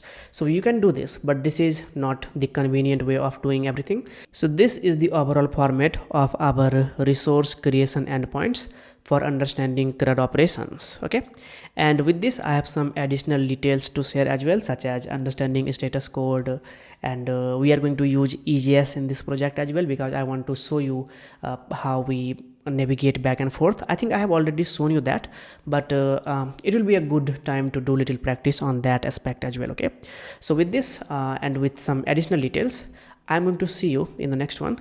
And I think we are going to work in this same project, so no need to create another project. We are going to do everything here itself. Okay, so yeah, see you inside. So let's get started with our resource creation. So the first thing that we are going to create is we are going to create an endpoint for showing all the comments. Okay, and so the first thing that we are going to do is we are going to install EJS.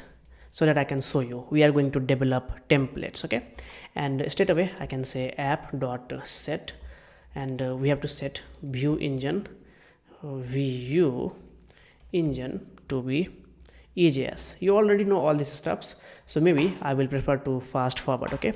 And then next we are going to do is here we are going to create a folder called as views, okay? Let's render it quickly so that we can see things in action. So I can say app.get, and the resource that we are going to create is going to be /comments. So this route will show all the comments, okay? So res right here, and res dot render, and we are going to render, let's say to show all the comments we are going to render an index page. So here I can create inside this views, I can create one index.ejs file, or should I create a folder? Let's create a folder so that we can have all the comments related file inside this comments folder, okay? So inside this, here I can say index.ejs, okay? And let's fill this with, and here I can say showing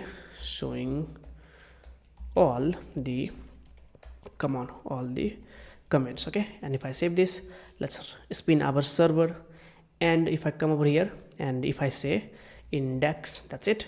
If I come over here, if I go to /comment, okay, it says failed to look up view index in views directory. Why? Because okay, it should have been comments /index. So now if I save it, if I reload, showing all the comments. Now where are our comments? So remember I told you that we do not have a database, so we are going to work with a local database.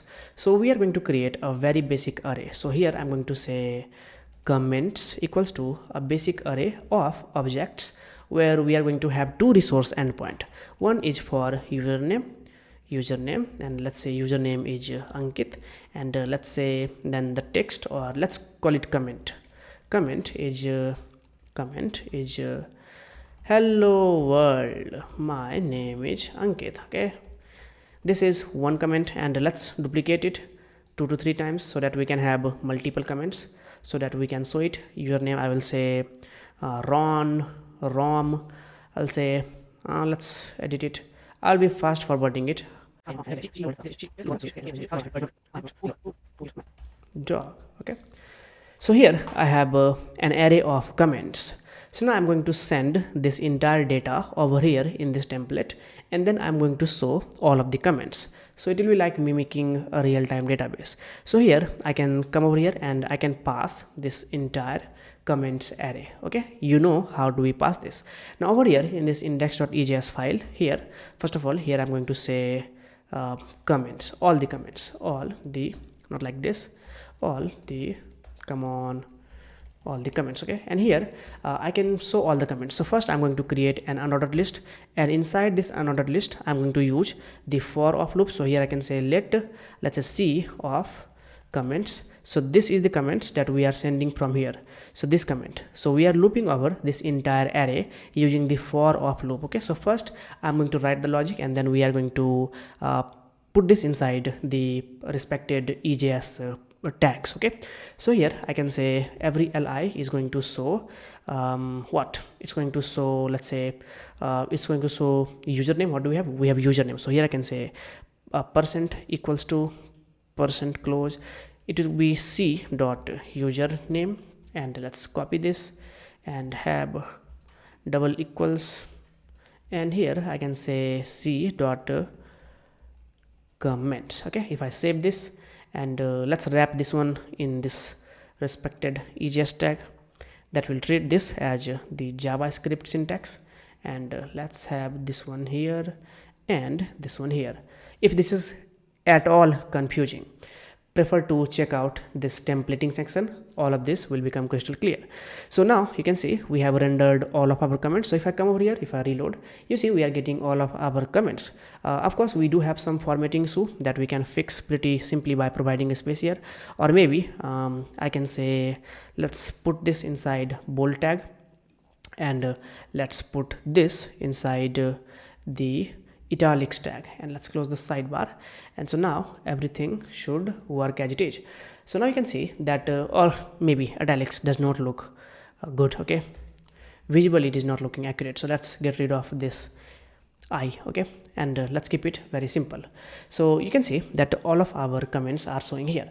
So this slash comments, this resource is showing all of the comments that we have here. Okay, now in a similar fashion, if let's say I want to create a new comment, then what we can do? So this is a very simple resource creation on this slash comments route.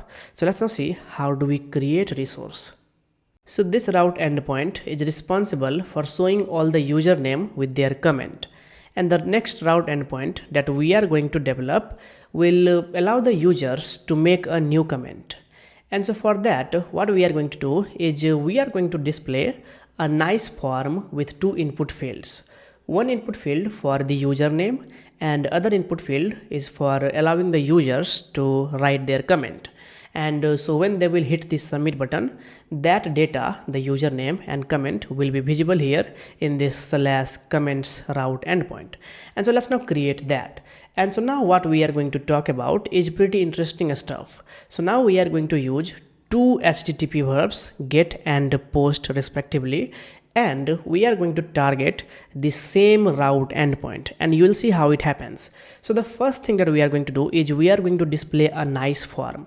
So here I'm going to set a get route, and I'm going to say if someone goes to, let's say, comments / new, if someone goes to this route, then we are going to display a nice form that they can fill. So here we are going to say rest.render, and I will say inside this comments folder we are going to create a new file called as new.ejs. So I'll say new.ejs, and here let's create the form markup. I will say make a new comment. Okay, and here we are going to create a very simple form, and inside this we are going to have one input field for text, and the name will be username, and then another input field for let's say for comment, let's use a text area. Okay, text area, and here I can say comment. Actually let's call it comments because that is the key value pair that we are using here. Okay, so username comments, so make sure to call it comments, not comment, and let's give them a label as well. So I will say label for, I will say username, and so for now we have to provide the ID username, and here I will say username, and let's close the sidebar for now, and same label for text area as well. Okay, I will say comments, and the ID will be comments. Okay, and so here I will say please write your, or simply I can say enter your, oh come on, let's say write your comment, and let's have placeholder as well. Okay, so here I can say placeholder to be, I will say enter your username, and then here placeholder will be enter your comment. Okay, and so let's fix this. Okay, so now if I come over here, if I go to / new, you see we get this data, and I forget to create this submit button, so I will say button submit, and let's fix this issues. This is not rendering correctly, so before write your comment, let's have a few line break, and let's have a line break after this label as well. So br. Okay, so now if I reload, username and write your comment. And so if you have any issue like how this issue in understanding how this label works, then this label is like clickable button that will display, that will highlight the label for respected field. For example, if you click username, then this respected field will be highlighted. It means that this username, this input field is for this username. If you click write your comment here, then you can see the comment area is highlighted. So that's why we have this label for. Okay, and this is all covered in the front-end development part, so please make sure to check that out. Okay, so now if you come over here on this server.js, so this is a get request for getting this form, and now on the same route endpoint we are going to make a post request that will help us to receive all the data provided in this form. Okay, so on this same request, on this same route endpoint to be exact, we are going to have this same rec and res, And now here we are going to receive all the data that the user will provide in this form. So to see that, I can simply console.log request.body. Let's see what are we getting the data inserted in this form. So I will say Ankit, I will say hi there. Okay, if I hit submit, you can see our data was submitted. Okay, make a new comment, and if you come over here, okay, so the problem is we are unable to see the data. Why are we unable to see the data? If I go to new.ejs, so this is the username, we are receiving the username and we are receiving the comments. So we should have received the data. Let's see why are we not receiving the data. Let's go to server.js first. Okay, so we are rendering this one. Cool. And I'm not going to edit this part. I want to show you how to fix little errors on your own. Okay, so app.post comments/new. If someone makes okay, the problem is that on this new .ejs form, I forget to mention this form action. So here the action that it will perform will be on this route. So it is comments/new, and the method is post. Okay, so this is the thing that you have to do, and if you don't do it, then how is this form even going to understand that where this data is going to be submitted? So when you hit this submit button, then this action will be triggered on this route path. So for that we have already set up this post request, and then we specifically mention the method as well, that is a post method. Okay, so when you say this, then it means that this form will be posted on all of the data of this form will be posted on this specific route, and then we are catching all of the data here in this request.body. So now if I save this again, let's come here, let's go to this /new, let's start fresh. I will say, let's go with another data. I'll say Sally, I'll say hi, I am Sally. If I hit submit, our data is submitted. If I come over here in this console.log, here you can see in this part we have username and comments. Congratulations. Now what we are going to do is, instead of displaying this, we are going to push all this new data in this new comments array. So instead of just displaying it, we are just going to say const, let's destructure it, and what are the data that we are getting? We are getting username and we are getting comments, and we are getting it from request.body.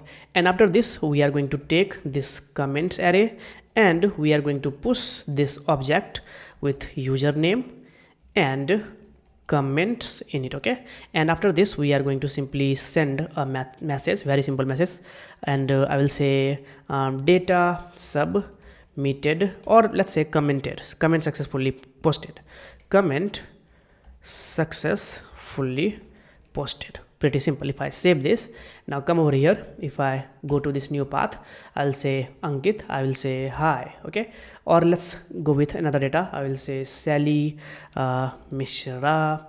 I'll say, yeah, hi, I am Sally Mishra. Okay, and if I hit submit, cool, it says comment.push is not a function. Why? Comment. So I figured out the problem. So the problem here is that we already have a variable called as comments, and here we are extracting another username with this comments data, and then we are trying to push this comments in this comments array itself.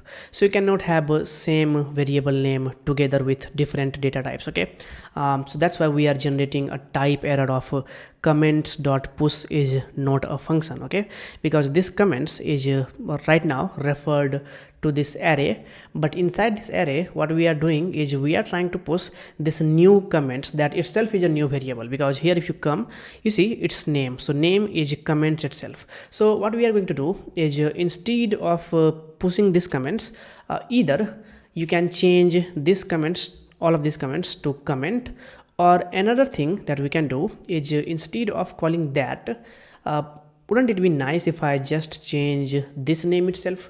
So the variable name will now be comment. Let's see if this fixes our issue. So instead of calling it comments, now we are receiving comment, not comments. But there will be an issue again, because now we are inserting comment, username and comment, but we do not have any key called as comment. The key that we have here is called comments. So if I save this, if I come over here, if I resubmit the data, we will still get an error. You see comment posted successfully, but if I go to /new, our data is not visible. Our username is visible, but our comment is not visible. Why? Because the data that we inserted was comment, not comments. But here the key value pair is comments and username. So this needs to be comments. Okay, we need to call it comments, but let's quickly change this array. I will say comments array. Okay, this will fix all of the issue. So now I can call comments array dot push, and let's come to this main page here, and this should be comments underscore array, and let's go to index.egs, and instead of calling it comments, we are going to call it comments underscore array. So now our problem will be solved, and I'm not going to edit this part. I'm going to keep it so that you can see how do we solve issues on the fly. Okay, so now if I come over here, if I go to /comments/new, and I will say my name is Sally, and I will say my comment is very simple. My name is Sally. If I hit submit, well, comment posted successfully. So now if I go to /comments, you can see we have this Sally, but again our data is not visible. Why is the data not visible? If I go to new.js, okay, come on, we forgot to say comments. Okay, so let's quickly rename it to comments. Okay, no problem here. Now if I come again, if I say new, I'll say Sally, I'll say this is my first comment. Okay, if I hit submit, data submitted successfully. Now if you go to /comments, you can see Sally, this is my first comment. So congratulations. So this is how we created a route endpoint that will display a nice form to the user, and then all the comment will be visible there. So let's search this server and let's rerun it again so that we can see all of this on the fly. Okay, so if I go to /new, let's test it again. Okay, I will say my name is let's say again I'll say Radha Mishra. I'll say hi, my name, let's go with my name, come on, name is Radha Mishra. Hit submit, comment successfully posted. If I go back to comments, Radha Mishra, hi, my name is Radha Mishra. If you write another comment like, yeah, let's go with Ankit. Okay, if I hit submit, go to /comments, you see all of our comment is visible. So this is two method. One is get fetches all the comments, and then post allows us to make a new comment. Okay, and you also saw that when we stumbled upon some sorts of error, how did we fix it? Okay, so I'm not going to edit this part. Usually I edit this part to keep the lecture very short, but I think this is pretty essential for you to understand how to solve these issues, so I'm going to keep it. Okay, so yeah, the next thing that we are going to talk about is how to retrieve a comment with its ID. So pretty interesting steps coming ahead. I hope you are interested. Let's jump right into that. Okay, so now that we have a create route, which is just this route here, the post route that makes a new comment, we are almost done with this, but there is an issue with this right here. So if I go here, if I go to /new, since I restarted the server, all of our previous data, since that was not persistent, we are working with a local array, so the old comments were deleted. Okay, so that's why you are not seeing all the updated comments that we had in the previous lecture. But if I go to /new right here, if I say let's say username to be Sheila, I will say hi, I am Sheila. If I hit submit, our data was submitted successfully, and we got the message of comment posted successfully. But the issue is that usually we don't do this. When we submitted data on this new page, what if I say, let's say if I hit the combination of command and R. So if I reload this page, we will get a warning. It says, hey, do you want to confirm form resubmission? So this warning simply means that if you confirm, if you click continue, it means that the data that you just sent via the post request, it was resubmitted. If you reload again, it will be resubmitted. If you click continue, it will be resubmitted. See, if I'm not entering, I'm not hitting enter, because that would be like making a get request. No, I am reloading the page. Let's say hi, I'll say hi. Oh, hi, I am loaded. Okay, if I hit submit, if I reconfirm this form submission, so continue, let's do it 2 or 3 times. Okay, continue. This simply means that we resubmitted the data that we just inserted 3 or 4 times, or as many times as we clicked continue, we resubmitted the data that many times. So now if I go to slash comments, you'll see that all of our comment that we wrote, it is just duplicated. Now this is not something that we do. So if you have something like new, so instead of displaying the message that hey, comment successfully posted, usually we simply redirect the user to the path where the comment is visible, that is slash comments, so that we can prevent things from form resubmission from occurring. So instead of simply having this res.send, we are going to use the method res.redirect, so that we can redirect once our task of comment submission is successful. So when someone successfully entered their data, after hitting the submit button, we are going to redirect the users to this comments route where all of the comments are visible. So now if I save this, now if I come over here, if I reload this, I'll say Sila, I'll say I am redirected. If I hit submit, you can see that we are redirected to this slash comments page. We no longer have the issue where we can accidentally hit the post route multiple times if we were to hit this page, or maybe if we were to hit this icon, or maybe mistakenly if I confirm the form submission. Okay, so now we fixed this issue. Now you may have a question that hey, how are we making a get request inside of a post request? So now let me show you how all of this is happening behind the scenes. So from here, if you go to slash new, hit enter, and from here right click, inspect, and go to network tab, and let's refill this form. I will say Sila, I'll say hi, this is a new comment. If I hit submit, you can see we made 2 requests.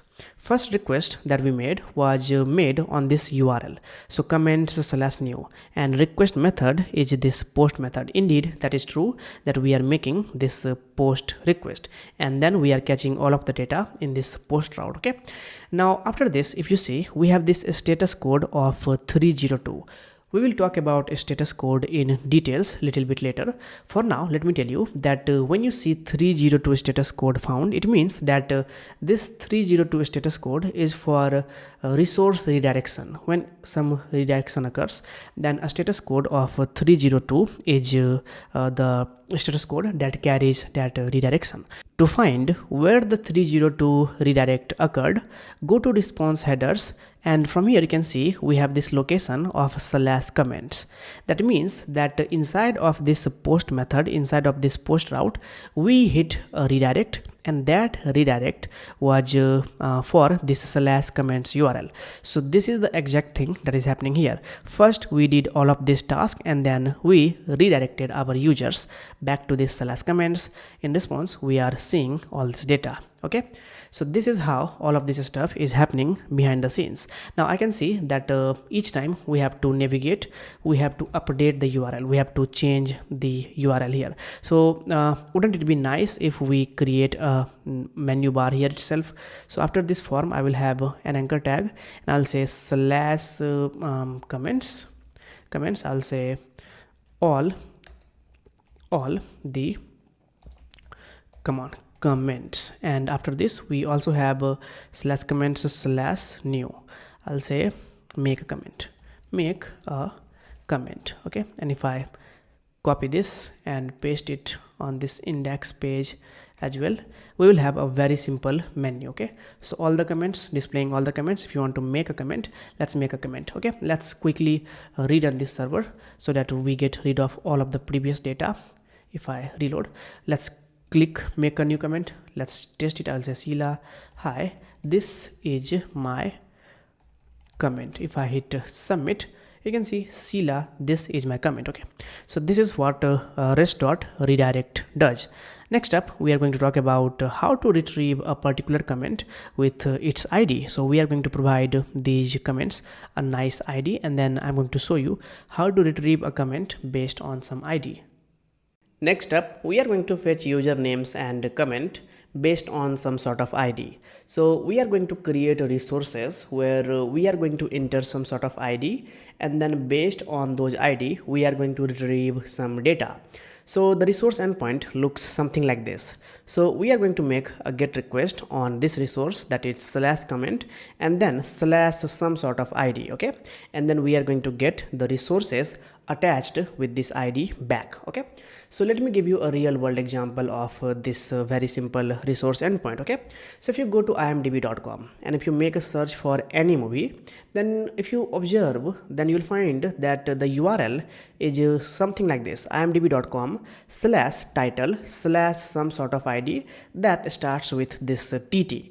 So every movie, no matter what, every movie has been given or has been provided some sort of ID. Okay, if you observe it closely, you can see all of the movies have been given some sort of ID.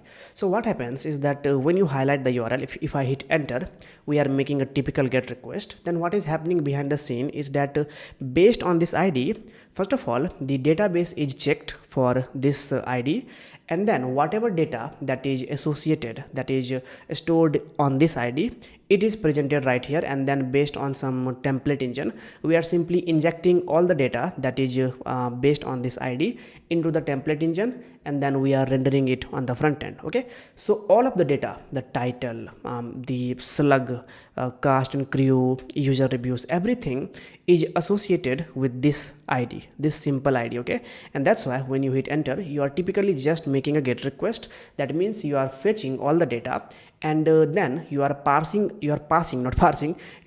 all those data on the particular template from where you are displaying all the data, like c.title, c.reviews, etc. Okay, so let's now try to replicate something similar to this. We are going to keep it very simple. I just wanted to explain you, so I just gave you this very simple example. So let's quickly create a resource endpoint for it. So it's going to be a GET request. So I'm going to call it app.get, and then we are going to make a request on this comments. Is it comment or comments? It's comments slash, and here we are going to say colon ID. So this is the ID that will get hold of anything that we are entering in our URL, and then we are going to hold that data in the request.param subject. Okay, so here again we have already seen all these steps. So let's quickly see how do we actually parse the data. So let's get rid of this one. I hope I'm making it right, some typo there. Okay, so if I quickly say, let's say that how about printing, I'll say request.params. Okay, if I save this, server restarted, I will go here, I'll say comments slash, if I let's say ID number TT34568. If I hit enter, nothing happens. But if you come over here, you can see we are getting this data. So ID is TT34256. Okay, now based on this ID, we are going to return some data back on the front end. Right now all we are seeing is this cursor. This is not cursor, this circle is just spinning continuously, but we want to display some data based on this ID. Maybe it could be the data for Lagan movie or anything. But first of all, we have to understand that we are not working with a real-time database, so that's why we have to tweak our code here. So for that, we are going to just apply our already written code some ID. So let's call this one ID1. I'll say ID to be 2, and let's quickly fix some spacing issues. I'll say ID to be 3. Let's keep it very simple, ID to be 4. Okay, so we have 4 data that had some ID associated with it. Okay, now based on this data, if I pass 4 here, if I come over here, if I say 4, we see we get to 4. But based on this 4, we want to return the data that is associated with this ID. So username and comment. For ID 4, username is John Wick, comments is who killed my dog. Okay, now here all we have to do is, instead of just consoling it, we are going to say const destructure it. I will say, what are we destructuring? We are destructuring ID that is coming from request.params, and then we are going to look for comment. So I'll say const comment individual comment equals to, and here we are going to say what are we getting the data for? We are getting the data on this comments array. Okay, so here we are going to say const comment equals to, I will say comment array, and we are going to use the find method to look for data that is coming from this database. And so from here we are going to write the callback. I will say, let's keep it short. I'll say C, that means comment, and here I'll say what if I get C, then I want to return any C that matches the ID that is equals to the ID that is coming from this parameter. Okay, and after this we get this comment, then we are going to render this comment. Okay, so here we are going to say rest.render, and we are going to render page. I will say comment slash, I'll say, what do I say? I'll say so, maybe, yes. So we'll have to create that page. I will say so.ejs. Let's create this template. I will say showing comment. Okay, and here I'll simply say h1. This is the data, keep it simple. And here I'll say h3, and what are we going to show? We are going to show percentage equals to, first let's complete the template, and here we are going to show C dot what are we getting? We are getting the username, right? So username, and then we are showing, come on, we are showing the comments. If I save this, and we need to pass the data as well, so here we are going to pass this comment. Okay, so now if I save this, if I come over here, and if I, okay, it says failed to look up view. If I now say 4, it is still saying failed to look up view in views directory. Why? So after wasting 10 to 15 precious minutes of my life, I have come to a conclusion that how big of a stupid I am to not pay attention to little things like not providing a forward slash here, because we are rendering, we are not going to a particular route. This is just for rendering. So get rid of this forward slash. Now if I save this, if I run this file, if I reload this file, okay, now we are generating another issue. It says cannot read properties of undefined. Where is this undefined coming from? Reading username. So somehow we are unable to read comment and username. How is that happening? So if I quickly log, I'll say ID. I hope we are printing the ID. What happened? Let's first of all, let's reload it again. Okay, so if I now reload this page, we are not printing console.log ID. It should have been printed, but we are, okay, since we are generating an error, it is not printed. So if I comment this out, okay, or let's not comment this out, I'll say here, okay, I'll say console.log, I'll say print me, I'll say c.id is comma, I'll say c.id. okay, here I'm printing c.id, and here I'm printing console.log. Let's comment this one for now. Okay, if I save this, run this program. Okay, so c.id is 123433, so the current ID is 3, and if I change this current ID to, let's say, 2, we will get the current ID to 2, and c.id in each iteration is 1234. Okay, cool. Okay, but if I print the type of this ID and type of this ID, then I can see that there will be a huge difference. Okay, so now if I rerun, it's a string. Okay, so this ID that we are receiving from parameter request.parameter is a string. So yeah, okay, so this data that you are providing in this URL, it's actually treated as a string, and the data that we are comparing it with is of a number type. So the issue is here. So what we have to do is, instead of just printing it, instead of just raw comparison, we have to compare numbers to numbers. Okay, so right now we are comparing return c.id is string, so 3 c.id, no, c.id is a number, so 3, and the ID that is coming from parameter is 3. So that's why if you try to compare it, let me show you. If I compare it, you will see the issue here. If I Control C, I'll say node REPL. So if I come over here and if I quickly open the node REPL, and here if I say 3 equals string 3, number 3 equals string 3, you see we get false. So instead of comparing it with the raw value, we are going to convert the data type of this ID, that is a string, to an integer. That we can do using this parse int method. Okay, so here if I provide this current ID, okay, so this one, now instead of printing this, everything should work fine. Okay, so if I now save this and let's uncomment this one, and now if I come over here, reload, reload. Okay, nothing happens. Why? Because we need to restart our server. So node-js watch server. Now if I save this, reload this file, you see we get this is the data. We have username and we have the comment. Okay, and so now what we are going to do is we are going to print the id as well. Okay, so here I will say id h2. I'll say id is let's have this data. Okay, and id is comment dot id. So if I reload, id is for John Wick who killed my dog, and if I say 3, id is 3. We do have some styling issues. Do not worry much about that, because we are just learning steps to build. We are not going to focus much on stylings. Okay, and I like to have navigation as well. So let me close the sidebar. Okay, each time I forget to close the sidebar. So I'll say anchor tag, go to slash comments. I'll say show all the comments. Okay, and then what are we going to do? Slash new. I hope this is the correct URL. I'll say make a comment. Okay, and then for seeing, first of all let's check this one. Okay, so all the comment. Okay, make a comment.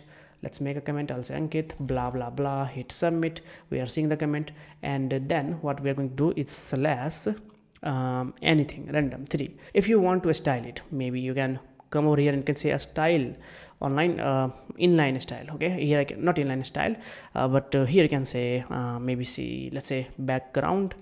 Come on, how do you print background? Let's say body. Okay, we need to now we need to write background. I'll say background colored blue, violet, I don't know what, maybe orange, red. I hope this works. If I reload, okay, so in this case we have outstanding style and outstanding design that is layouted in a specific way. In our case we are just printing raw data. Well, let's get rid of this ugly style. We are not going to deal with this. Okay, so yeah, this is how we actually fetch individual data based on some sort of ID. But we have a little bit more to talk about this, but I'm going to take a break. Now one additional thing that I want to do is that we are going to add a little navigation here, just like we have navigation on all other pages. Let's have a navigation bar on this show page as well. Okay, so I think we already have created, so yes, let's copy this and let's provide it. Okay, let's provide it here. Okay, and if I reload, we got this all the comments, and if I click make a comment, yeah, let's make a comment. I'll say Sally, I'll say this is an additional comment. Okay, if I hit submit, everything is working fine. Now one thing that I want to mention is that if I go to slash comment slash 4, we are getting the data. But if I go to slash, so now if I go to slash 4, we are getting this data. Okay, and if I go to slash 65, we got a nice error. Why? Because we haven't done the error handling part. We are going to look error handling a little bit later. For now, I'm going to keep things very simple. Okay, now one thing that I want to discuss here is that here, if you observe, this is ID. Now obviously we can't expect people to have to type an ID into the URL, let alone know the ID ahead of time. So what we usually do is have some way to get to this show page, usually by providing a link. So here maybe we can provide a details link that we are going to click so that we can see the complete details of this data, or perhaps turning this entire data itself into a clickable link. So let's see what we can do. If I come over here, let me close the sidebar. Okay, let's get rid of this issue by simply restarting this server. Okay, and so now what we are going to do, so we are showing all of our comments on this slash comments page, right? So here we need some additional links so that we can see the complete data of this one. Okay, so over here in index.js, here we are rendering all of our comments and username. So after this here we are going to have a little anchor tag, and here I'm going to say details. If I reload, if I click details, well, nothing happens right now. Now here we are going to click this details link that will take us to the show page where we are going to see the complete details related to this data. So here an anchor tag, here we are going to say where are we going to get the details of this data? So here we have to say slash. I have to be very careful. So slash comments, what's the route? So the route is slash comments slash so here we are going to say slash comments, and I have to be very careful here because we cannot say slash comments slash no. We have to provide a dynamic path that will be responsible for showing data for this user, okay? Not any random data, but we are going to show the data for the selected user, okay? So here we can say let's render this id dynamically, okay? So %close, here I can say c dot id, okay? Come on, not slash id, c dot id, okay? So now if I come over here, reload, and let's go to slash let's say all the comments, okay? Now here if I click details, you see we are getting all the details of this user that we just clicked, okay? If I click details, we are getting this detail. If I click make a new comment, let's make a new comment. I will say Sila, I'll say additional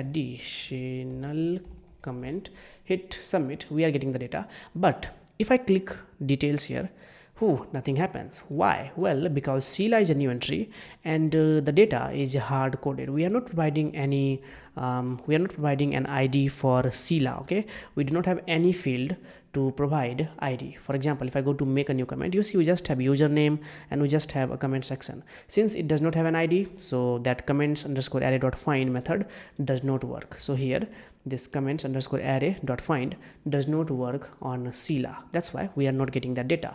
Now additionally, if I right click and if I inspect, we will fix that. We'll fix that issue. If I go here, you can see we have slash comments slash 1, okay, slash comments slash 2, okay, and slash comments slash something.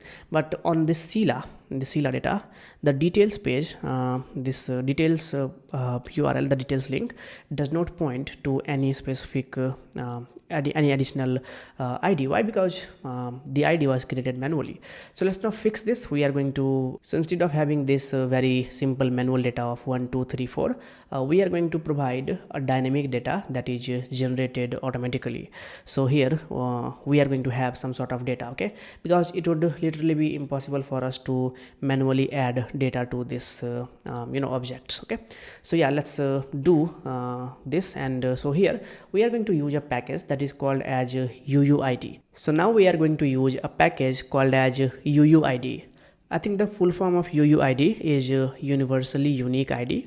So if you navigate down, you can see we have to install it like this, and then if you call this we have to import it like this, and when you call this method, then what it does is it generates this random unique ID. So instead of having 1 2 3 4 manually associated with this ID, it would be much convenient to work with if we have a universally unique ID generated by a package.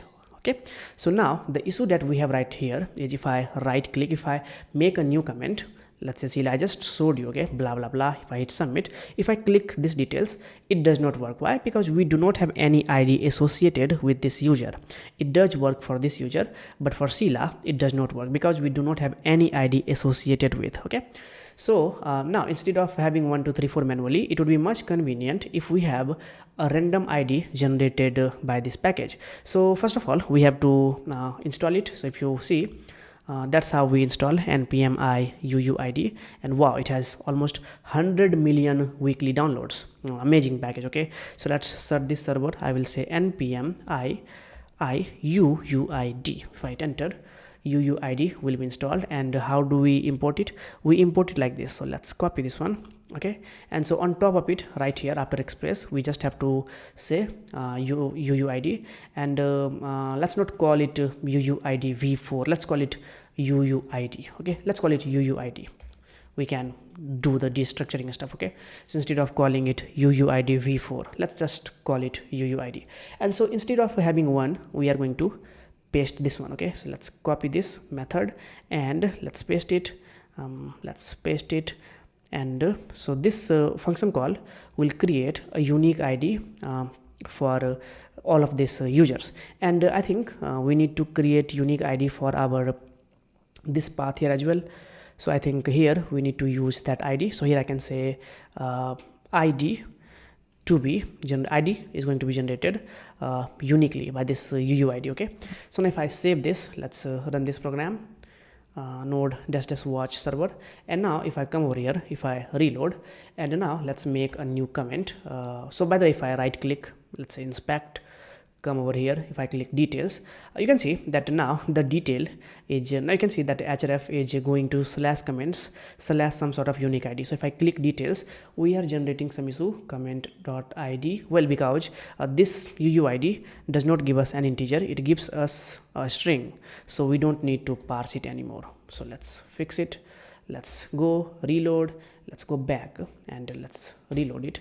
Okay, and now if I click details, now you can see that ID is, wow, you can sort in it, but just to show you, you can see this is how the data is appearing. Okay, and so now if you make a new comment, if I say Sheila, I'll say I have an ID. If I submit, you see I have an ID. Earlier this details page did not work, right? But what will happen if I click now? It will work 100%. If I click details, see ID is this one, Sheila, I have an ID. If I keep creating users, I'll say blah blah blah for Anchal. If I hit submit, click details, we are getting all the details back. Why? Because UUID automatically generated a unique ID, and instead of placing manual 1 2 3 4, we are simply having a universally generated unique ID associated not only for the persistent data that we have, but also for the data that we are creating without having an input field for ID, because we don't need to provide. Okay, UUID is going to take care of that. So yeah, this is one thing that I wanted to talk about. So after C and R, we are going to talk about the U part. So remember, we are talking about the CRUD functionality. So we have already talked about the C part, that means creating a resource. So here I can say this is another new comment, and when I will click submit, we will be redirected to slash comments where we can see all the comments. Okay, so this is create part. To read it, either we can click all the comments, or to see the complete details, I can click this details link. So this is the read part. So we have talked about two acronym, create and read. Next up, we are going to talk about how can we update a resource. So let's now figure out that. So if you come over here, you can see then the URL endpoint remains the same.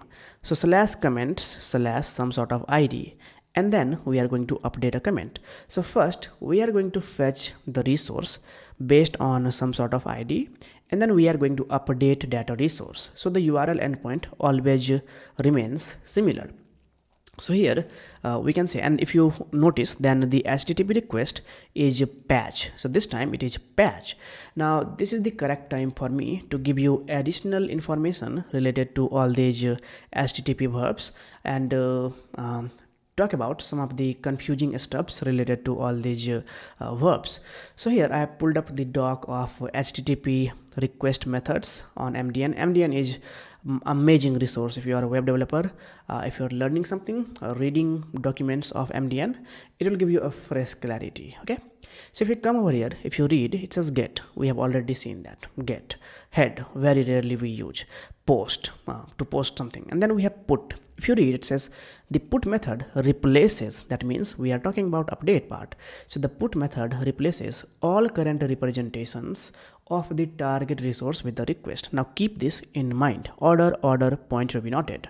And then we have delete, that we are going to use very shortly. This means we are deleting some resource. Connect, options, trace, leave it.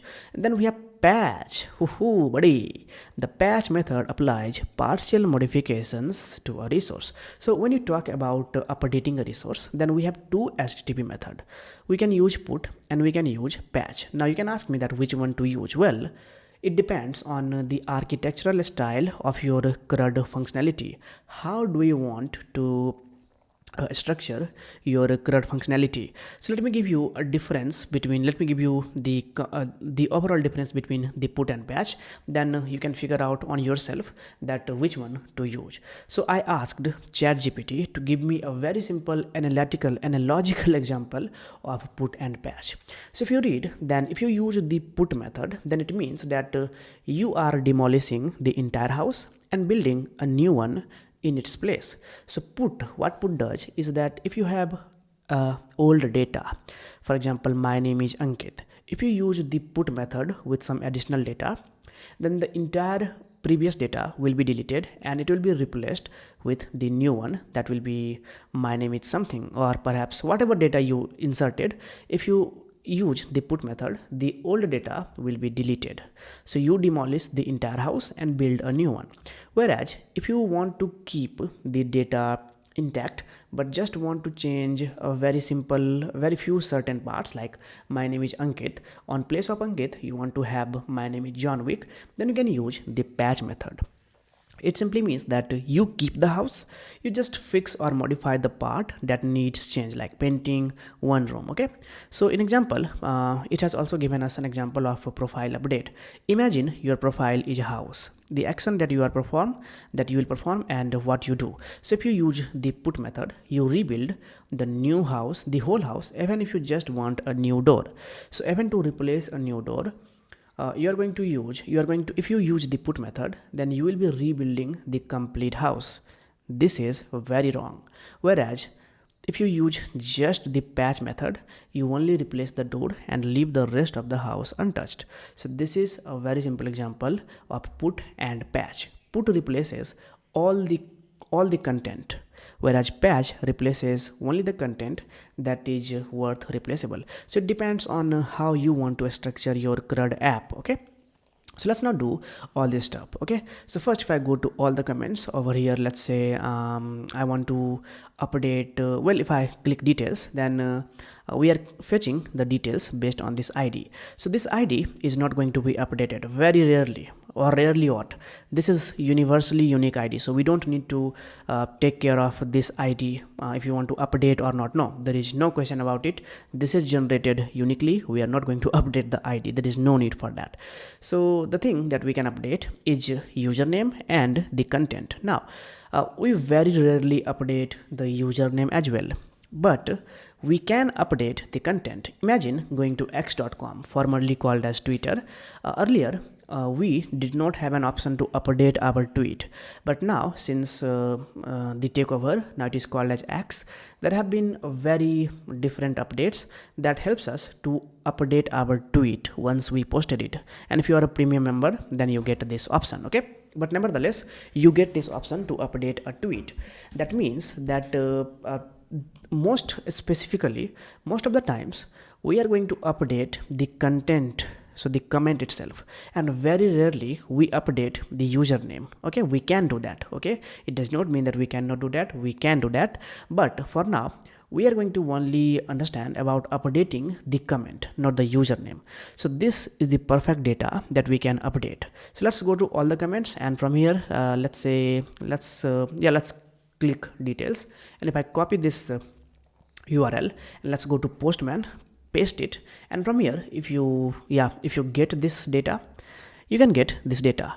Now from here what we are going to do is, since we want to update, then we are going to create the URL endpoint. I will say app, and this time I'm going to use the patch request. Now one thing I almost forget to mention is that this is the reference for patch, right? But if you go to Express documentation, you are not going to find any reference of patch. If you go to this method here, if you click this method, or if you, let's reload it. Okay, let's go to here. I want to show you everything with greater clarity. Well, API reference 5x.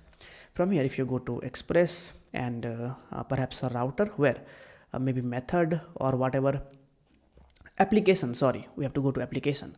Okay, here you do not find any reference of app.patch. You certainly get the reference of app.put that helps us to update something, but you are not getting the reference of patch. Now you can ask me that, hey, if we do not have any reference of app.patch on Express.js itself, then how are we using this app.patch here? Well, from here, if you make additional search, because devil is in the details, if you search for routing method, click routing method. Here you can see, if you read, it says routing methods. Express supports the following routing methods corresponding to the HTTP methods on the same names. If you pay attention, then you can find the resource for patch. So here is the reference for patch. It means that if it is not mentioned here, you can use all these HTTP methods if you are using the Express app. So even if you want to use this unsubscribe, there will be no error. Although I don't know how unsubscribe works or what is the use case of this, I have never used it, but you can use it. Just because it is not mentioned here, it does not mean that we are limited to HTTP resources. No, if you look for additional details, you can find that over here. So here is the resource for the patch. So here we are going to say patch, and here we are going to hit the patch request on this /comments/ some sort of ID that we are going to fetch from our database. Okay, so some sort of ID. Now from here I want to show you what is coming in this request. Okay, so I'm going to say console.log request.body. okay, if I save this, no issues here. And now from here, if I see, well, since we restarted the server, if I hit send, we will generate an error because this data is now no longer persistent. So if I go to /comments, I will give you a thorough overview of what just happened. Don't worry, this error, I will tell you about how this error was shown, how this error appeared. But for now, if I save this, if you reload this part, you'll see this data will no longer exist. Why? Because that data is deleted. So we restarted the server, all of the unpersistent data, it was just deleted. So we are just limited to these 4 sets of data that is locally developed. Okay, now from here, if I go to /patch and if I hit this any sort of ID, if I go to, let's change the HTTP request, I'll go to /comments and I will say 34. This is a very random ID, we are not using it. And from here we are passing, go to body and go to this form URL encoded and go to comments, provide the key to be comments. Why? Because we are having this comments key, and then give it a value. Hi, hello there, my name is John Wick. If I hit send, nothing happens. But if I come over here, you can see we are getting the detail. Comments key has this value, hello there, my name is John Wick. To see the data, all you have to do is you have to say dot comment, or it's comments, not comment. And now if I hit send, you can see hello there, my name is John Wick. So instead of just consoling it, what we are going to do is we are going to build up from here. We want to update the data with the new data, so the new value. Okay, if this is the new value, then I can update it with another new value. I can say, hey, my name is Ankit. If I hit send, earlier, well, since I muted it, you can understand the context. Okay, but instead of just consoling it, I want to do something on it. So here we are going to fetch the ID. So let's steal it. We are already getting it from the parameter, and after this we are going to hold the data that is coming from this form.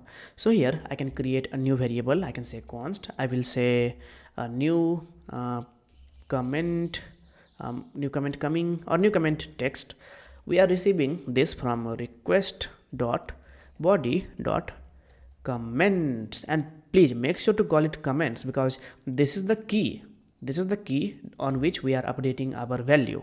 Okay, you cannot call it comments or you cannot call it comment. It needs to be comment. It needs to be comment. Okay, now after this, what we are going to do is we are going to find comment. I think we have already find the comment here, so I'm just going to say const found comment in array, or let's call it found comment equals to this. So we are finding the comment. Now what we are going to do is in this part here, again let me give you the pretext. So we are going to loop over this comments array, and we are going to find the comment, and in each instance we are going to map the comment.id. If it matches the ID provided, then what we are going to do is here we are going to take this found comment, and on this found comment we have this comments key. So this comments key, and we are going to update the data of this comments key with this new comment text. And after this we are simply going to say rest.redirect to /comments so that we can already see the updated comment. So this is very simple build up that will help us to update a comment. Okay, so let's now save all of this and let's restart, and I'm going to make a new comment. I will say hello Sheila. I will say random data. I will hit submit. I will hit details. I will copy this part here, And if I go to see all the comments, you can see we are getting random data. Okay, so let's now update it. So over here in Postman, I'm going to paste this URL, use the patch request, and we know we have this comments key, and here I'm going to say hello, this is Sheila. If I hit send, you see status code of 200, that means everything is okay. If you click preview, you can see Sheila, hello, this is Sheila. And if you come over here, if you click all the comments, hello, this is Sheila. So this is how we have updated a particular comment. If you want to update the comment of Ankit, you can click details, copy this URL, and from here you can make a patch request. So we are fetching the resource with some ID, and then here you can provide the value, and here I'm going to say for this this is the data, hello, my name is Ankit. I can simply say let's say my name is Aman.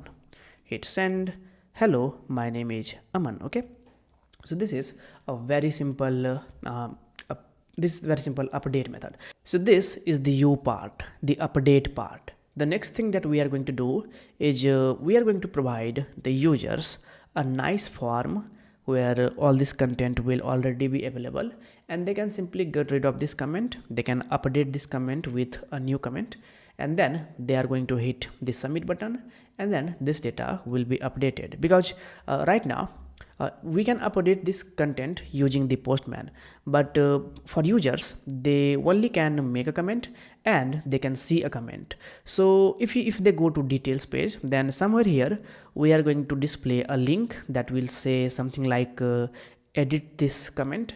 They will click it, they will be redirected to a form where this data will already be available, and they can edit this data, they can hit the submit button, and then this data will be submitted successfully. So let's now implement that, and after that we are going to take care of the D part. So far we have talked about CRU.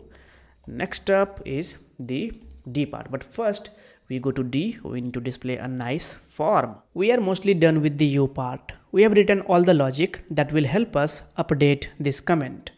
Now the only thing that is left to do is to provide user a nice form and pre-fill this form with this data that the user want to update, and then we will provide them a simple submit button which they can click to update this data with the newly updated data.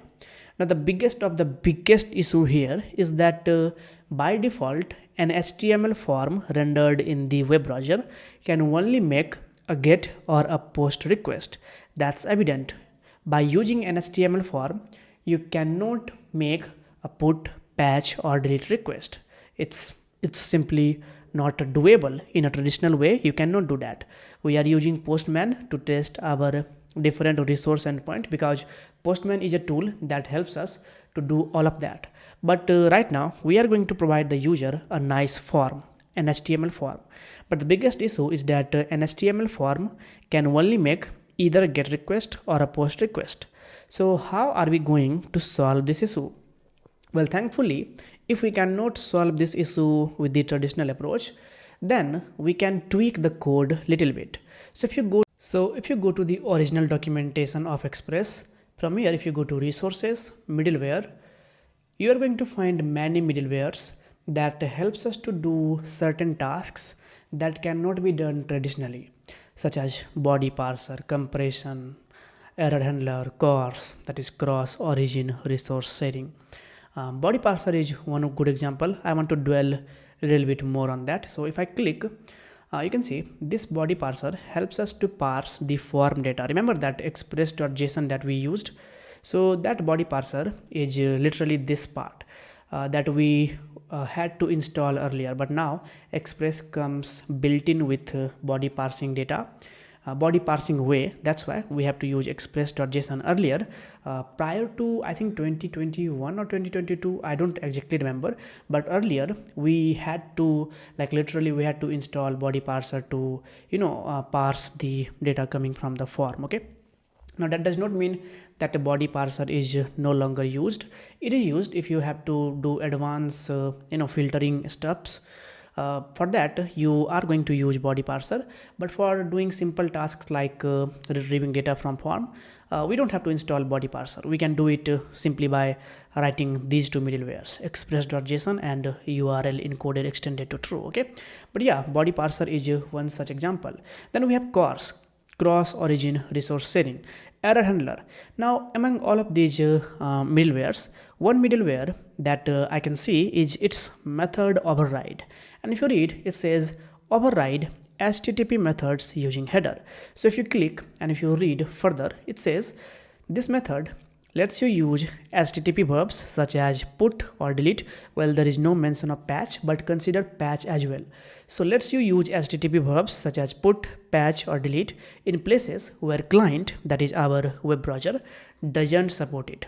So by default, our web browser only supports a form to send a get or post request, but if we use method override, then we can tweak that request, we can fake it. Okay, and an example of how that can be achieved can be found if you navigate little down. So this is how you are going to import it. Of course we are going to use the import syntax, but if you read, then it says that if you call this middleware app.use middleware, and here we have to pass this syntax like this.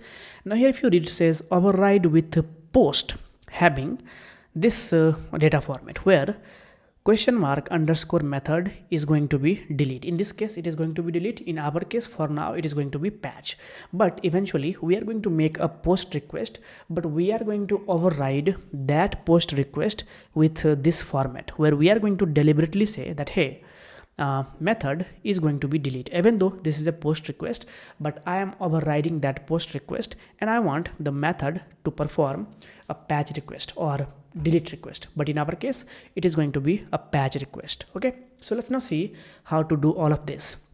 But first we are going to figure out the resource endpoint. So the resource endpoint for getting a form is going to be comments slash some sort of ID slash edit. So let's now create that resource. So over here before this patch, I'm going to say app.get and going to be slash comments slash some sort of ID and then edit. And here if someone hits this route, then we are going to simply respond to them with a form. So I'm going to copy all of this. We need all of this data, and then instead of rendering this show page, we are going to render the edit page. Okay, so going to open the sidebar, and here we are going to create this edit.ejs page.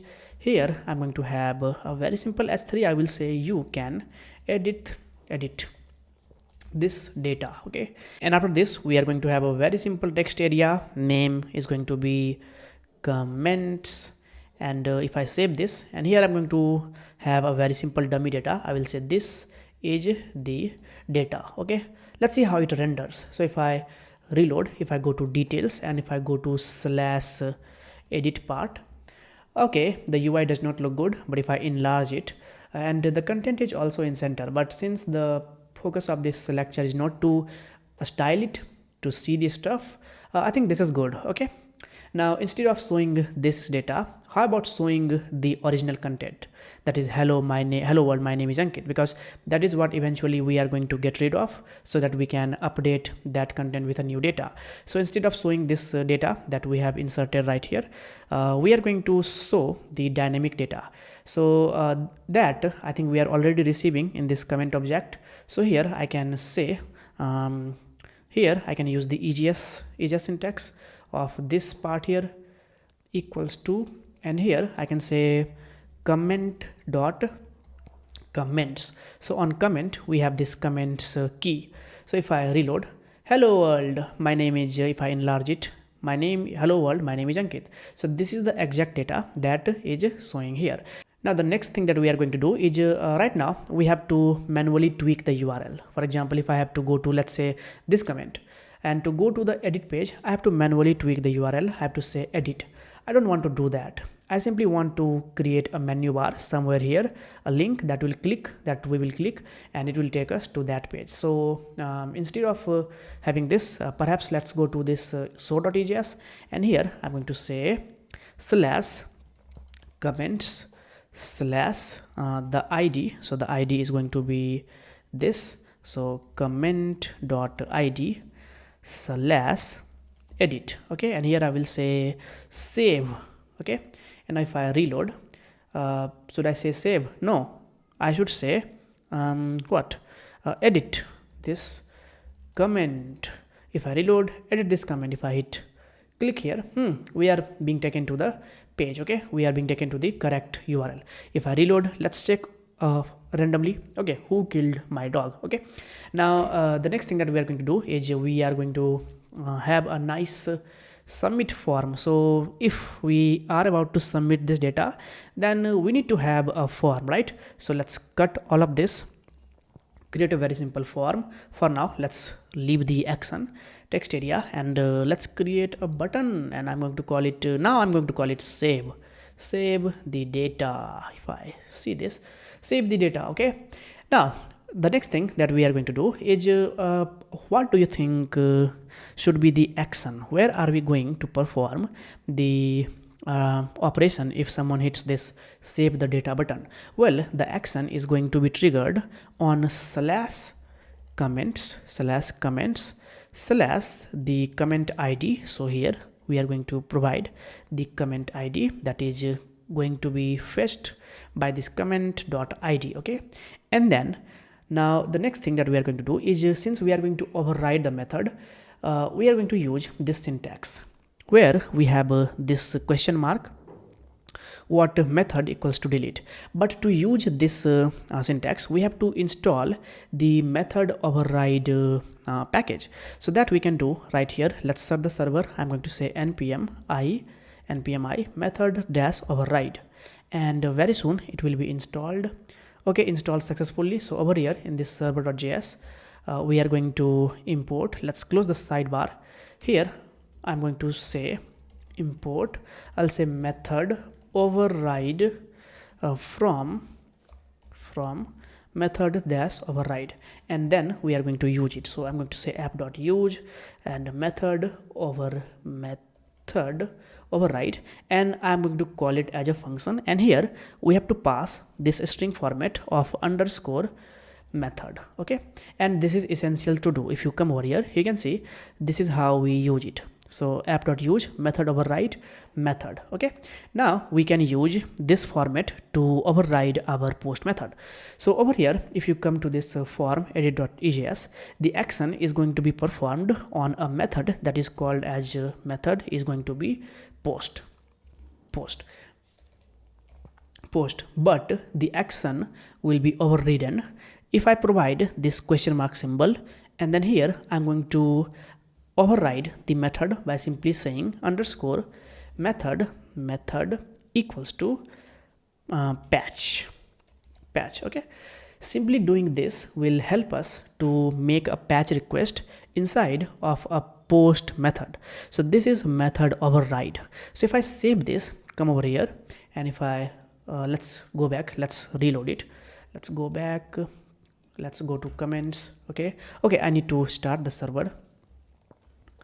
All right, and let's start the server, and if I go to slash details and hello world, my name is Ankit. If I click edit this comment, I'll say hello world. Let's enlarge it. By default it is not enlarged. I will say this is updated on, what is the date? It's November 8. So I'll say November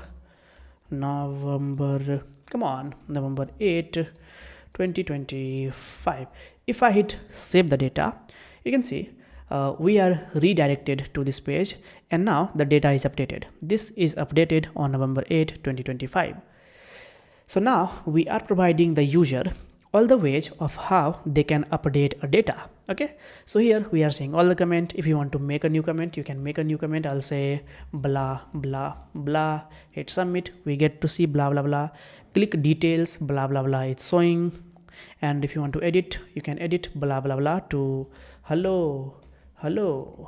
If you save the data, you are being redirected to this comments page where you can see the updated comment. So this is pretty simple, not pretty simple, it was quite complex, but this is how the update part work if we have to provide the functionality of providing a form so that the user can fill and update the data. Okay, next up is the D part. So now we are going to get rid of individual comments, And honestly, deleting a comment is also not very different than how we updated a particular comment. So the resource endpoint is going to look quite similar to what we have been doing so far. So the HTTP verb is delete, and the resource endpoint is slash comments slash some sort of ID, and so we are going to delete a comment based on its ID. So let's now quickly write the code for that. So this time the HTTP verb is going to be delete and slash comments slash some sort of ID, and here is the callback function res. And so here we are not going to render something, but first we are going to fetch this ID. After fetching this ID, we have to figure out a way of deleting the comment, or do we need to render something, redirect, render. If I come over here, if I reload, if I go to delete details, no, if I will have a button called delete, then I don't want to render any EJS. I simply want to redirect to this all the comments route. Okay, so from here again, we are not working with any database, so we cannot have any method called remove. We'll have to figure out the JavaScript way of getting rid of these comments. Okay, so since this is an array, how can I loop over this array and get rid of these comments individually? Maybe one possible way that I can think of solving this is by using the filter method. Okay, so you know that the filter method helps us to filter data based on some parameter. Okay, so here and the plus point of filter method is that filter method, if you apply filter method on an array, then the original array is not modified. No, rather the filter method gives you a new array. Okay, so that you can save on the existing array, so the data will be persistent. So what do I mean? First of all, let's complete the code and then I will show you. So in this comments.array, I can apply this filter method, and I'm going to loop over each data, and here I'm going to say all of the ID that is in this comments.id filter if it does not match the current ID, the ID that is coming from the URL, not the current ID. Okay, so what this line of code does is that filter loops through the array. It checks each comment and binds each comment in this C callback, and then it keeps only the comment where c.id does not match the ID that is coming from the URL. Okay, so the ID that is not, so the ID that is in our comments underscore array that does not matches the ID that is coming from the URL. So what it means is that the one that matches the ID, it is not kept in the array that is created by this filter method, so it gets removed. So now all we are going to do is, since it returns a new array, it's good if I update this comments array with this data. Why? Because again, filter gives us a new array, so this is going to be a new array. And now to update this new array, I can see instead of having this const, I have to change this to let, so that we can mutate the data. And now after this, we are simply going to say rest.redirect, and please redirect me to slash comments. Okay, and this is one thing. And now from here we are going to go to edit page or show page. Show page, here we are going to create a form, and the action is going to be, where do you think the action will point to?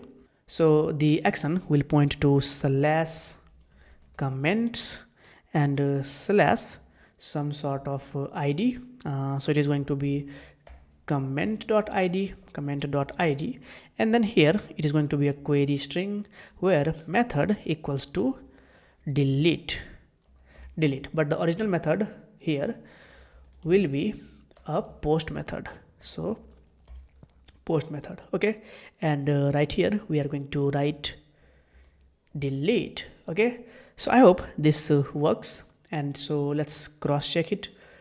Yes, so the original method is post, but method overridden with this delete HTTP request. So if I come over here, reload it, I'll say details, and here you can see we have this delete. Okay, this should not have been like this. Here it should have been a button. Okay, sometimes even I can make a silly mistake. Okay, delete, reload, and let's go back first of all. Okay, And from here, I'm going to click details. Let's delete this comment, okay? I am wrong, I'll say delete. Ooh, we deleted one comment. If I want to delete this John Wick, I'll say delete. Oh, deleted. Let's delete all of this, okay? Let's delete all of this and let's create it. Let's test this application. I'll say all of the comments, no comment found. Make a comment. I'll say Ankit or oh, come on, Ankit original. I'll say hi, I am original Ankit. If I hit submit, comment submitted. Let's create a few more. I'll say Sheila. This is Sheila. Sheila. And let's create a few more. Achal, hey, buddies. Hit submit, okay. And so now if I go to details, let's say I want to update, hi, I'm original Ankit. I can update it. Say, hi, I'm original Ankit. I am updating this data. If I hit save the data, oh yes, everything is working. And now if I want to delete it, I just have to click delete and it's gone. Okay, hit click delete and it's gone. Okay, so yeah, our CRUD functionality is done now. So this is the CRUD part: create, read, update, delete. And so if you understood this section quite well, then trust me, you are already on the way of becoming a very good backend developer. So from now onwards, we are going to start talking about some advanced steps related to backend development, such as talking about database, Mongoose database, not Mongoose database, but Mongo database. Once we will understand about Mongo database, then we don't have to create this local array based data. We are going to do all of this, but by using a real-time database where we don't have to worry about all those ID changes. Each time we restarted our server, we used to get that error. Remember that? No, when we use a persistent database like MongoDB, then we don't have issues like that. Okay, and further we are going to talk about GitHub version control, JWT, authentication, middleware, router, MVC pattern, controllers. Okay, so lots and lots of advanced steps are coming up ahead, and I hope you guys are pretty excited, and I'm also excited. And so please consider subscribing if you haven't yet subscribed. And yeah, if you guys want to connect to me and if you want to talk to me, then consider following me on x.com. Lately I have started to become very active on X, and yeah, I'm enjoying my moment on x.com. So if you have any query or if you just want to talk to me, feel free to reach out to me on x.com. And so yeah, I hope that this lecture was also pretty interesting compared to what we have been doing so far. So yeah, next up we are going to talk about database. Okay, so yes, see you inside. Let's now install Mongo database to work locally in our system. I am on a Mac operating system, so I'm going to show you the setup of installing Mongo database in Mac OS. Unfortunately, at this point, I do not have a Windows laptop, so I cannot show you the installation process of a Windows operating system.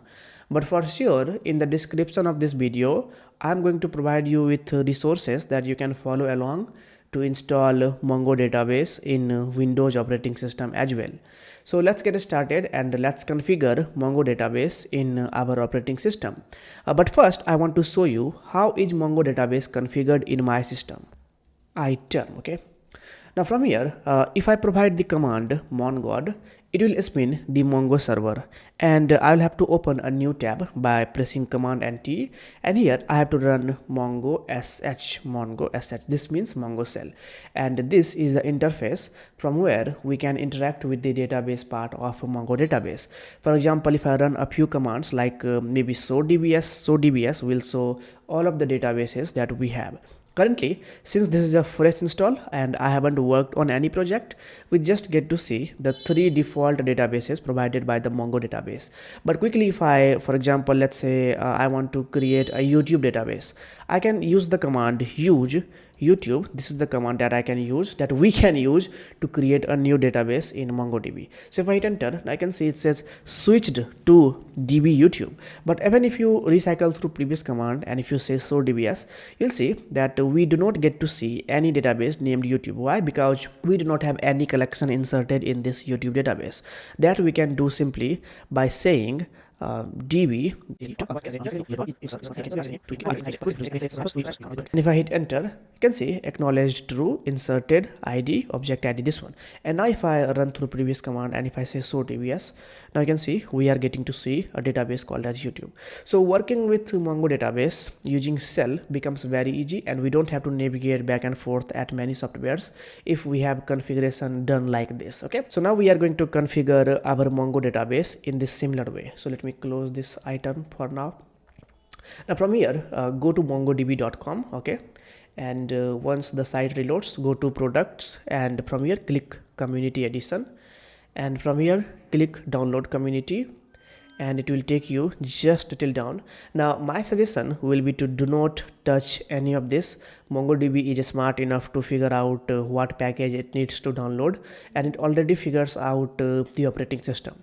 Unless you are 100% sure that hey, you are running on different sets of different configuration of operating system, please do not touch any of this. Just click download and let it download. Okay, and another file that I want to download with this is MongoDB cell. So the cell that we just used, so if I show you item, this mongo.sh, this cell, well, it will not be connected because I haven't run the mongo command. But this cell, earlier, I remember back in 2017 or 2018, yeah, 2017-2018, Mongo cell used to come pre-built with this package, but now both of them are separate. Now both of them needs to be downloaded separately. So go ahead and download this cell as well. And again, my suggestion will be to not touch any of this, just click download, and because again, it is smart enough to figure out your operating system on its own. So just click download and let it download. Now from here, we have to do two things. First, open the zip file that you just downloaded. Well, it is tgz package. Anyway, let's click it to extract. Just click it, it will be extracted. And the next thing that we have to do is we have to move this folder to a more permanent location. By more permanent location, I mean maybe in your user directory. So to figure out your user directory, just open item, and please follow whatever steps I am doing. Do not try to do anything extra. Okay, so let me close this one. Let's open item again. Come on, item. Okay, and from here you have to say pwd. This will give you the this will print the working directory. So in my case it is /user/code. So code is the username. In your case it will be something /user/something. Okay, now all you have to do is you have to say open /users/code. So this is the directory where you are going to move your extracted folder. So the folder that you just extracted, so this one, if you go to downloads here, this folder should be extracted here. Now if I open this folder, you can see inside this we have bin folder and we have some text file. But if I go inside the bin folder, these are the binaries that we need to run, and one of the binary is this mongo. Now here we also need to have that mongo sh cell that we downloaded. So extract this one as well, and from here get inside bin and copy these two, and then come over here and move it inside this MongoDB bin folder. Okay, paste it here. This is your complete MongoDB setup. Now after this, what you have to do is move this folder to a more permanent folder location, that is users / your users directory. Okay, now if you observe, in my case I already have moved my MongoDB file here, and if I show you my bin directory, you can see I have all the file that I just showed you how to download. Now after this, let me show you. Okay, you may get confused. Just take this folder and drop it here, because this is your permanent user directory. In my case it is called as MongoDB, and I cannot call it MongoDB, but you can call it MongoDB. Just like you can see, I have this folder called MongoDB. Okay, earlier I tried to shoot this video to set up, but I could not do it. But here I have this MongoDB one. In your case it is going to be called as MongoDB, just like me. And after that you also have to create one more folder called as MongoDB-data, and make sure to call it just this MongoDB and MongoDB data, two folders. One folder that will host all of our binaries that we need to execute, like mongod and mongos, and then we need to have a data where we are going to write all of our files. So let me now close it. So from here, what we are going to do is we are going to run our mongod command. For that, we need to locate mongod. So the best thing to do is maybe just open Finder, and from here go inside mongod. go inside bin and right click on mongod and just copy. Okay, don't do anything extra, just copy it, come here and paste it. And after this you have to provide it an alias of dash dash db path equals to, let's go to folder again, and now from here you have to copy the location of this mongodb-data folder, because this is where we are going to write all of our data once mongod command will execute. Now right click, copy the folder location and provide it here. If you execute this path, what will happen is mongod server will start. If you hit enter, you can see that mongod server has started.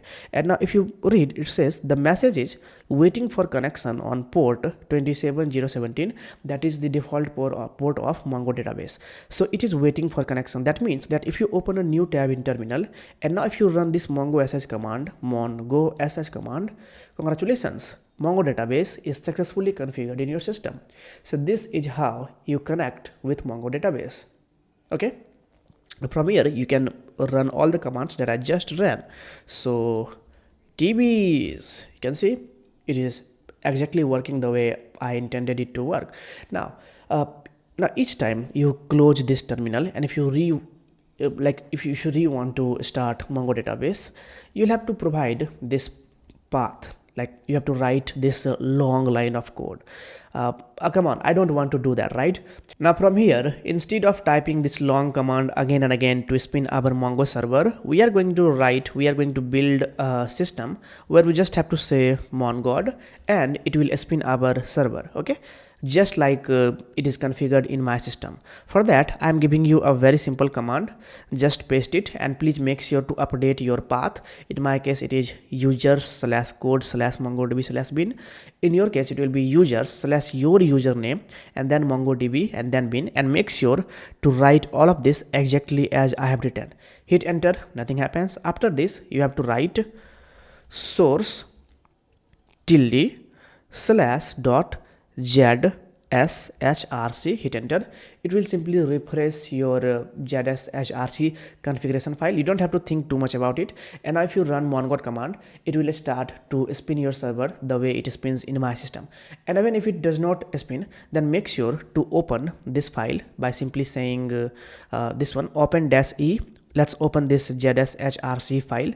Hit enter. It will open the ZSHRC folder file in text format. I'm going to select all and I'm going to zoom so that the text is clearly visible. Let's zoom a little bit more. Okay, and so here you can see we have two export setup done here. Not this one, this is done by my homebrew setup.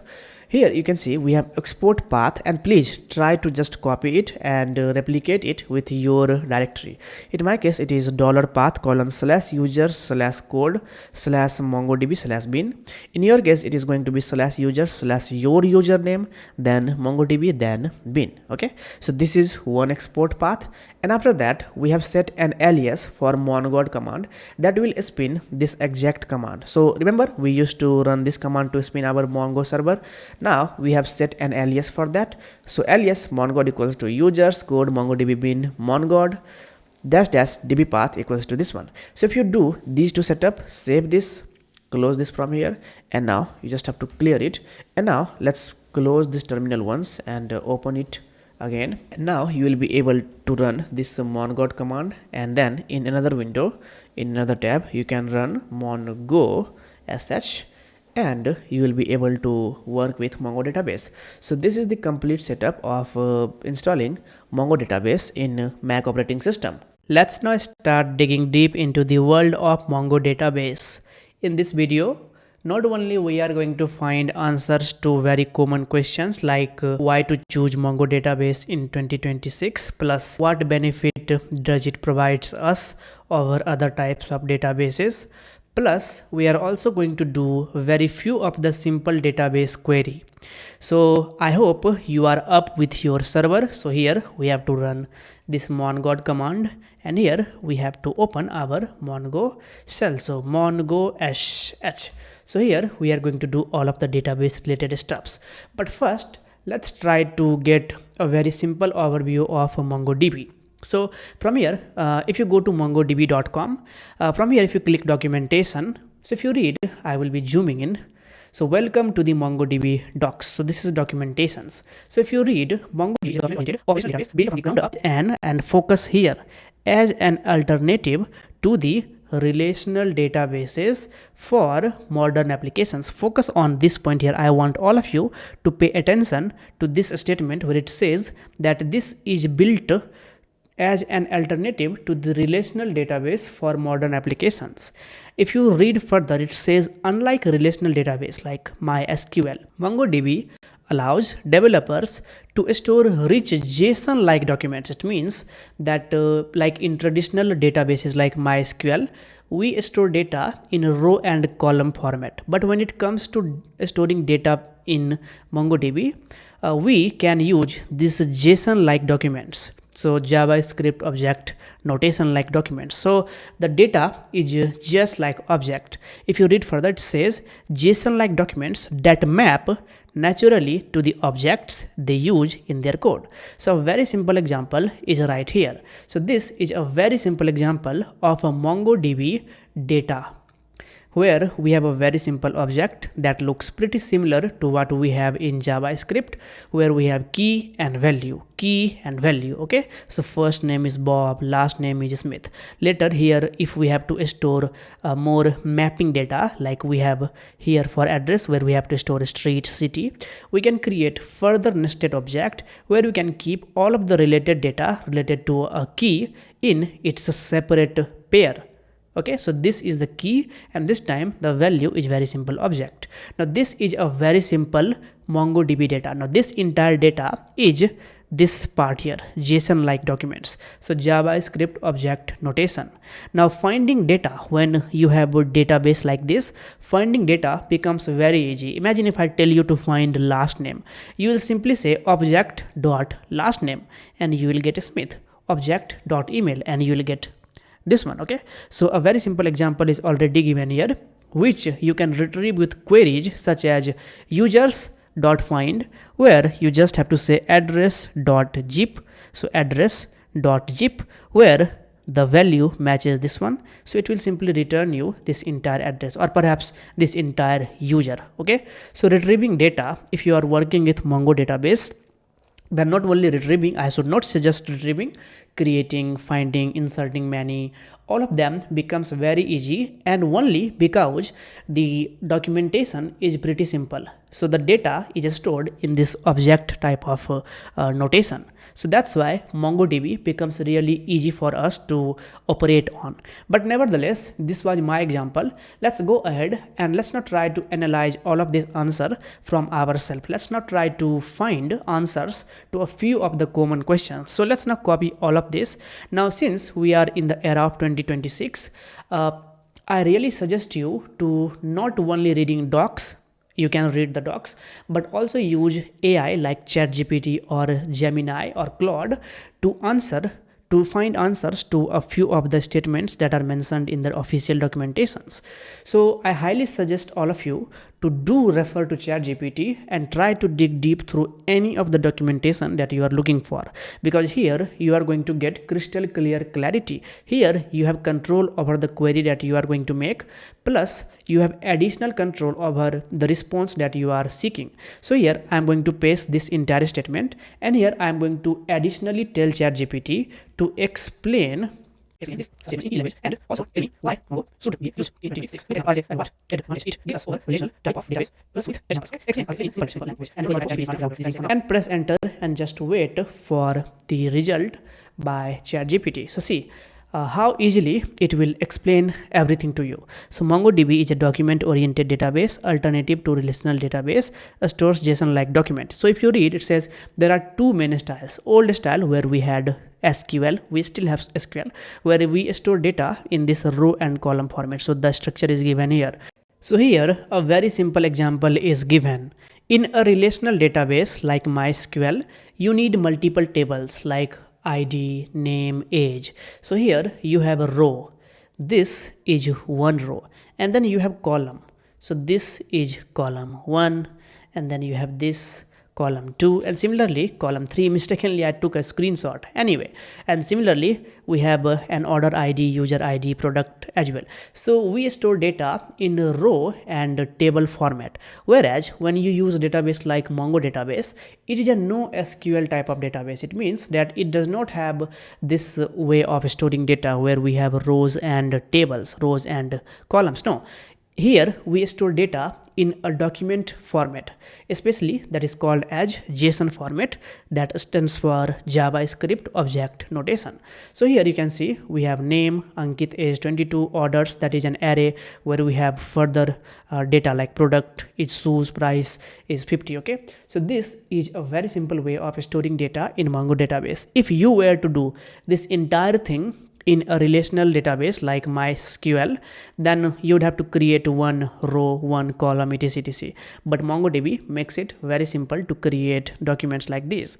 So if you read further, it says MongoDB stores data like this: title, JavaScript course instructor. Okay, so this is basically how data looks in Node.js, React/APIs. So no conversion headache between app and database. Why Mongo database is powerful in 2026? Because modern apps are not simple anymore. For example, if you are building social media apps, real-time chat apps, IoT, AI apps, connect content platform, these needs speed plus flexibility plus scaling. Now you can ask me why speed plus flexibility plus scaling? Well, because millions of users would be using these apps at a given time. You need right tools to scale it. You need right database to store all the database that is being generated each passing second. So in that case, MongoDB wins here. Now you can ask me that does the invention of MongoDB creates kills SQL? No, not at all. SQL has its. Now you can ask me a very simple question, that does the creation of MongoDB kills the scope for SQL? Well, no, SQL is also relevant. It's just that MongoDB is now preferred as main database because it is very simple to learn and very simple to do query with. So if you read, it says flexible structure, big advantage. The biggest advantage of MongoDB as per ChatGPT is flexible structure. If you add new field, change table structure. In MongoDB, one user can have name, age, another can have name, age, hobbies. So you can see how flexible the document is. Whereas if you were to create this simple thing in MySQL, then if another player, another person has this hobby, and if this person does not have hobby, then you would have to create a hobby column, leave it for blank, leave it default, but you will have to create hobby column. Whereas in Mongo database, it is completely independent. If this person does not require a hobby object, please don't create it. Just don't create it. Just leave it blank. Okay. So that's why it is very flexible. Now, since related data stays together, no happy joins. Yeah, we don't have to build join ups. One read equals to full data. Example, Instagram post. Suppose this is our data. Everything is in one place. It makes loading very faster. So it is also written here. See, faster loading. User, caption, likes, comments. One query and all of this data will be available for you to use. Easy to scale, important in 2026. Apps today can grow from 100 users to 10 million users within fraction of seconds because marketing is very proficient today. MongoDB supports sharding. It means that database spreads across multiple servers automatically. Now these are some advanced stuff that as of now we are not going to study, but yes, the rest is really important. So it is perfect with JavaScript. Why? Because Node, React, MongoDB, all of them are somehow related to JavaScript itself. So if you really want to get good at MongoDB, Node, Express, React, then JavaScript fundamental is a must. Do check out the JavaScript course. That is gold. That is just amazing course I have ever created. So yeah, since you are into JS and full stack, this is gold. Yeah, this is like comment to me because this is what I am querying. So yeah, ChatGPT knows a lot about me. So data in backend, Node.js, data in API, JSON, data in MongoDB, JSON like. Okay, so everything same format, no mapping pane. So great for real time and dynamic data, etc. Plus MongoDB versus SQL, there is a difference. The structure is fixed, it is flexible, joins needed, rare, Scaling is hard, scaling is easy, speed for nested data is slower, faster, developer friendly, medium, it is high. MongoDB, trust me, MongoDB is really very developer friendly, and nowadays we don't even have to look at the documentations. We can seek all of the data, all of the documented related steps already from ChatGPT. You can ask ChatGPT and it will tell you everything about MongoDB. Best for banking systems, modern apps. Okay. So yeah, see, it also says that, does that mean that SQL is bad? Well, no, SQL is better for banking systems, financial transactions. So every system, every tool has its own use cases. It is just that if we want to create modern apps, that's why we are going to go with MongoDB. But if you are more into banking systems, financial transactions, like PayPal like system, if you want to create that, prefer to choose to learn SQL. Okay. So yeah, with this, let's now start understanding Mongo database. And I think it is not working, so let's come to ChatGPT itself, and I will say, hey, help advanced level, hit enter, and now we will get all the query related to CRUD operations in Mongo database. Remember, we did CRUD operations just one lecture before. Now we are going to do the same CRUD operation using Mongo database, but this time we are going to use the query. But I think this is generating Express app. No, I don't want an Express app. We will do it after this. For now, I want to create this app because I need to show you a little bit more. So yeah, for now we are going to keep things very simple. See, so this is a very simple document. So let's now create a database. So to create a database, you can use this simple command. But first of all, if you want to see how many databases you already have created, the simple command is show dbs. So if you say show dbs, it will show all of the databases that you already have in your system. So admin config local, this is by default. So even if you haven't created any databases, this will already show up. So yeah, you don't have to bother. But in my case, I am seeing students test and YouTube. In your case, if you haven't created any databases, you will not see any database. So to create a database, you can just use this command where you have to say use, and now you can name your database. So let's say I want to say, what should I say? Should I say users? Homo sapiens. Homo sapiens, use Homo sapiens, switch to db Homo sapiens. So just using this command, we created a Homo sapiens database. Now if I recycle through previous command, and if I run this command, so dbs, you will not see any database called as Homo sapiens, because by default when you create a database, it does not show up until and unless you create a collection inside of it. Now with this, I am going to explain you a little bit more. So in Mongo database, we have three hierarchy. The first hierarchy is the database name itself, and then inside the database name you create collections of like users, villains, bad students, likes, follows, etc. Okay, and then each collection has some documents. Now this document is the exact data that we are going to store in this collection, that together makes a database. This is the database name where we have multiple collections that can have different types of documents. So let's now create one collection. So to create a collection, we can simply insert some data into it. By the way, if I say show collections now, collections, you can see it is blank. Why? Because we do not have any collections. To create a collection, we will have to straight away insert some data. So the database name is Homo sapiens. Inside this, we are going to create, let's create a few human collections. Okay. So to do that, we'll have to say db dot. Now here goes the name of the collection. So here I can say humans, db.humans, or I can say humans underscore data, or info. It is up to you what you want to call it. You can also call it like this, human info. Okay, it's just up to you. I'll just call it humans dash info. Okay, and then here you have to insert data. So that you can do it using either insert one, where you will have to insert one data, or insert many, where you can insert many data. Now here insert one, you'll have to pass an object where you are going to insert all the query that you want to save in this document. So I want each human to have a name. For example, I'll say Ankit, and I will say age to be 28, and I will say, let's say what? Now let's call it course to be an array where we have computer science, SCIENCE, and I will say mathematics, although physics, not, I don't like mathematics, PHYSICS. I love physics. Okay, so if I come over here, you can see we have this example of db.students.insert1. It means that db is the name of the database that we are going to do some queries on, and students is the collection that we are going to create, and we are going to create one data that has this following details. Okay, so if I hit enter, you see we get info is not defined. Info is not defined.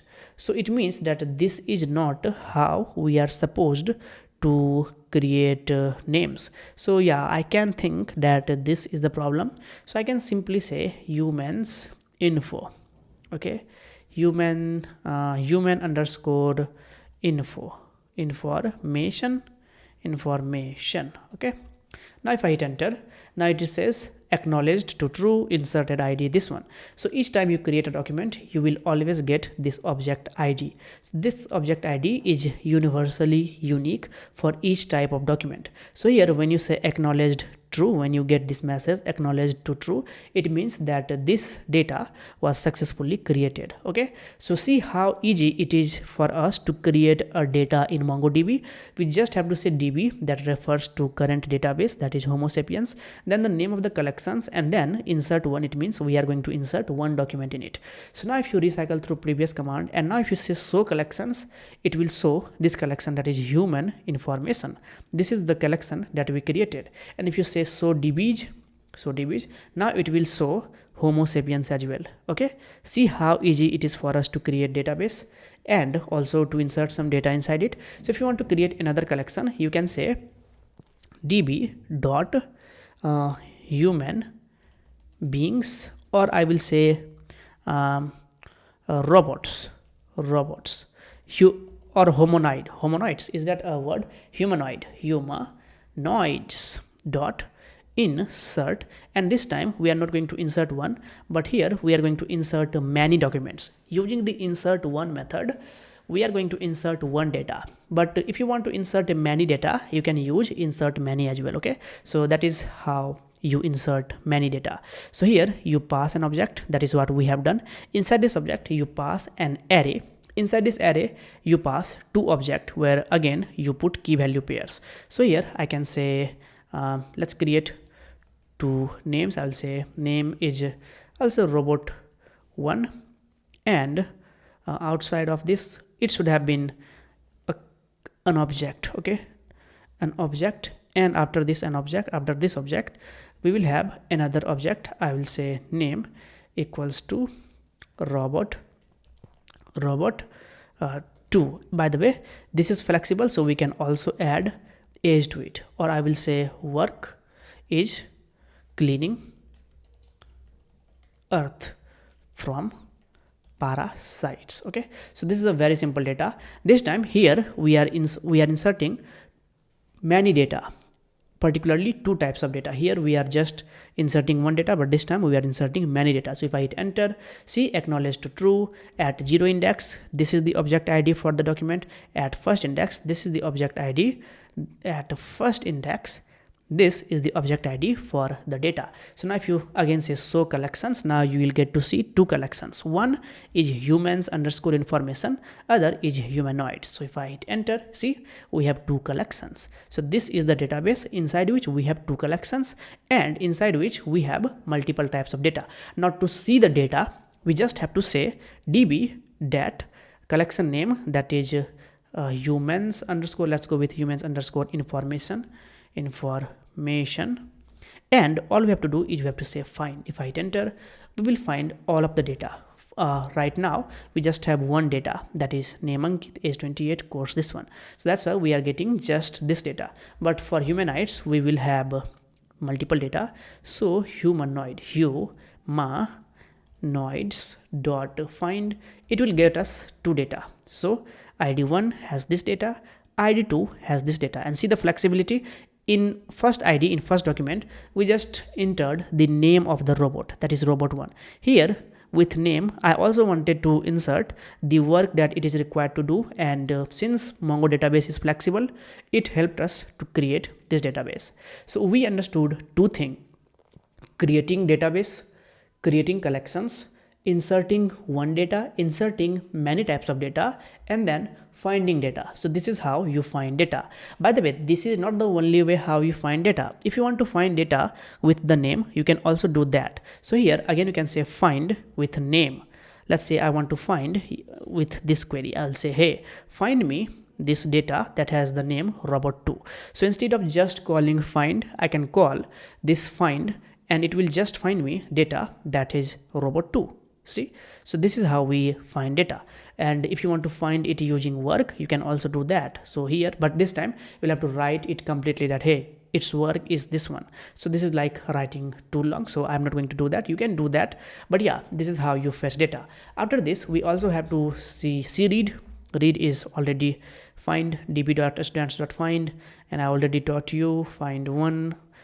So find one finds you the data with this. Yeah, so find, you can find it using this query. In this case, it is using age. I taught you to do it using a name, but you can also use the find one method. We can just pass, where you can just pass the name and its value, key and value, and it will fetch you all the data.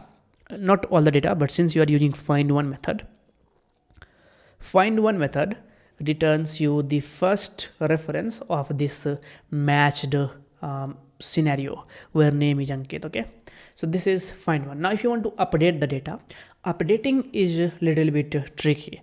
If you see, then first we have to fetch data inside this object. Inside this function, we have to pass two objects. One is the query object, and other is the object where we are setting some data. So let's now see how to update one, and then we'll see how to update many. Okay, so first we are going to update. Which one should we update?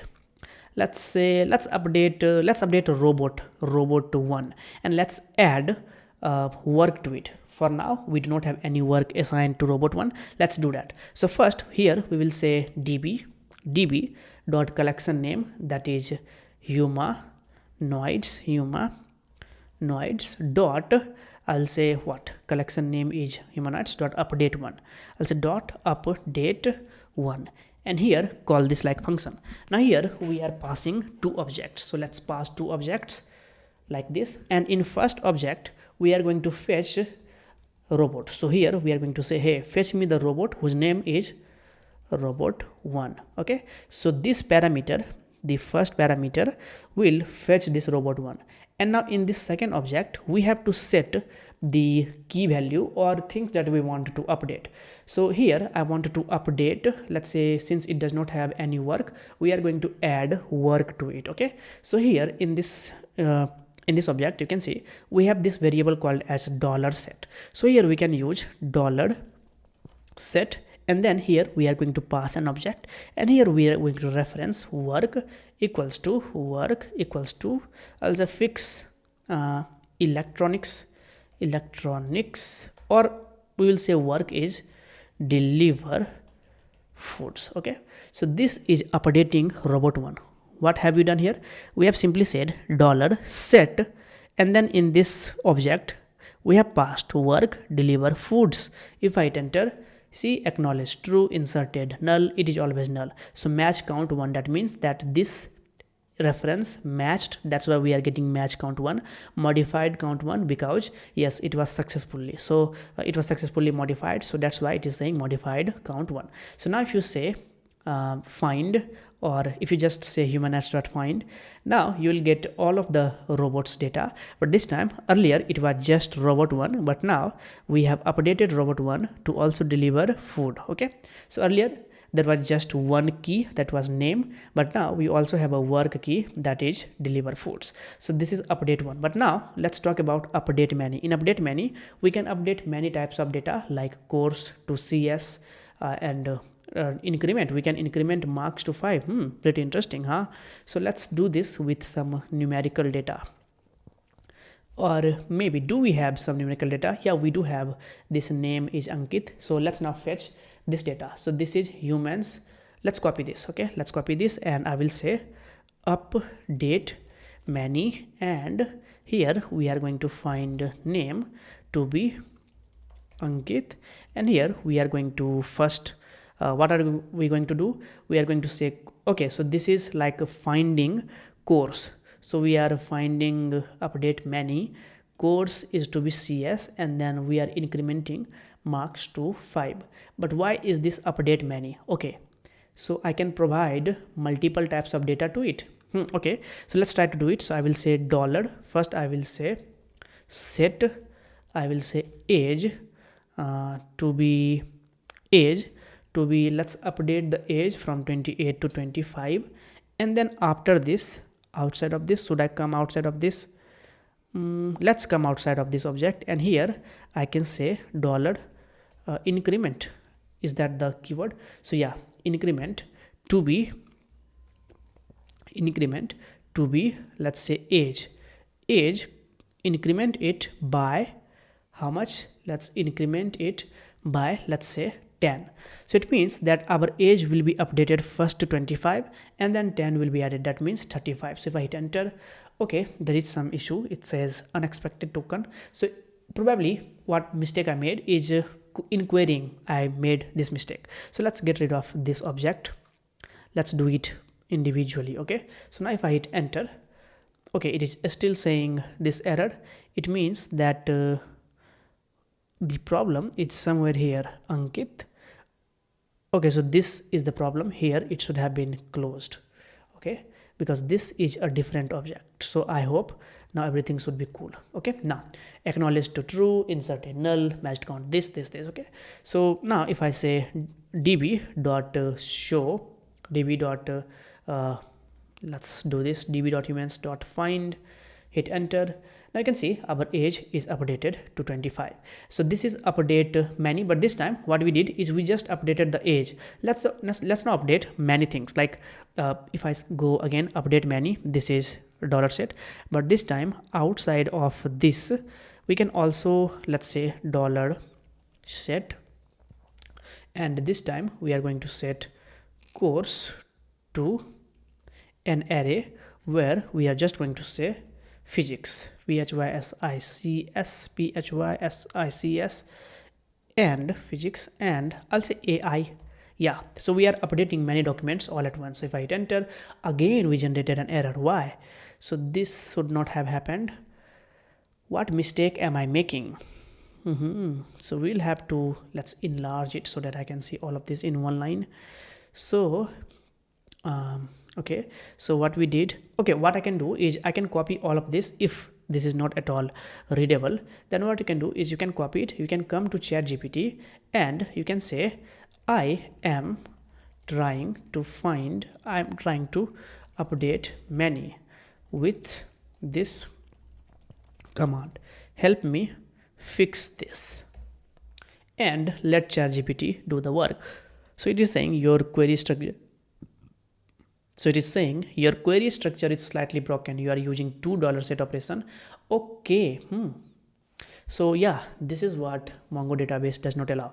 So instead of $set calling 2 times, we should have done it all alone. So here I will say an object name, hit enter. See, updated many documents all at once. So now if I if I simply say db.humaninformation.find, now I can see that our data was updated. So this is update 1 and update many. I know you may be like getting little hesitated right here, but trust me, you will have to put in effort. You will have to try to make this query. If you won't make it, this is going to get confused. You are going to get confused. So yeah, please take time and replicate whatever I am doing.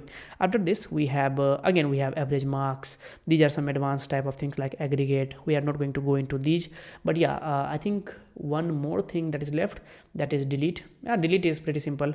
db.students.delete1, it deletes just document that has this query, and delete many that has document that has this logical operator. But let's delete just one document. I will say delete one. Okay, so here let's delete. Which one should we delete? Let's delete robot 2. Okay, so here I will say db dot humanoids dot delete one, and here we are going to provide the name to be robot2, and if I hit enter, acknowledge true, robot2 was deleted. So if I say db dot humanoids dot find, you'll see just one data, that is robot1. Robot2 was deleted. If you want to delete this robot as well, again you can recycle through previous command and you can say robot1, and now robot1 is also deleted. That means Homo sapiens, this data, this Homo sapiens collection is completely empty. Okay, and if you want to drop collections as well, then you can say how to delete collections in MongoDB, and then you'll get the message of drop. Okay, so db.collection_name.drop. okay, so you can say db.humanoids.drop, hit enter, true, that means the collection is deleted, so it is nowhere to be found. Okay, so if you say show collections, boom, you just have human information. Further, if you want to delete this database itself, you can say how to delete database as well, and then you will get the same message of drop the database. Use CoolDB drop database. Okay, so db dot this drop database. Okay, so you can say drop database, hit enter, database is deleted successfully. So if you say so dbs, you won't see any database called as Homo sapiens. So this is Mongo database in a nutshell. I hope this lecture was really very simple for you to understand. By the way, if you go through these generated informations, you can see we have sorting, limit, projection, array queries. These are advanced data types of these are advanced database query. But in this video, I had promised that I will just keep core knowledge to the point. So in this video, our goal was to understand what type of database MongoDB is and what can we do. So I told you this is very simple to understand. Mongo database is very simple to work with, so that's why I showed you all the simplest form of examples. But this is not it. I'm not someone who leaves my students in the middle of nowhere. No, next up we are going to create an express app with what MongoDB connection, and where we can do what CRUD functionality in practicality with Postman API. Okay, Postman app. So next up we are going to do this one. We are going to use Postman to do all the CRUD. We are going to perform all the CRUD logic, but this time not just by writing this query, but now we are going to create an express app. We are going to connect Mongo database to that express app. Yeah, all these things, I know all these things. So yeah, this is not new to me. It may be new to you, but anyway, we are going to talk about model, all the schemas, etc. So yeah, see you with all of this. So yes, I'm going to give this one a break, and yeah, see you with Express app where we are going to connect Mongo database. Okay everyone, so as promised, once again we are going to configure an Express server and do the CRUD operations, but this time we are going to do this CRUD operation with an actual database that will run locally on our system, as well as after understanding the complete basics like how to do CRUD operations using the Postman API tool that is open right here. And after that, we are also going to push this database that is locally available on our system to MongoDB's cloud. Okay, so from now onwards we are going to dig deep into the world of Mongo database territory. So now we are really dealing with some professionalism. Okay, so now the first thing that we are going to do, and by the way, did I forget to mention? Yes, I did. Now you are going to learn a lot of things like Mongoose, what are Mongoose, how many types of packages that we need to install. Okay, so yeah, again I also have one more ChatGPT open here because we need to do some back and forth questioning. So yeah, let's now create a new folder, and this time I'm going to call it MongoDB. Okay, now inside this we are going to create one very simple server.js file. Now from here we are going to configure a very simple Express server. Alright, so I quickly created a very simple Express server. Let's spin this ver.js, and we are getting an error because I am stupid. I forget to mention not module but module. Let's set this and let's say node.js watch. Again it says cannot find server well because I forget to move to 06 folder. Okay, so if I say node, let's zoom it and I'll zoom in pretty quickly. So this is a very simple Express server. Now after this we are going to configure Mongo database, right? So what we are going to do is we are going to install Mongo database. So from here we will have to install npm MongoDB, and after MongoDB we are also going to install .env. I will explain all of this very soon. .env, or let's keep .env for a little bit later. But with MongoDB we are also going to install mongoose, and very soon I will tell you why do we need mongoose. Okay, and after this, do we need anything? No, we don't need anything. If any need will come, I will be installing such packages. Okay, but for now we need two packages. One is MongoDB and one is mongoose. So if I hit enter, MongoDB and mongoose both will be installed. Okay, cool, both of them are installed. Let's spin our server, no problem there. Now after this, what we are going to do is here we are going to first of all connect our database. So here we are going to say connect database. Okay, connect Mongo database, mongo database. Okay, now let's talk about this package called as mongoose.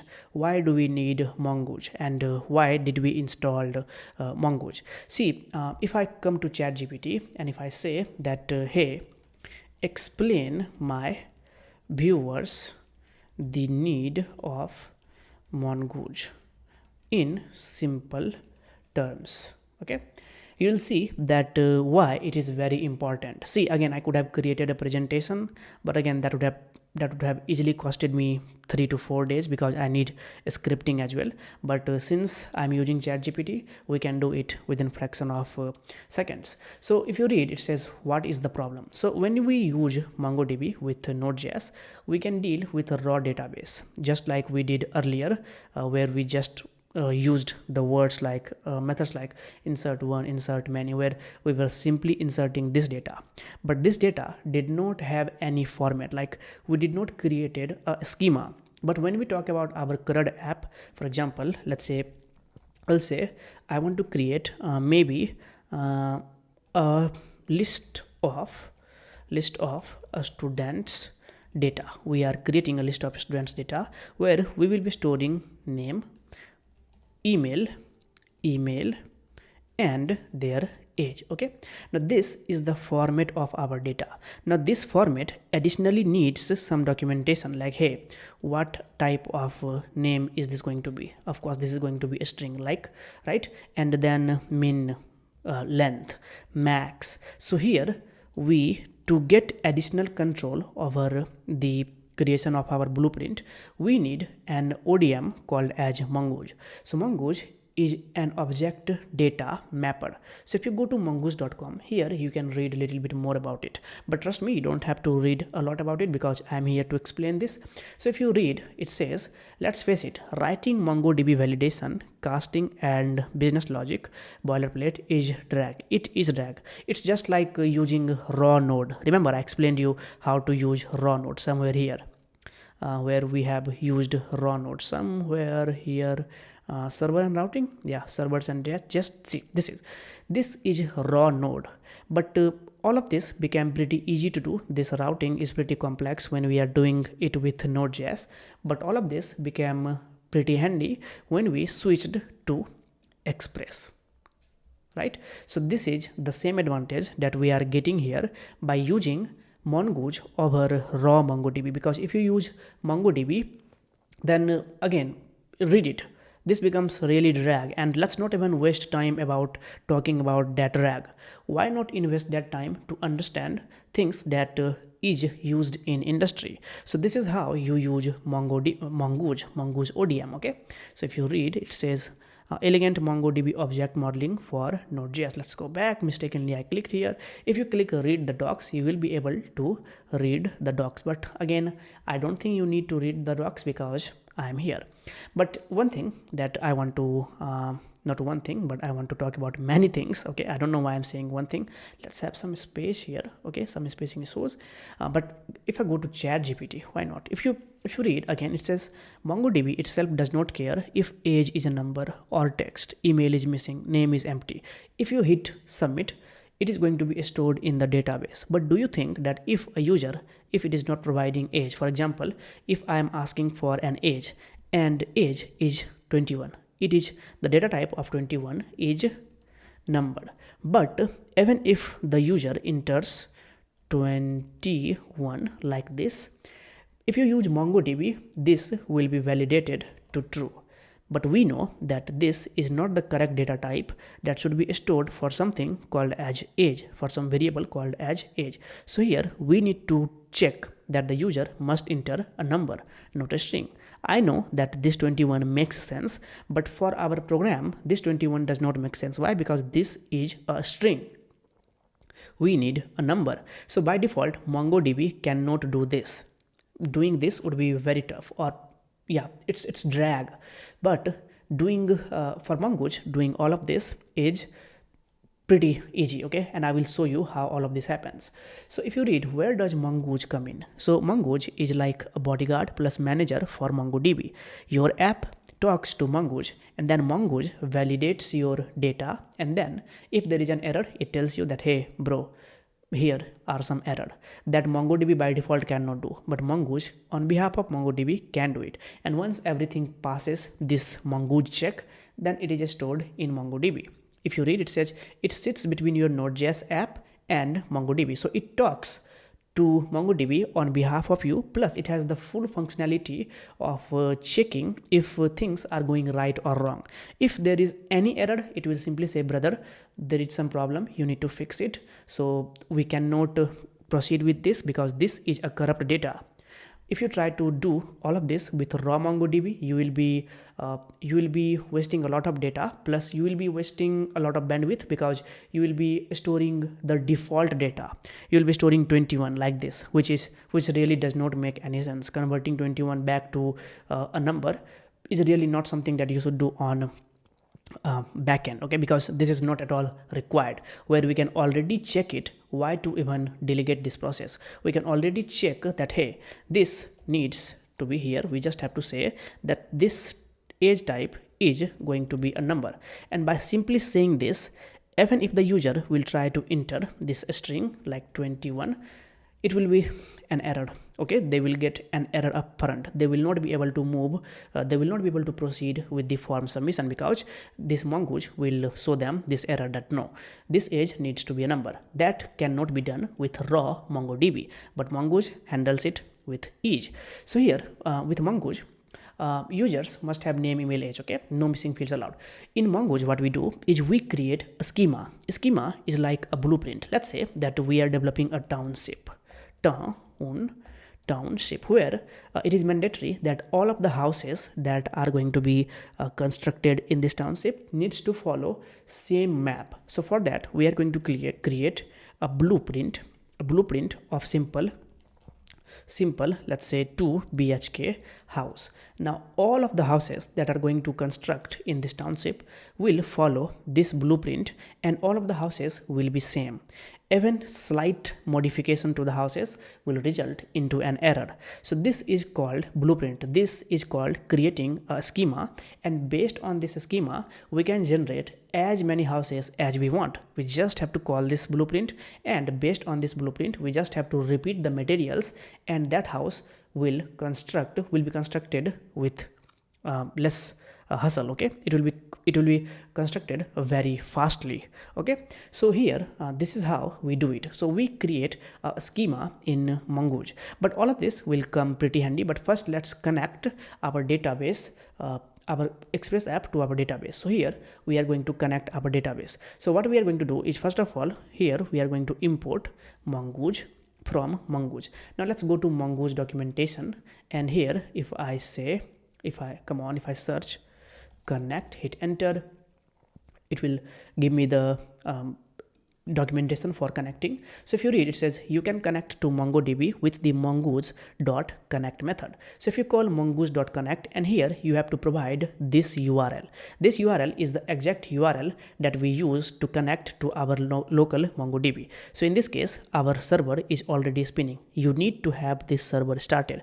If this server is shut down, it is not going to connect. So you need to have this server started here, mongod, and then here mongo shell. Now here I want to show you something. If I say command F, here you can see we have this port here, 127.0.0.1 colon 27017. If you come over here in mongo shell, here if you read, it says connecting to MongoDB colon / this port number. So this is where Mongoose is trying to connect us. So if you read, it says that we recommend using this instead of localhost, because for MongoDB, localhost works little bit different. But again, all of this is unnecessary information. You just have to provide this URL string, and your database will be connected. So here, come over here, and here after importing Mongoose, we just have to say mongoose.connect. Now again, before proceeding, let me tell you that we are still dealing with MongoDB. It is just Mongoose package that is helping us to talk to MongoDB. See, there is no mention of MongoDB, but it is Mongoose that is helping us to connect to MongoDB because Mongoose has this power. Okay, it is affiliated with MongoDB, so that's why we are able to do it. So here we just have to provide, we have to say MongoDB because we are connecting to MongoDB. We are saying, hey Mongoose, connect to MongoDB colon / 127.0.0.1 and / if you come over here again 127, we need to mention this as well. So after 0.1, we have to provide this 27017, that is the default port of MongoDB. If you read here, it is already mentioned, database running locally on the default port 27017. Okay, so here we have to say / colon, or do we have to say /? No, we don't have to say /, so we have to say colon 27017. So this is the URL where we are going to connect, plus after providing / you can mention your database name. So here I will say local database, or I will say local DB CRUD, because this is local DB. When we will move this database to our cloud, to MongoDB Cloud, we will change the name of local DB CRUD to, we will call it something called cloud CRUD, or we will figure that out. Okay, we'll figure that out that time. So this is how you are going to connect. Now after coming over here, if you read, we don't need to provide anything else. What do we else need? No, I don't think we need anything else, but after this we need to check for it. So here I'm just going to say then if it connects, we are simply going to, let me close the sidebar. Okay, here we are simply going to console.log if there is some error. Okay, so the moment I will hit command and S to save, we will get the message MongoDB connected successfully. Why? Because our server is already spinning. If I shut this server and if I close this one, we will not get any error, but we will simply see server is listening on port 3000. We will not get any error, but we will not be connected to Mongo database either, because our database is not running on port 27017. If we want to connect, we need our database up and running. Okay, so this is mongo command and this is mongo sh command. So even if you do not run mongo sh, it's okay, but mongo command needs to be running. Okay, so see, mongo sh is not spinning. I'm still keeping it at hold, but Mongo is spinning. So if I save this, we will see, we automatically see MongoDB connected successfully. So let's do it again, MongoDB connected successfully. So Mongo sh is optional, but Mongo command should run because that is where our server spins. This is cell. Here we are going to see all of the databases, but this is the MongoDB server. So server needs to be running up and running 24/7 so that we can stay connected to Mongo database. So this is the connection part. Here we have done the connection. Now after this we are going to perform the CRUD operation. But how are we going to perform the CRUD operation? Let's final that out.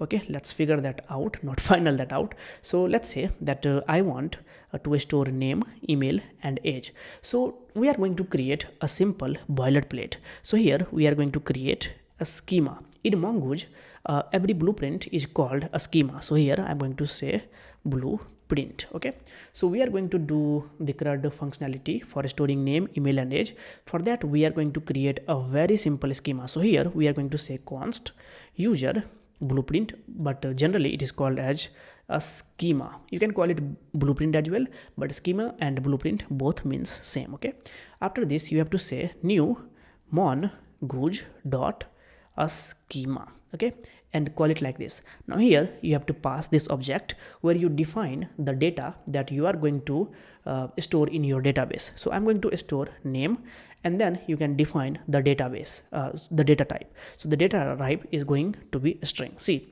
if you were to do all of this with MongoDB, then even if you do not provide a string, first of all, there would not be any method where you can control the data type. Even if you just provide name, you can enter something and it will be entered. But this is wrong. 8726384 is not a name, it's an integer. So here we need a string. And after this, we are building the blueprint, so we need to store email as well. So here I'm going to say string, okay, and then after that we're going to say age is number. Now if you want to have additional control over how this data is going to be stored, here you can provide an object where you are going to say type is going to be not like this. Here we need object for additional control. I'll say type is going to be a string and required to be true, because if someone does not provide this name, please do not move on with the form. We need name to register the student.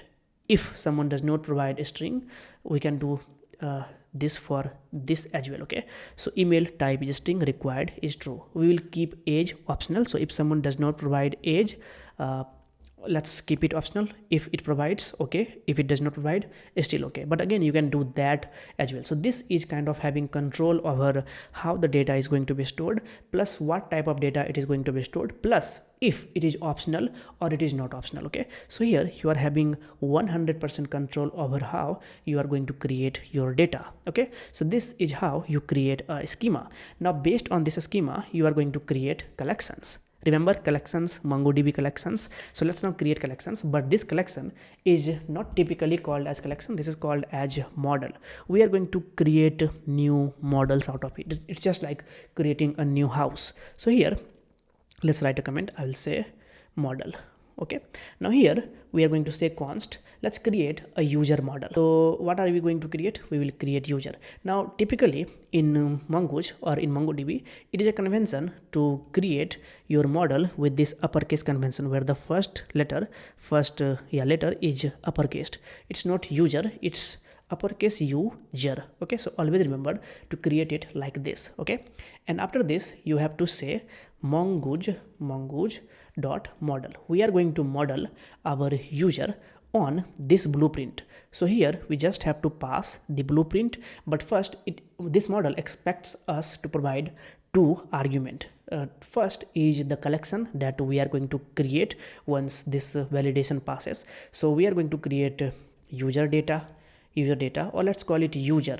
Okay, we are going to create user collection, and on which boilerplate you want to create this user collection. So I want to create this user collection on this user schema. So user schema. So what will happen, that all of this user will follow this user schema, where all of this user will have a name, email, and age. Okay, if you create another schema, if you want to refer this user to another schema, mention that. But here we are just going to create a very simple user schema. So this is a very simple model where we are going to create user collection that will follow this user schema to create all of these collections. Now, when you write a user, when you check your collection, then Mongoose what it does is by default changes this user to users.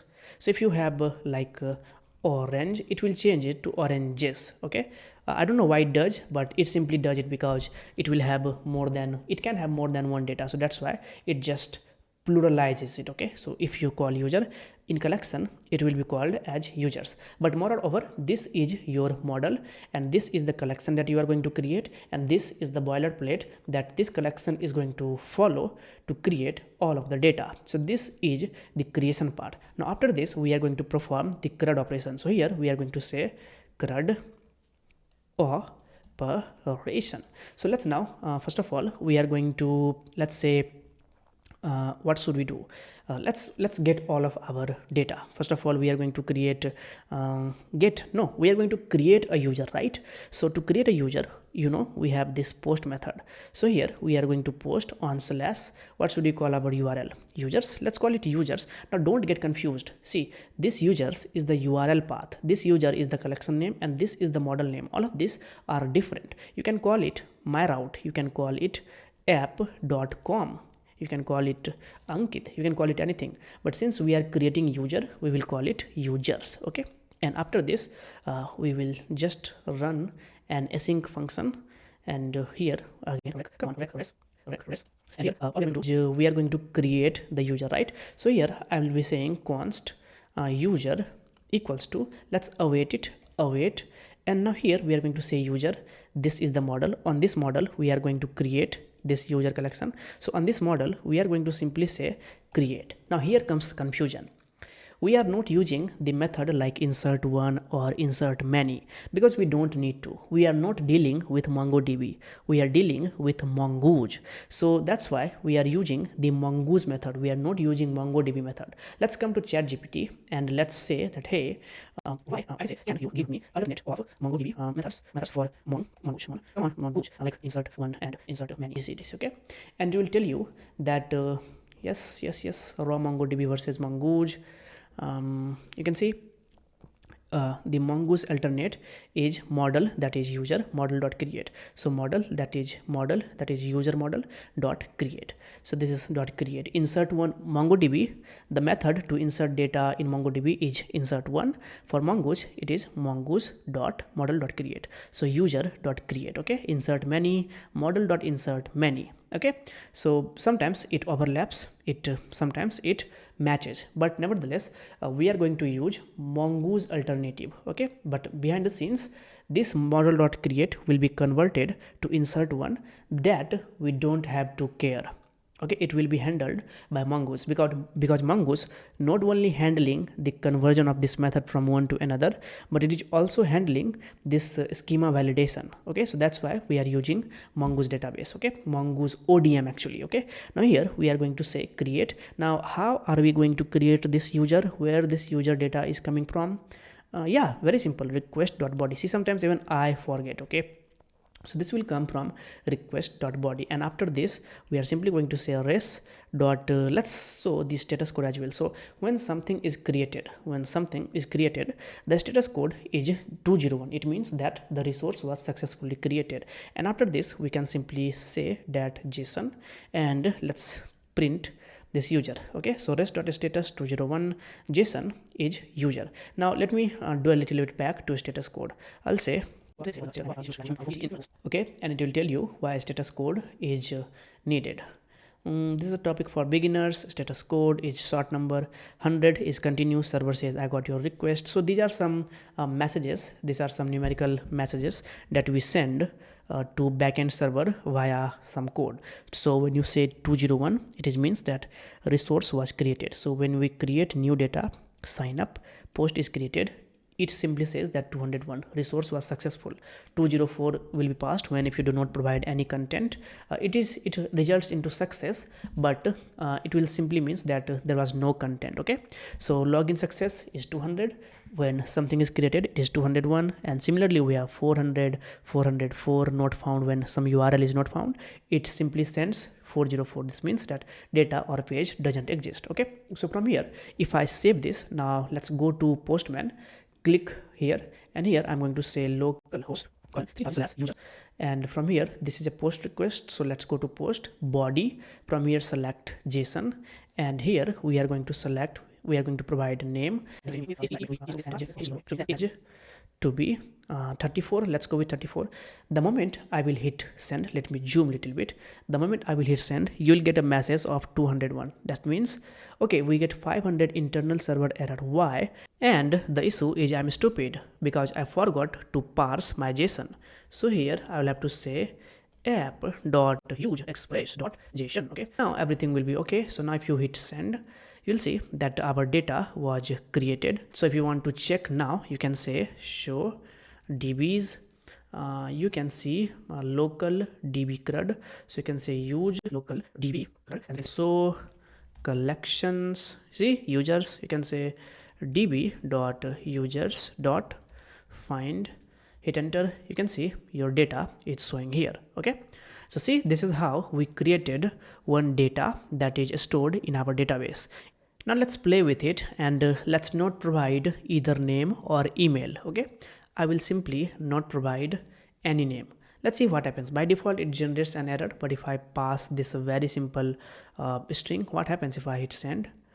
It says 500 internal server error. It says validation error. Why? Because this name is nowhere to be found. Okay, so it means that yeah, validation is completely working. So we need to provide this some data. So this is how we created two users. So if I run this command again, db.users.find, you see one we get Ankit and one we get Amrit. Okay, so yeah, this is how we create something. And after creating, let's create a route for getting all the users. So I'll say get all the users, and remember all of this is coming from a real database. Okay, we are not doing anything locally. So again, I just repeated all the commands. So here I can say user dot this time we'll have to say find, and yeah, we do not need request dot body, we just have to run users dot find, and this time we don't even have to provide this status because we are not creating anything. So rest.json user, so the moment we will, and this should be get. So if I provide maybe the ID, we'll have to provide the ID, or no, we don't have to provide ID, we just have to say /users, and all of our users will be shown here. Okay, so if I go to /get users, if I hit send, see all of our users are showing here. So this is how you get all of the users. Let's now write code to get individual users. Okay, so here I'm going to say, so here let's copy this and let's paste it here. And this time, instead of using user.find, because it finds all of the users, we are going to find user by their ID. Okay, so find by ID is another method provided by Mongoose to find users by their ID. So what goes here, this time it's not request.body because we are not creating something, but here we are passing something in the URL. So here it will be request.params.id. okay, so we are going to get the ID, and then we are going to fetch the user with that ID. So if I save this, all of this is already explained in previous few lectures. So I hope all of this is pretty easy to you. So here if I go to get, let's first of all, let's get rid of this. Okay, if I hit send, we have 3 users. Okay, if I copy this, let's fetch Harry Potter. Okay, so here if I say get, and if I provide this the ID, and yeah, it's get. If I hit send, it says 404 not found. Why 404 not found? Let's see, app.get /users, because here we have to say /:id. I forget to provide the path parameter. Okay, so if I save this, now if I hit send, you see we are getting this data. Okay, so this is getting individual data, and after this we are going to talk about update. So let's see how to update our user data. So to update a data, we are going to make the put request. So here we are going to say put, and here we are going to say user, and let's fetch the user by their ID again, and this time again it is going to be an async function. And here is the most important part. Now this is not how we updated in MongoDB. It is going to be pretty similar, but this can be a little bit confusing, but trust me, if you pay closer attention, it will make sense. So here we just have to create a variable, and we will say update user equals to, here we have to first of all await, because we are using asynchronous JavaScript. So here we have to use, on user model, we have to use find by ID and update method. So find by ID and update method, call it like this. And inside this, here first we are going to pass the parameters ID. So request dot params dot ID, and then after this we have to pass the request.body. So request.body, so this is the ID, it will fetch find by ID. This is the first part. This parameter is the first part, find by id, and this parameter, by the way, this is not parameter, this is argument. Okay, so this argument will find users by their id, and this argument is for updating the request.body part. Okay, and after this we have a very simple thing to say. It's pretty common. We just have to say, come on, we have to say new to be true. Why? Because this is a new data. Okay, new to be true. And after this we just have to say rest.json, please show me updated user. Okay, so if I save this, we are putting it, we are updating it. So again, this is finding the id, and then this is updating the request body. It is pretty simple. Okay, so very simple to understand. Okay, so come over here, I will say put, first of all we are fetching the id. Wait, well, it is already here. It's saying 404 request resource could not be found. So yes, let's fetch all the users first, and let's update this. I think Amrit's email is ankit@gmail.com. So let's update its email. So here I'm going to fetch by id. I will say put, but this time, first of all, let's pull it. If I get, we are getting the data, but after this we have to put this name is going to be Amrit, and this is going to be amrit@gmail.com. and the moment I will hit send, it says 404 not found. Why 404 not found? Let's see, /user. Oh, it's users, not user. How stupid do I have to be to do all of this? So it is amrit@gmail.com.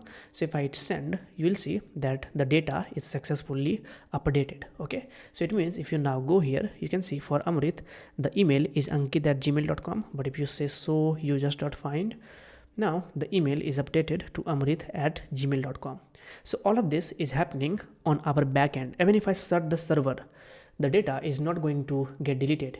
The data will remain in our database. Even if I shut the server, for example, if I shut the server and if I kill this cell, if I come back mon god, if I open this mongosh sh, if I say show dbs, you'll see all of our database is still here. So again, I can say use local db CRUD. I'll say so collections. I'll say db dot users dot find. You'll see all of our data is still visible here, so it is not deleted. Okay, earlier what was happening is the moment we set our server right here like this, all of our data was deleted, but no more. Why? Because we are using a real database. Okay, now after this we have to also understand one thing is delete, and delete is pretty simple. Okay, so again, deleting is really very easy. So here we just have to say app dot delete. Here again we'll have to delete users by their id. So simply execute this function. So here we just have to say await user, this is the model name, user dot find by id and delete. Earlier we used update, now we are going to use delete. So again, we just have to say request dot, here we don't have to provide multiple things, multiple parameters, request dot params dot id, and then we just have to show a very simple message that res dot json, and here we are going to show a very simple json message. I will say message message message to be user, come on, not like this, user deleted successfully. If I save this and if I go to, let's delete Harry Potter, let's go to get, I'll say get me all of the users. What is Harry Potter? Let's take this id, paste it here. I will say delete, and the moment I will hit send, status is 200. Okay, message user deleted successfully. So now if I go to get, if I hit send, this user is nowhere to be found. It says null. which means the data does not exist. So if you go to /users, you just have Ankit and Amrit. You don't have Harry Potter. Even if you come over here, if you recycle through previous command, you just have two data, Ankit and Amrit. Harry Potter is deleted. So you can operate on MongoDB from here, but you can operate on MongoDB by connecting to an Express app as well. So now we are going to move our local database to cloud. So go to mongodb.com and create an account. In my case, I already have created an account. So when I will click sign in, I will be redirected to cloud.mongodb.com. So when you are redirected to this interface, in first instance, this may seem little unusual to it, but trust me, there is nothing complex here. All you have to do is you have to click all projects. If in any way, if you are not seeing this page, just click all projects, and from here click new project, and here you have to provide the name of your project. So here I will say, what should I say? What is the name of this project? It is MongoDB, but here we are going to give it a more meaningful name. I will say pushing to cloud. Okay, pushing to cloud. So this is the name of the project. Now here we don't have to touch anything. This is some advanced things. As of now, we don't have to do anything with this. Click next, and after this it is saying that do you want to add any members or set some permissions? No, we are the owner, so we are not going to do any of that. But if you want to do it, you can provide the email. They will be sent a link that they can click to get their permission. From here, all we have to do is click create project. So now our project is created. So this is the name of the project. So the main entrance to our cloud Mongo database. Now after this, we have to create a cluster. So what is a cluster? If you go to ChatGPT and if you say, it will tell you that a cluster is nothing, but it's just a folder that keeps check of our databases and multiple servers that are working together. So a simple analogy is if only one computer stored all videos, if it crashes, YouTube is gone. So they use many computers working together. So many computers are like cluster. Okay, so here we have some graphs as well. Not graphs, but presentations. Okay, so ChatGPT is competing with me. Good luck, ChatGPT. Whom am I wishing? Anyway, so after this, we have to click create, and now here you cannot change the name once the cluster is created. Okay, but here we are getting we have been given three options: M10, Flex, and Free. These are some paid options, but here we are going to choose the free option, in which we get 512 MB storage. That is sufficient enough for learning purpose. We get a shared RAM, and we are getting a shared vCPU. So I think for learning purpose, this free tier is sufficient. But if you are developing a more production ready app, consider choosing Flex or M10. But since I'm assuming all of you are beginner, I'm telling you to choose free. Okay, and here you have to name your cluster. You can name it anything. Okay, it's not a rocket science. I will simply say, yeah, cluster 0. Let's keep it as it is, and then select AWS. And this one is here you need to be very careful. Always select your nearest location. So I'm from India, so that's why I am selecting Mumbai, because it is nearest to me. This is the nearest server that I am going to connect to. But if you are from North America, choose Virginia, that is maybe North Virginia, Oregon. If you are from Middle East, consider choosing Bahrain. For Africans, you will be choosing Cape Town, that is in South Africa, and Oceania region, Sydney. For Europeans, any of these. If you are in Germany, you will be selecting Frankfurt, Sweden, Stockholm, Ireland, and if you are in France, consider selecting Paris. Okay, so you need to be very careful. Select your nearest location. You can select other location as well. Like if I select Sao Paulo, that is in Brazil, South America, it's not going to be very difficult for me to access my data, but there could be some latency issue. Okay, so it's always comfortable. It's always it is always suggested to select your nearest location, that is Mumbai. Okay, so now after this, in my case it is Mumbai. In your case it could be anything. So we don't have to do anything here. We just have to say create deployment, and our cluster is being created. Now here comes the fun part.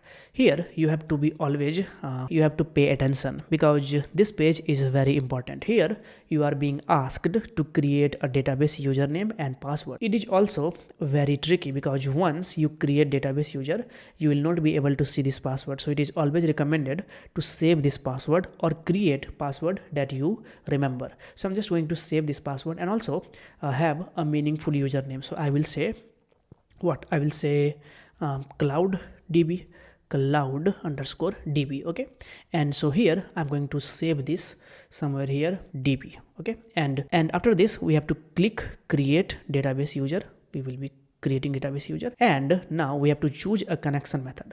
So click choose a connection method and then click drivers, and after here come over here and you have to copy this string, because this is the connection string on which you are going to make the connection. Okay, so copy this, come over here and paste this connection string. So this connection string will go here. Here we are using the local connection string, but now we are going to use the connection string provided by our cloud. Now I want to dig a little bit deep right here. So if you pay attention here, you can see this is the name of our username. This is the database username and this is the password. Okay, once you click done, the next time you will try to access this page, your database will be shown but your password will not be visible, and that is because of the security reasons. You only get to see your password once, and in no way you can again see this password. No, you can update it but you cannot see this exact password again. So once this password is gone, somehow you could not keep track of this password, you will have to update it. You will get option to update it, maybe in security somewhere here, but you cannot see this exact password. We are going to simply click done after this. So next, go to security, go to database and network access. Now from here we have to click IP access list, and we have to click edit here, and we have to click allow access from anywhere. If you read, it says that only my system from which I created this cluster, if I do not whitelist my IP, then only this system can access this entire project. Even if I am logged in from another device, suppose I am in USA or maybe in Romania, if I'm using someone else's computer to log in into my account, I will not be able to access my database. That's why what we are doing is allowing access from anywhere, so that I can have this access of connecting to this database from anywhere, even if I'm not using this system. Okay, so we have to say confirm, and after a few minutes, I think it will take a little bit time. I think it is pending. It will take 2 or 3 minutes to set up everything. So from here we are almost done. Now the next step that we are going to do is here, this is the string on which we are going to connect our database. So here we are simply going to paste it. No, this is the biggest mistake that a beginner do. Never provide your connection string for cloud right here in your page itself, because when you will move this project to GitHub, when you will expose this code to GitHub, then this string, this connection string will be visible. Now why this is a bad thing? Well, because your username and your password is visible here. So you should never paste this raw string right here. Rather, you should do something that is considered secure. So you should always reference this string by pushing this string into a more secured folder. Now here, how that security works. Now here, to secure this string, we have to install a package called as .env. So here I have to say npm i.env. Now .env is a package that helps us to set environment variables. Now come to this package inside this MongoDB folder. Here we have to create a folder name called as .env, not folder but a package name called as .env. Now here we can create any data that we are not supposed to share straight away in our code. So here we are going to say mongo_url equals to, here we are going to paste this entire URL. So take it and paste it. So this is the URL on which we are going to connect, okay, where we have our database name and here we have our password. Get rid of this. We are going to reference this mongo_URL variable, but first let's fix this string. This is a raw string, but here after this slash before this question mark, we have to provide the name of the database as well. So here I'm going to say cloud database, cloud first cloud database. First cloud database. Okay. So this is the name of our database. Okay, we are going to check it. Okay, everything is cool. Now over here, instead of this raw reference, here we are going to say process.env.mongo underscore URL. What is this? Let's see. It's mongo underscore URL. The process.env.mongo underscore URL. Now it says error, mongoose error. So far what we have done is we have installed the .env package, but idiot me forget to configure it.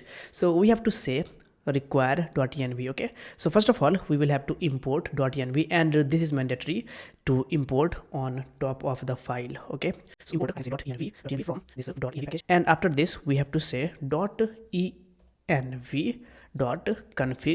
and we have to call it. Okay, because to access environment variable we need to configure our .env package like this. And so now if I save it, now you can see server is listening on port 3000 and MongoDB connected successfully. So if I click pushing to cloud, and if I click browse collections, we will see our database, and we do see our database, first cloud database. Let's click here, and we do have a user, but we do not have any collection. So let's create one, and I will say post, and if I hit send, yes, data is successfully created, which means if I come over here and if I refresh this, we will have one collection. So congratulations. So this is your first data that you pushed to your cloud. Now this is your cloud database and this is your local database. Okay, so even if you say so DBS, you are not going to see this database here. You will not see this database that is called as first cloud database here, because this is a local database. Okay, and this is your database moved to the cloud. Okay, it means that if you work here and somehow if you delete something, you can always access a database from your cloud, or maybe you can keep your database on cloud and you can connect to this database from any other Express app. Okay, by the way, let's do some research on it, and let's say maybe if I want to update it, I will say let's put, and I will take this ID, I will say now Amrit Kumar. Okay, and if I hit send, updated, and if I go to cloud, now our data name Amrit will be updated. So if I reload, it should be Amrit Kumar, and it's Amrit Kumar. Okay, and now if you want to delete it, and if you want to delete it, you can say go to delete. Okay, delete by ID. If I hit send, successfully deleted. So if you reload, you'll see our collection will again, it's just empty. Okay, so this is how we create an app, and we move our data that was previously available on our local system. Now we moved our data to this MongoDB cloud. Okay, so congratulations on completing this MongoDB part. Okay, and next up is Git and GitHub, and after that we are going to develop a few more applications, and after that we will understand about authentication, cookies, etc. Okay, so with all of that, I'm gonna see you in the next section.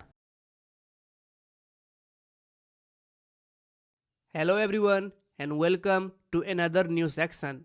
In this section, we are going to understand the basics of Git, GitHub, and how we use both of these to manage different versions of our project.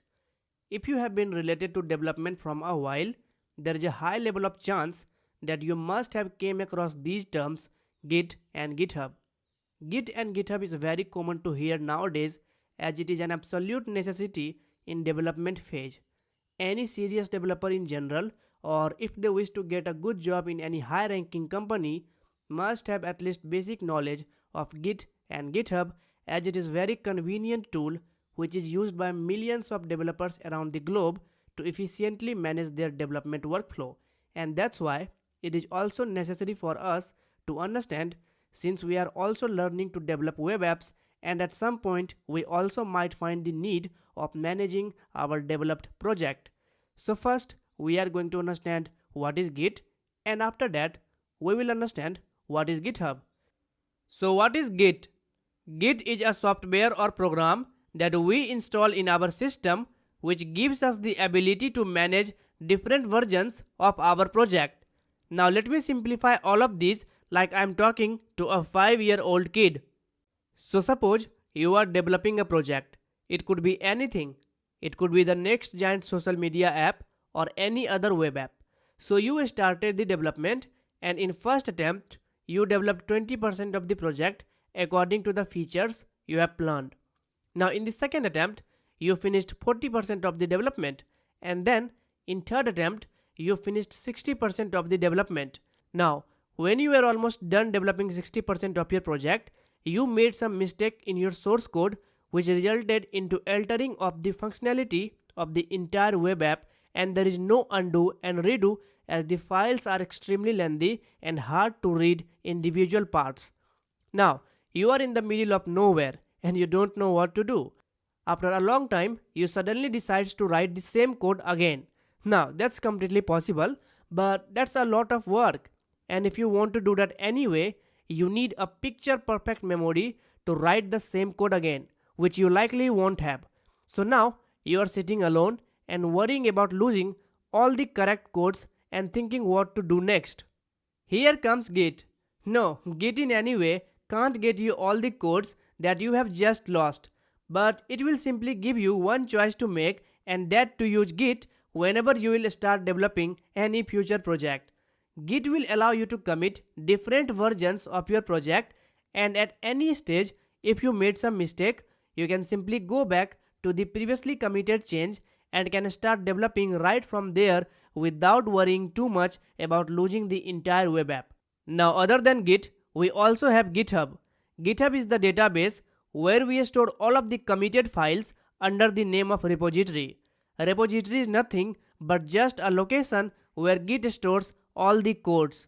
Now again, we are going to see all of this practically, but now let's see some of the commands that we are going to use practically to achieve the management of our project. Over here, if you see, we have bunch of Git commands that helps us manage our web app. Now we are going to execute all of these commands practically for sure, but right now let's just have a general understanding about what all of these commands does. So first command is git init. It initializes empty Git repository, and as I just mentioned, a repository is nothing but just a location where we keep all of our committed files. Next is git status. It checks the status of files if modified or not. Now it might not make much sense to you, but as I just promised that we are going to do all of these practically. Next command is git add. It adds a specific modified file to staging area.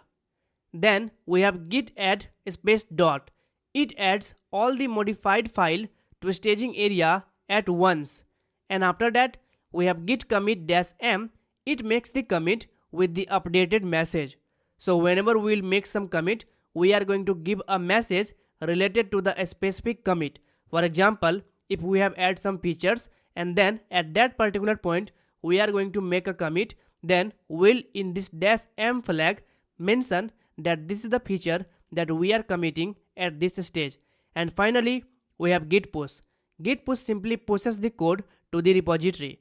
So the same repository that we created in the beginning, which was empty, now with all of this feature using git push, we have pushed our code to this repository. Now all of this is a theory lecture. You understand what is Git, what is GitHub, and you also understand some of the Git command, which might have not made much sense to you at this point. But now we are going to do all of this practically.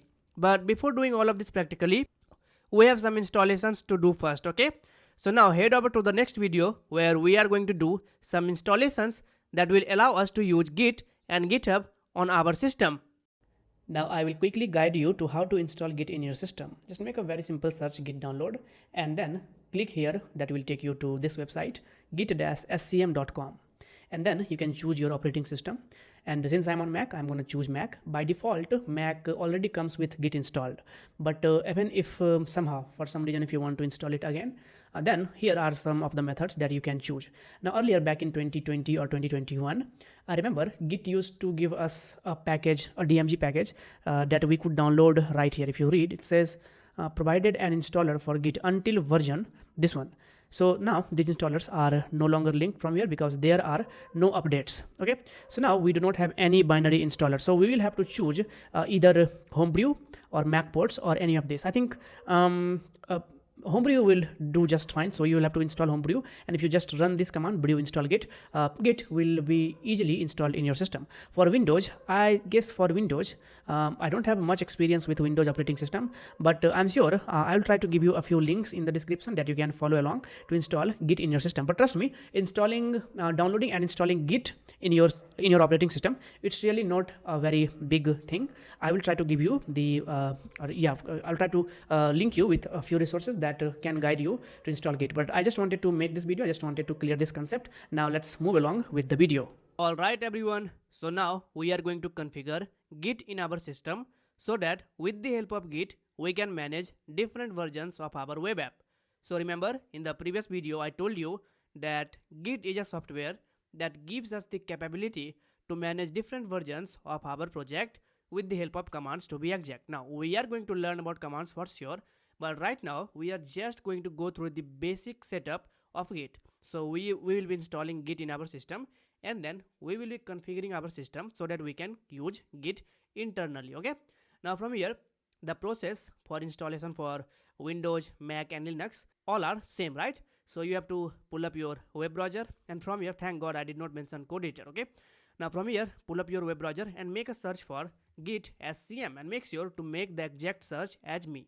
So Git space SCM, hit enter, and once the search appears, click the first link which will take you to this URL which says git-scm.com.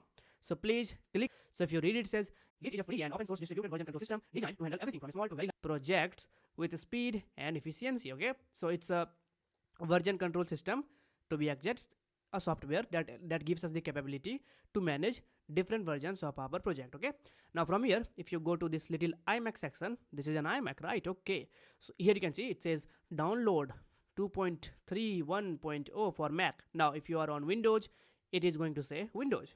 If you are on Linux, it will say Linux, right? That's completely fine, you understand that. Now if you, before starting to download, I'm obviously going to download it, but before starting download, if you navigate little down, you can see we have something called read online for free. So it's a PDF book that you can read if you want to understand Git on an advanced level. Obviously we are going to go through the basics of Git, but if you want to understand the advanced level, like everything in the Git, so if you want to understand everything in Git from the pro level, then you can check this book right here. So if you click this, by the way, if you read, it says Pro Git by Scott Chacon and Ben Straub is available to read online for free. So if you click this, here you can see we have, what is this called? This is called table of content, right? So here you can see we have this table of content that you can click on any individual table, and then it will take you to that section where you can read about that particular topic. Okay, now let's go back, and now we are going to install our Git. Okay, so now we are going to install Git. Now from here I'm going to click this one. So click this button, and now we are taken to a page where we can install Git. Now here you can see, since I'm on a Mac, it is giving me option to install from homebrew, which I'm not going to use anyway. So I'm going to use binary installer, and then I'm going to click this latest version. So it says the latest version is this one which was read. Okay, anyway, just click this, and now I am taken to a page. Now I am taken to a page where, okay, so it says your download will start shortly, and I hope it starts shortly. And okay, so now my download is going to be started shortly until I click this OK. So if I click this OK, and now my download has started. Okay, now if somehow this download does not start automatically, there will be a button which you can manually click, and then it will start downloading. Right now I'm gonna see you once this download is finished, because I have to tell you some important stuffs related to Windows operating system. And now after almost 10 to 12 minutes, this stupid 25.5 MB file just got downloaded. And if you are thinking why it took this much time, then the weather condition at my location is completely not fine, and we are not getting signals. Anyhow, I have managed to do some online surfing, but it is going to get fixed very soon. Now from here we are going to install this package. But before installing this package, let me tell you one thing for Windows user. When you will install this package, make sure to install git bash. Yes, git bash, because by default there are some commands that is not going to work in your default command prompt. Okay, so in the future, in just 1 or 2 videos away, I'm going to tell you some of the commands that is not going to work, that is not going to be available in your normal command prompt. That's why you have to install git bash so that we can set up everything correctly. So now from here, I'm just going to double click and hopefully, okay, I just have to right click and open, since this software is downloaded from another source. Open, and let's continue, install, and let me give my password, which is server, and then come on, done. Great, nice sound. And let's do our ritual right here, and we are done. Now from here, git is installed in our system. Now if you want to check, just open terminal, and from here you just have to say git dash dash version, hit enter. And if you are getting any version returned, in my case it's git version 2.31.0, the same that we just saw right here. Where are you? This one, release git 2.31.0, the latest one, right? Now if you are not seeing any, come on, let me open the terminal again. So if you are not seeing this version, then there was some problem. Please try to follow the same steps again, and hopefully you will be able to download git. Okay, now from here we have installed git, and from next video we are going to see how we use git to manage versions of our project. In this video, we are going to get a high level overview of how we are going to use git and version control to keep track of the changes in our application over time. Right now, we are just going to explore this via a visually interactive presentation, and then in the next lecture, we will actually run these commands to integrate git in our project. So, with git and version control, typically comes a lot of confusion. That's because there are a lot of new terms we are going to need to define and concepts we are gonna need to explore. Once we are familiar with the basics with how git is going to track our files and manage our projects, it will be a lot easier to run the commands in the next video and actually understand what's going on. For this example, let's imagine that we have a new project.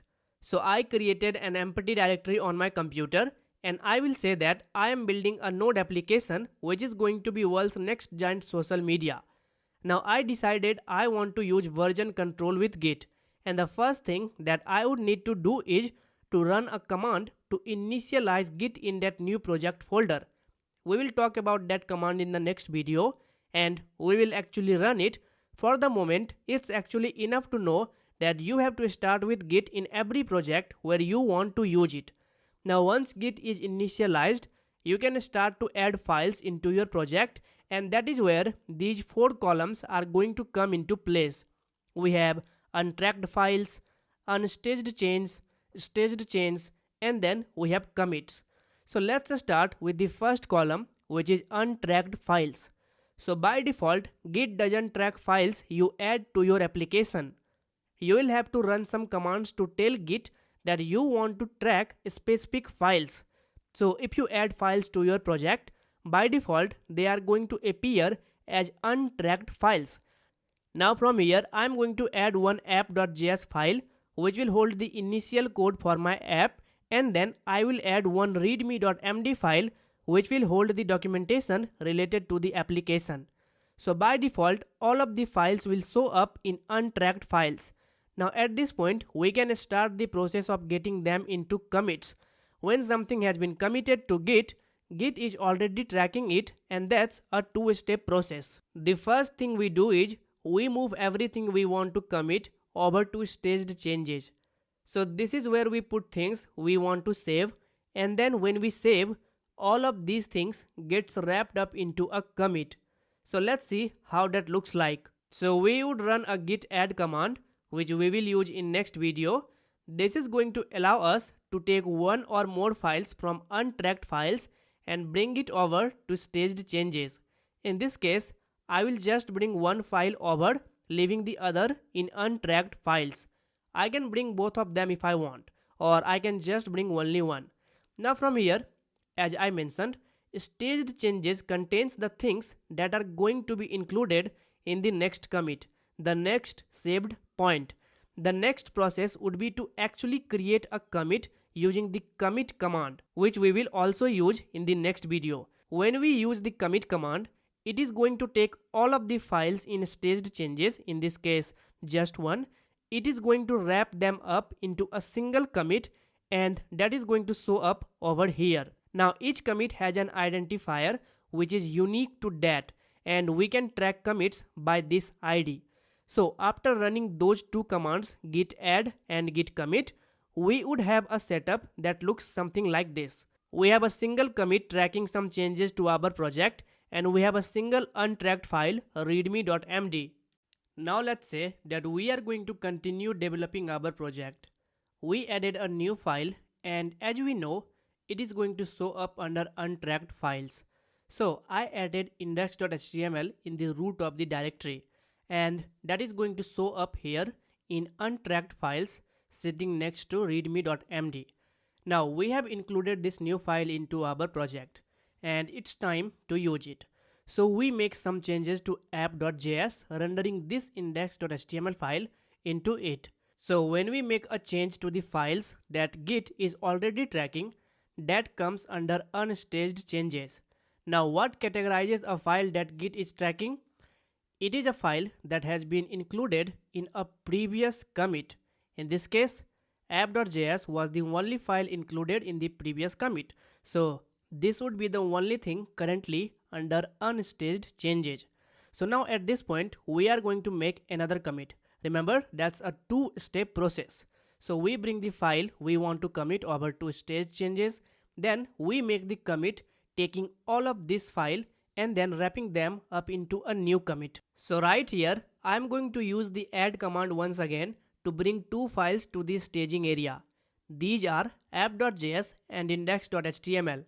Now I could bring readme.md as well, but I want you to know that you don't need Git to track everything. So once the add command is done, our setup is going to look something like this. And then we can use the commit command and take all of this to create a brand new commit.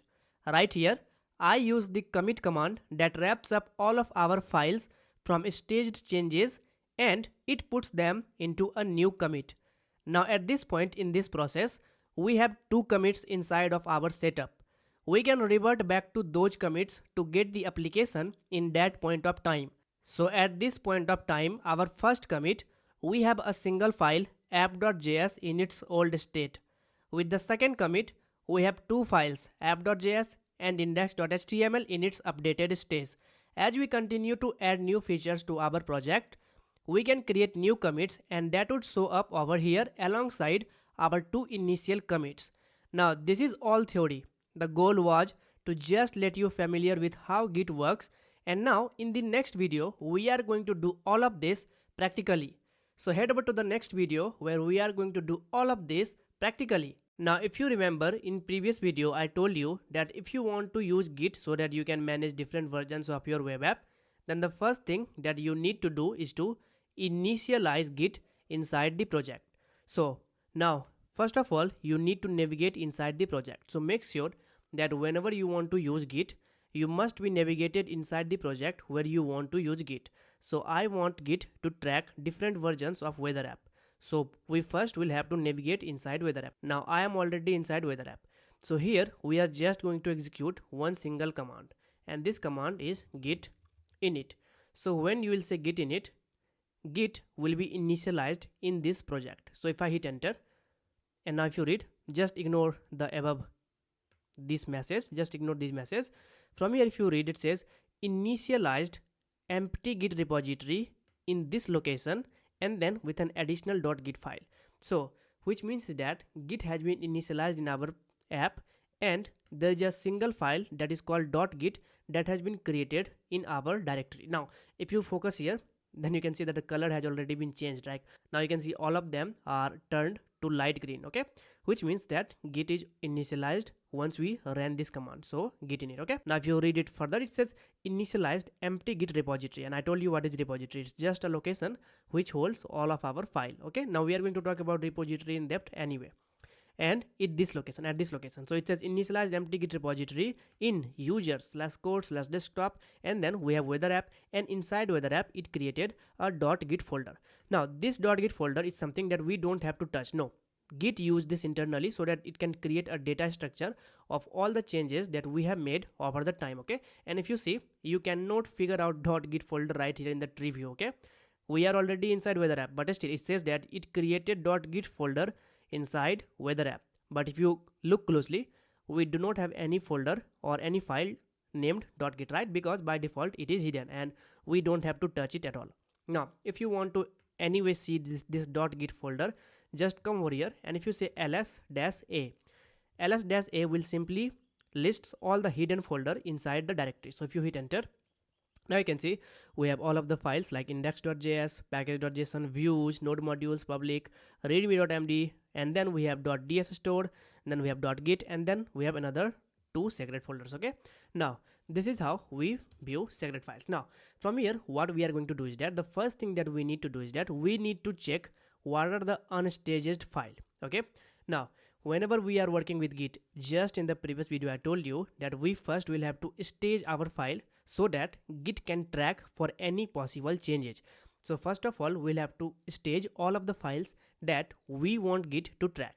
Now first command that I'm going to run here is git status, and I'm going to tell you what it does. So if you say git status, if you hit enter, let me bring terminal little up. Now if you read, it says untracked files, no commits yet, obviously because we have not created any commits. But if you read, it says untracked files. So these are the files which are untracked. So Git is not going to track for any possible change right here. And if you read further, it says nothing added to commit, but untracked files present this. And this is the command that we need to use to add these files to stage changes. Now we are going to do that, but first let's clarify a little more on this. So if you read it, it says use git add file name to include in what will be committed. Okay, now we understand what is, we just in the previous video we saw what is tracked files and with unstaged changes and what are untracked files. Okay, and then what is commit, we understand all of them in the previous video. Okay, now from here, git status, when you run git status command, it is simply going to tell you that what are the files that has still in the untracked files. Okay, so all of the files that we have right now here, right here in the tree view, all of them are untracked. Now how do we add them to be tracked? Over here we use a command called git add, as it is mentioned right here, git add, and then from here you pass the name of the file that you want Git to track. For example, suppose I want to pass public, I want the public file, public folder to be exact, to be tracked. Here I can say public. If I hit enter, nothing happens, right? But now if I say git status, hit enter, now you can see it says new file, this has been staged, this has been staged, and here you can see it says change to be committed, which means this has been attached, this has been added to tracking list, and rest of the files are still in the untracking list. Okay, so here you can see it is saying untracked files. So these are the files that is untracked, which means Git is not going to track for any possible change, but Git is going to track this file, this public file. Okay, now from here we just don't want only public folder to be tracked, but we want all of the folders to be tracked, right? Now how can we add all of the folders to the tracking list all at once? So in order to do that, we say git add space dot. If you run this command, all of our folders are going to be added on the tracking list. But wait a second, we can run this, there will be no problem at all. By default, there are some files and folders that we do not want Git to track. These are node_modules. So why node_modules should not be tracked? Because these are the files that if you want to use this folder, right? If, for example, suppose that I gave you the zip file of this folder, there are chances that you are going to see this node_modules. But if there is no node_modules, you can run one single command, npm install, and then this node_modules will automatically be downloaded inside the directory depending on the package.json and package-log.json. So we don't need to manually tell Git to track node_modules, no, because anyone, if they want to use node_modules, if they want to have node_modules inside the directory, they can just download it, okay, by pressing npm install. So let me prove this. If I just come over here, if I delete this node_modules, just delete this right now, if I just press ls, you can see there are no node_modules, which means our app is not going to work, right? But if I just say npm install, hit enter, just in a moment you are going to see node underscore modules will be up, and I'll have to refresh this. So if I refresh, now you can see node underscore modules is back, right? So we don't want to tell Git to track this file. Why? Because this can be generated by just running one single command. We just want the Git to track all of the files that we have coded. So we have not coded node underscore modules. It is generated using the file, using the packages that we have as a dependency and as the content that we have inside package-lock.json. Okay, now over here, how can we tell the Git to ignore this file? So inside the project folder, just inside the project folder, you'll have to create a file which is called .gitignore, and make sure that you create this in the root directory. Okay, so over here in the root directory, you just have to create a folder called .ignore, folder or file to be exact. This is the file. Okay, so this name should be exactly as it sounds. So .git ignore, there should be no change in this name. Okay, so always remember that just write the exact name that is written right here. Otherwise to be exact, Git won't be able to find this file, and they will keep node underscore modules also in their tracking list. Right now, from here, hit enter, and now .git ignore has been created. Now from here, you just have to write the folder name or the file name that you want Git to ignore, and we want node underscore modules to be ignored. So we say node underscore modules and slash, as the file name is this one, node underscore modules slash. Now save this. Over here, if you come and now if you say git status, hit enter, now you can see we have .git ignore, but we do not have anything called node underscore modules, which previously we had. So you can see we have node underscore modules right here, but now we don't have any node underscore modules folder.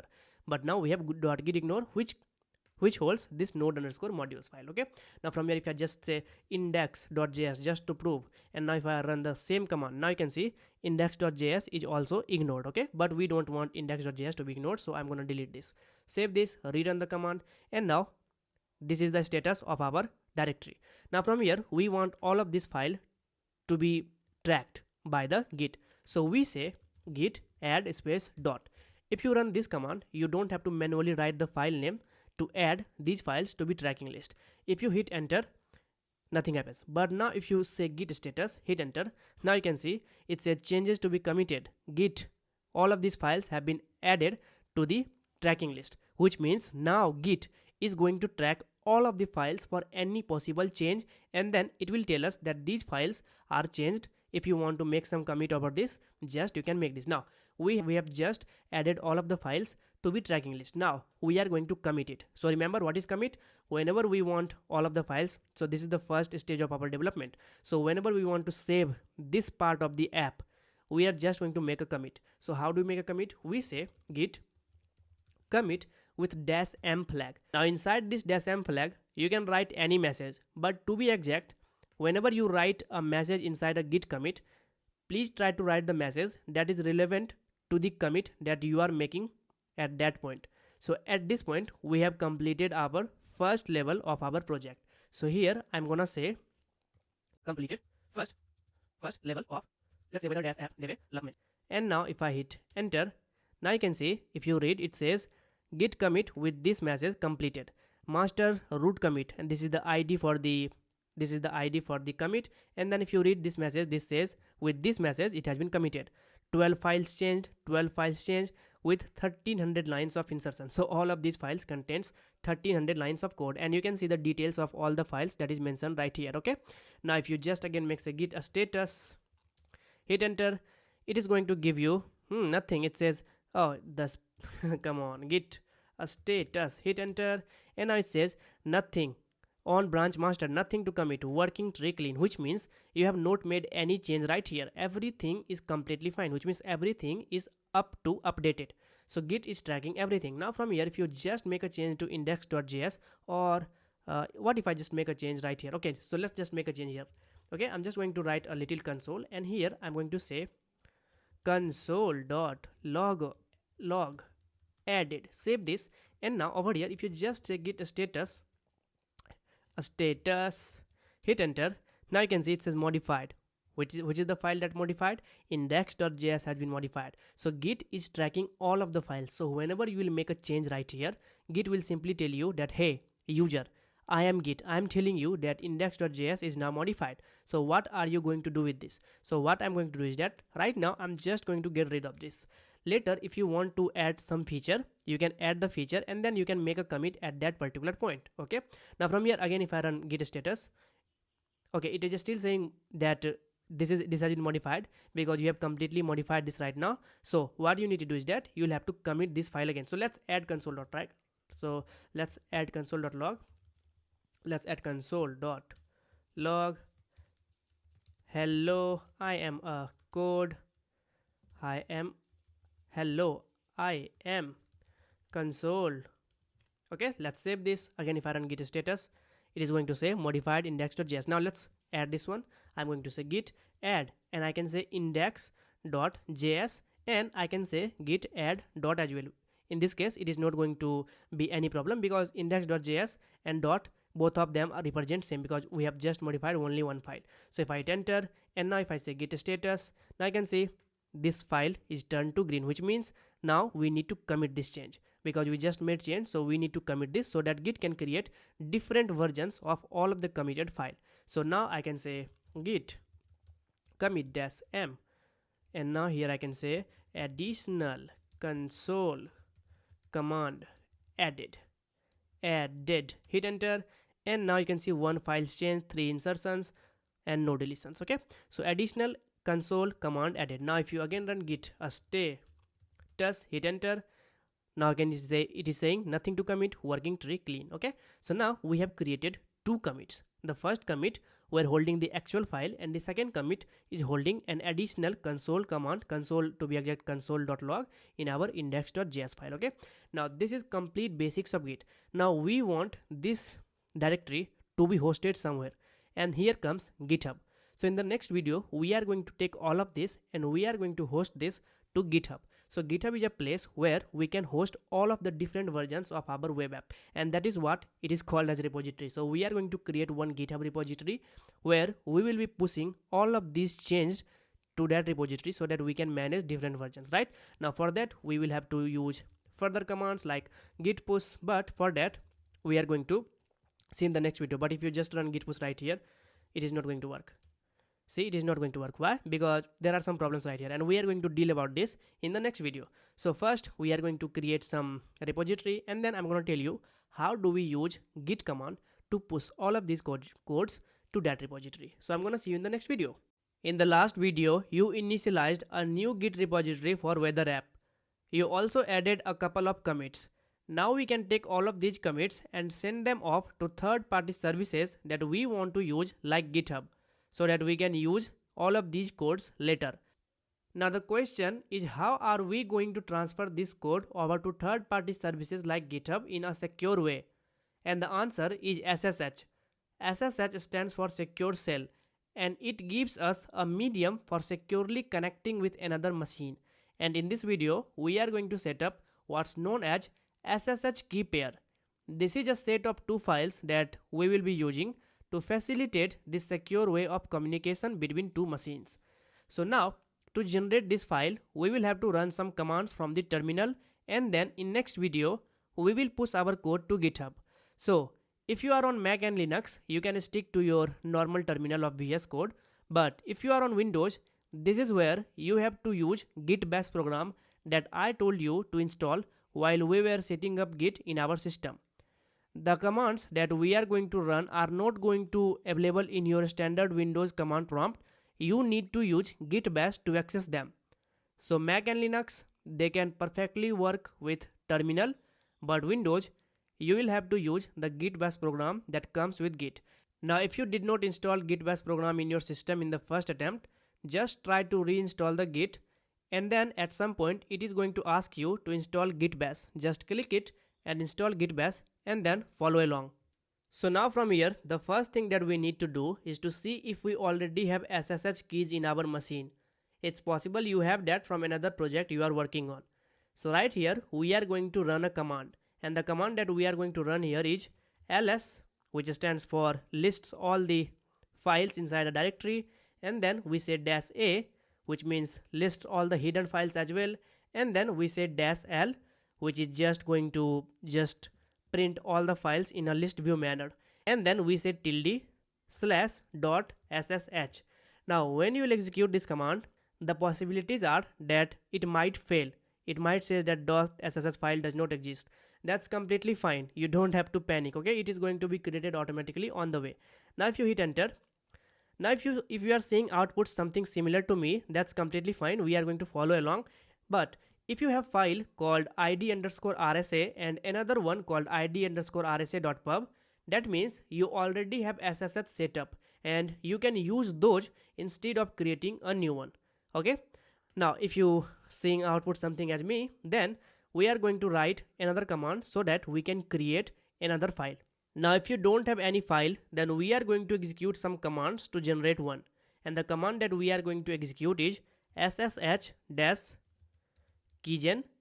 This will just generate the key pair, and then we say -t, which stands for type, and then we say RSA, this is an algorithm that we use, and then we say -b, this is the bits, and ideal one is 4096 bits, and then from here you say dash capital C. Make sure that this is capital. This should not be a lowercase. This should be in uppercase. Dash C. And then from here, you just pass the message that you want to create, that you want to pass with this command. So over here, I'm just going to say code. And then when we hit enter, it says generating public/private RSA key pair.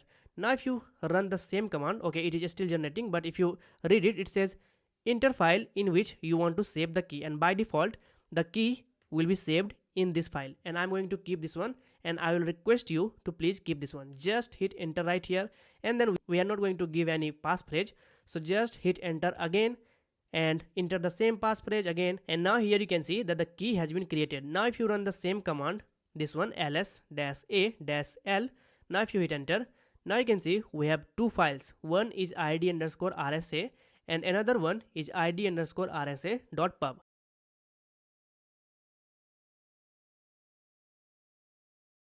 Now from here, the last thing left to do is to make sure that our SSH key pair is actually used the next time we set up an SSH connection, which we will be doing in the next video.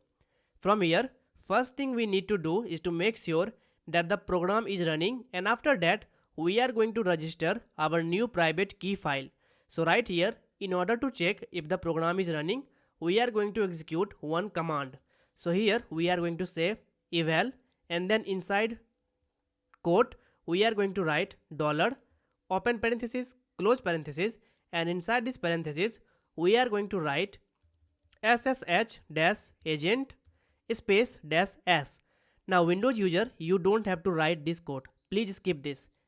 This is not going to work in your system. From here, if I hit enter, now you can see we are getting some message which says agent pid with some number, which means our program is successfully running. Now from here, we are going to register the file. So now we are going to register the file, and in order to register the file, we will have to run one more command. So from here, we are going to say ssh-add, and then we say dash capital K. Now Windows and Linux, you don't have to write this dash K. Please skip this. This is just for Mac, as dash K in Windows and Linux means something else. And now from here, we are going to say tilde slash dot ssh and then slash id underscore rsa, and now we are going to hit enter, and now you are going to see identity added, which means everything is working. We saw our program is running, and now we have connected id underscore rsa to the file that we wanted to connect to. Now from here, in the next video, using all of this file, which means our connection is completely secured. Now we are going to generate the RSA key pair, and then we are going to add an SSH to the GitHub account so that we can transfer our code from this machine to the GitHub server. So I'm going to see you in the next video. Now that when our SSH keys are on place, we are ready to start sharing our code with those third-party services. In this video, we are going to push our code to GitHub server, and then in next section, we will set up Heroku and we will send our code on Heroku for deployment. So now we are going to navigate to github.com. So if you remember, when we were developing our front-end project, we have created a new account on github.com where we have hosted our project as well. So right now you need to navigate right there. So now from here we are going to create a new repository. So we are going to have our local repository on our computer in that .git directory that we explored earlier. We are also going to create a repository on GitHub. That is how GitHub is going to be able to get access to our codes, so it can show it right here on its user interface. So we are going to do something like that right here. Now in order to create a repository, you can click this button, or you can also click this plus button, and then from here you can click new repository. Now once we click new repository, we are taken to a page where we have to fill some form. To be exact, we have to give some name to our repository, and then it will be created. So first, if you see, it is asking us for a repository name. So what is a repository? It's just a location where our codes, these codes are going to be hosted. So here you can write your repository name, and to be exact, it does not have to be same as your original directory name. So over here you can name it anything. So I'm just going to name it weather-app, and it is available. Now from here you can keep it public or private. If you keep it private, the code that this repository will hold, it will only be accessible to you, but I am going to keep it public. Now here you can see it says initialize this repository with these 3 files. Now I'm not gonna go with any of these options. From here just click create repository, and just in a moment, now you can see our repository has been created. Right now it does not show code because we have not pushed any code onto our repository. Now from here we can do some settings so that we can push these codes over to this location. So this is the location where all of our codes are going to be stored. Okay, so exactly this location. So this is the directory.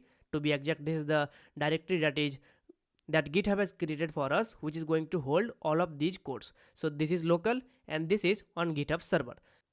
Now from here, if you read, it gives us multiple ways to push these codes over to this location. So if you read, it says create a new repository on the command line, or push an existing repository from the command line, or simply import code from another repository. Now we are already working from the terminal, to be exact command line or terminal. So we are going to use the same terminal to push these codes over to this location. Now from here, if you read it, we have multiple commands right here that we already have executed in our directory. So these are git init, we did that. Then we have git add, we also have added all of the files to the tracking change, and then we have committed the code as well. Okay, now from here we are just going to use these 3 commands. So if you read, it says or push an existing repository from the command line. So this is the existing repository, so we are going to push this repository from the command line over to GitHub server, to be exact on this location. So first we have to execute this command. So now let me break this command for you. So first we'll have to access this command. So we are just going to copy this one over here, and then over here just paste this and hit enter, and it is not going to do anything. Now let me break this for you. So first we have git. Obviously we have git because we are using git, and after git we have remote. What is this remote? A remote is nothing but a version of your project hosted somewhere else. So we are going to host versions of our project on GitHub server and later on Heroku's server. So this is remote. So this exact part is the remote. GitHub server is remote. Then we have add. So what we are doing? We are adding. And then after that we have origin. So this origin is the name for the remote. This value can be anything you like, but by default your first remote, this is your remote, your first remote should have a name origin. This is a common convention that you will see across the web. And after that we have a long string that is divided into 2 parts. First is the GitHub, and then the location, then the username to be exact, and after that the name that you have picked for your repository, which is weather-app, and then we have .git. So at this location, on this URL to be exact, all of these codes that you are going to push from this terminal over to this location will be hosted. Now over here, if you see, we have 2 more commands. These are git branch-m main and then git push-u origin main. Now branching is a bit advanced concept in Git, so we are not going to go into that. But if you want to know more about branching, you can read the book that was mentioned in git-scm.com. So if you remember, when we were installing Git from git-scm.com, I introduced you with a free ebook that you can download if you want to know advanced concepts of GitHub. Now from here you just have to understand that we can have different branches of a repository. on which we can do some work, and then we can later shift our branches. It's just like different branches of a tree. So we have one single tree and then we have different branches, okay? But at this point we are just going to keep it this basics, okay? Otherwise you are going to get confused. And the next command is git push -u origin main. So this command is responsible for taking all of the code from the local repository and then sending them over to the Git repository. So this command will simply take all of the code and then it will push over to this location. Now we are not quite ready to run this command. If you will run this command, this is simply going to fail because GitHub is not sure that who is sending this code. What we need to do is to finalize our SSH configuration. So to get that done, we need to take our public key file and give it to github.com so that it can create that secure connection.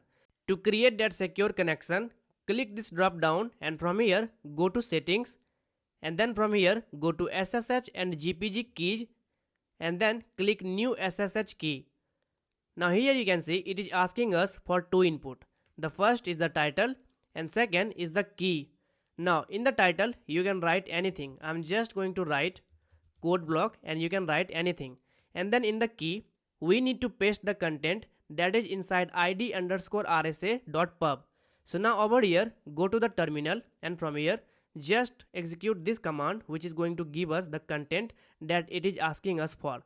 Now just write cat and then from here we are going to write tilde/.ssh/id_rsa.pub. If you hit enter, it is giving us this long giant string. You need to copy all of this till ssh-rsa.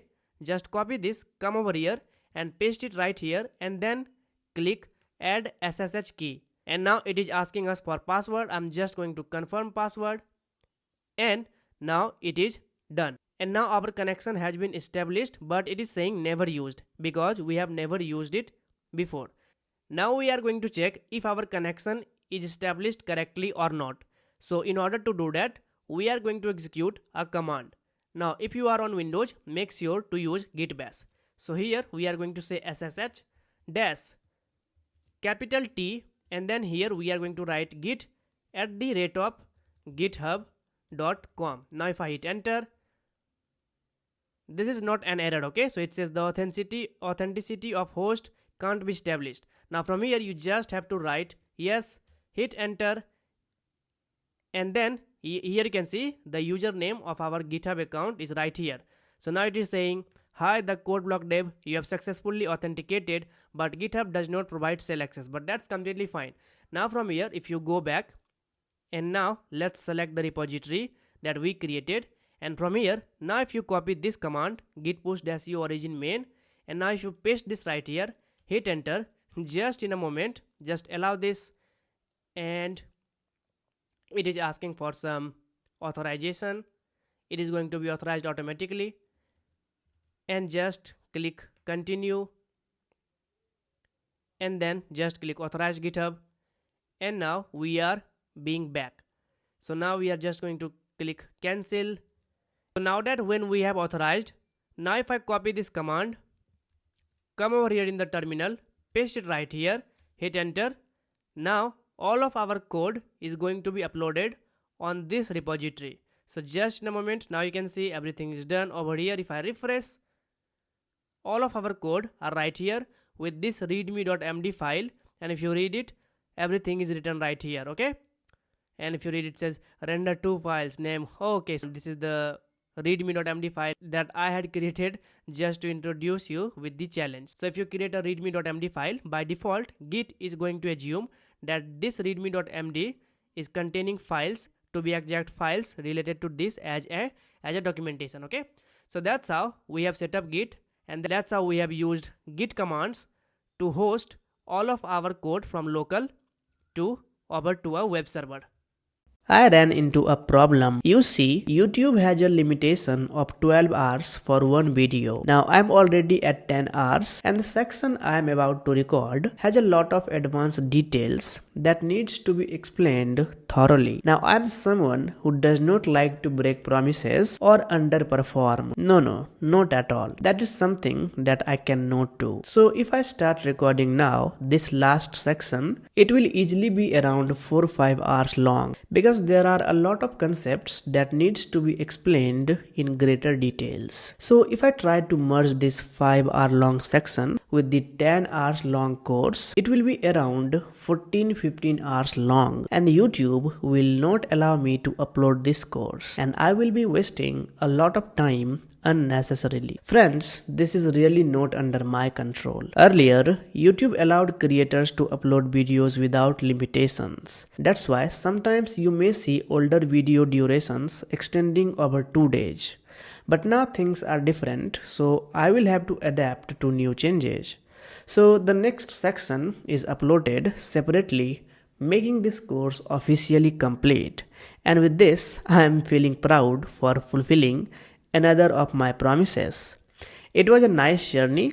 I hope you all learned a lot and I hope to see you in the next course. Please tell me what you want to learn and I will see what I can do about that. Finally, I will leave you all a simple message that please like all my videos and subscribe this channel to respect my years of hard work. I don't really get paid much by YouTube, but that is not why I am here. I am simply here to share my experience. So yeah, please subscribing is something that is you can do at least. With all of that, I'm gonna see you in another big course. Lots of love and stay safe and stay happy. Okay, see you.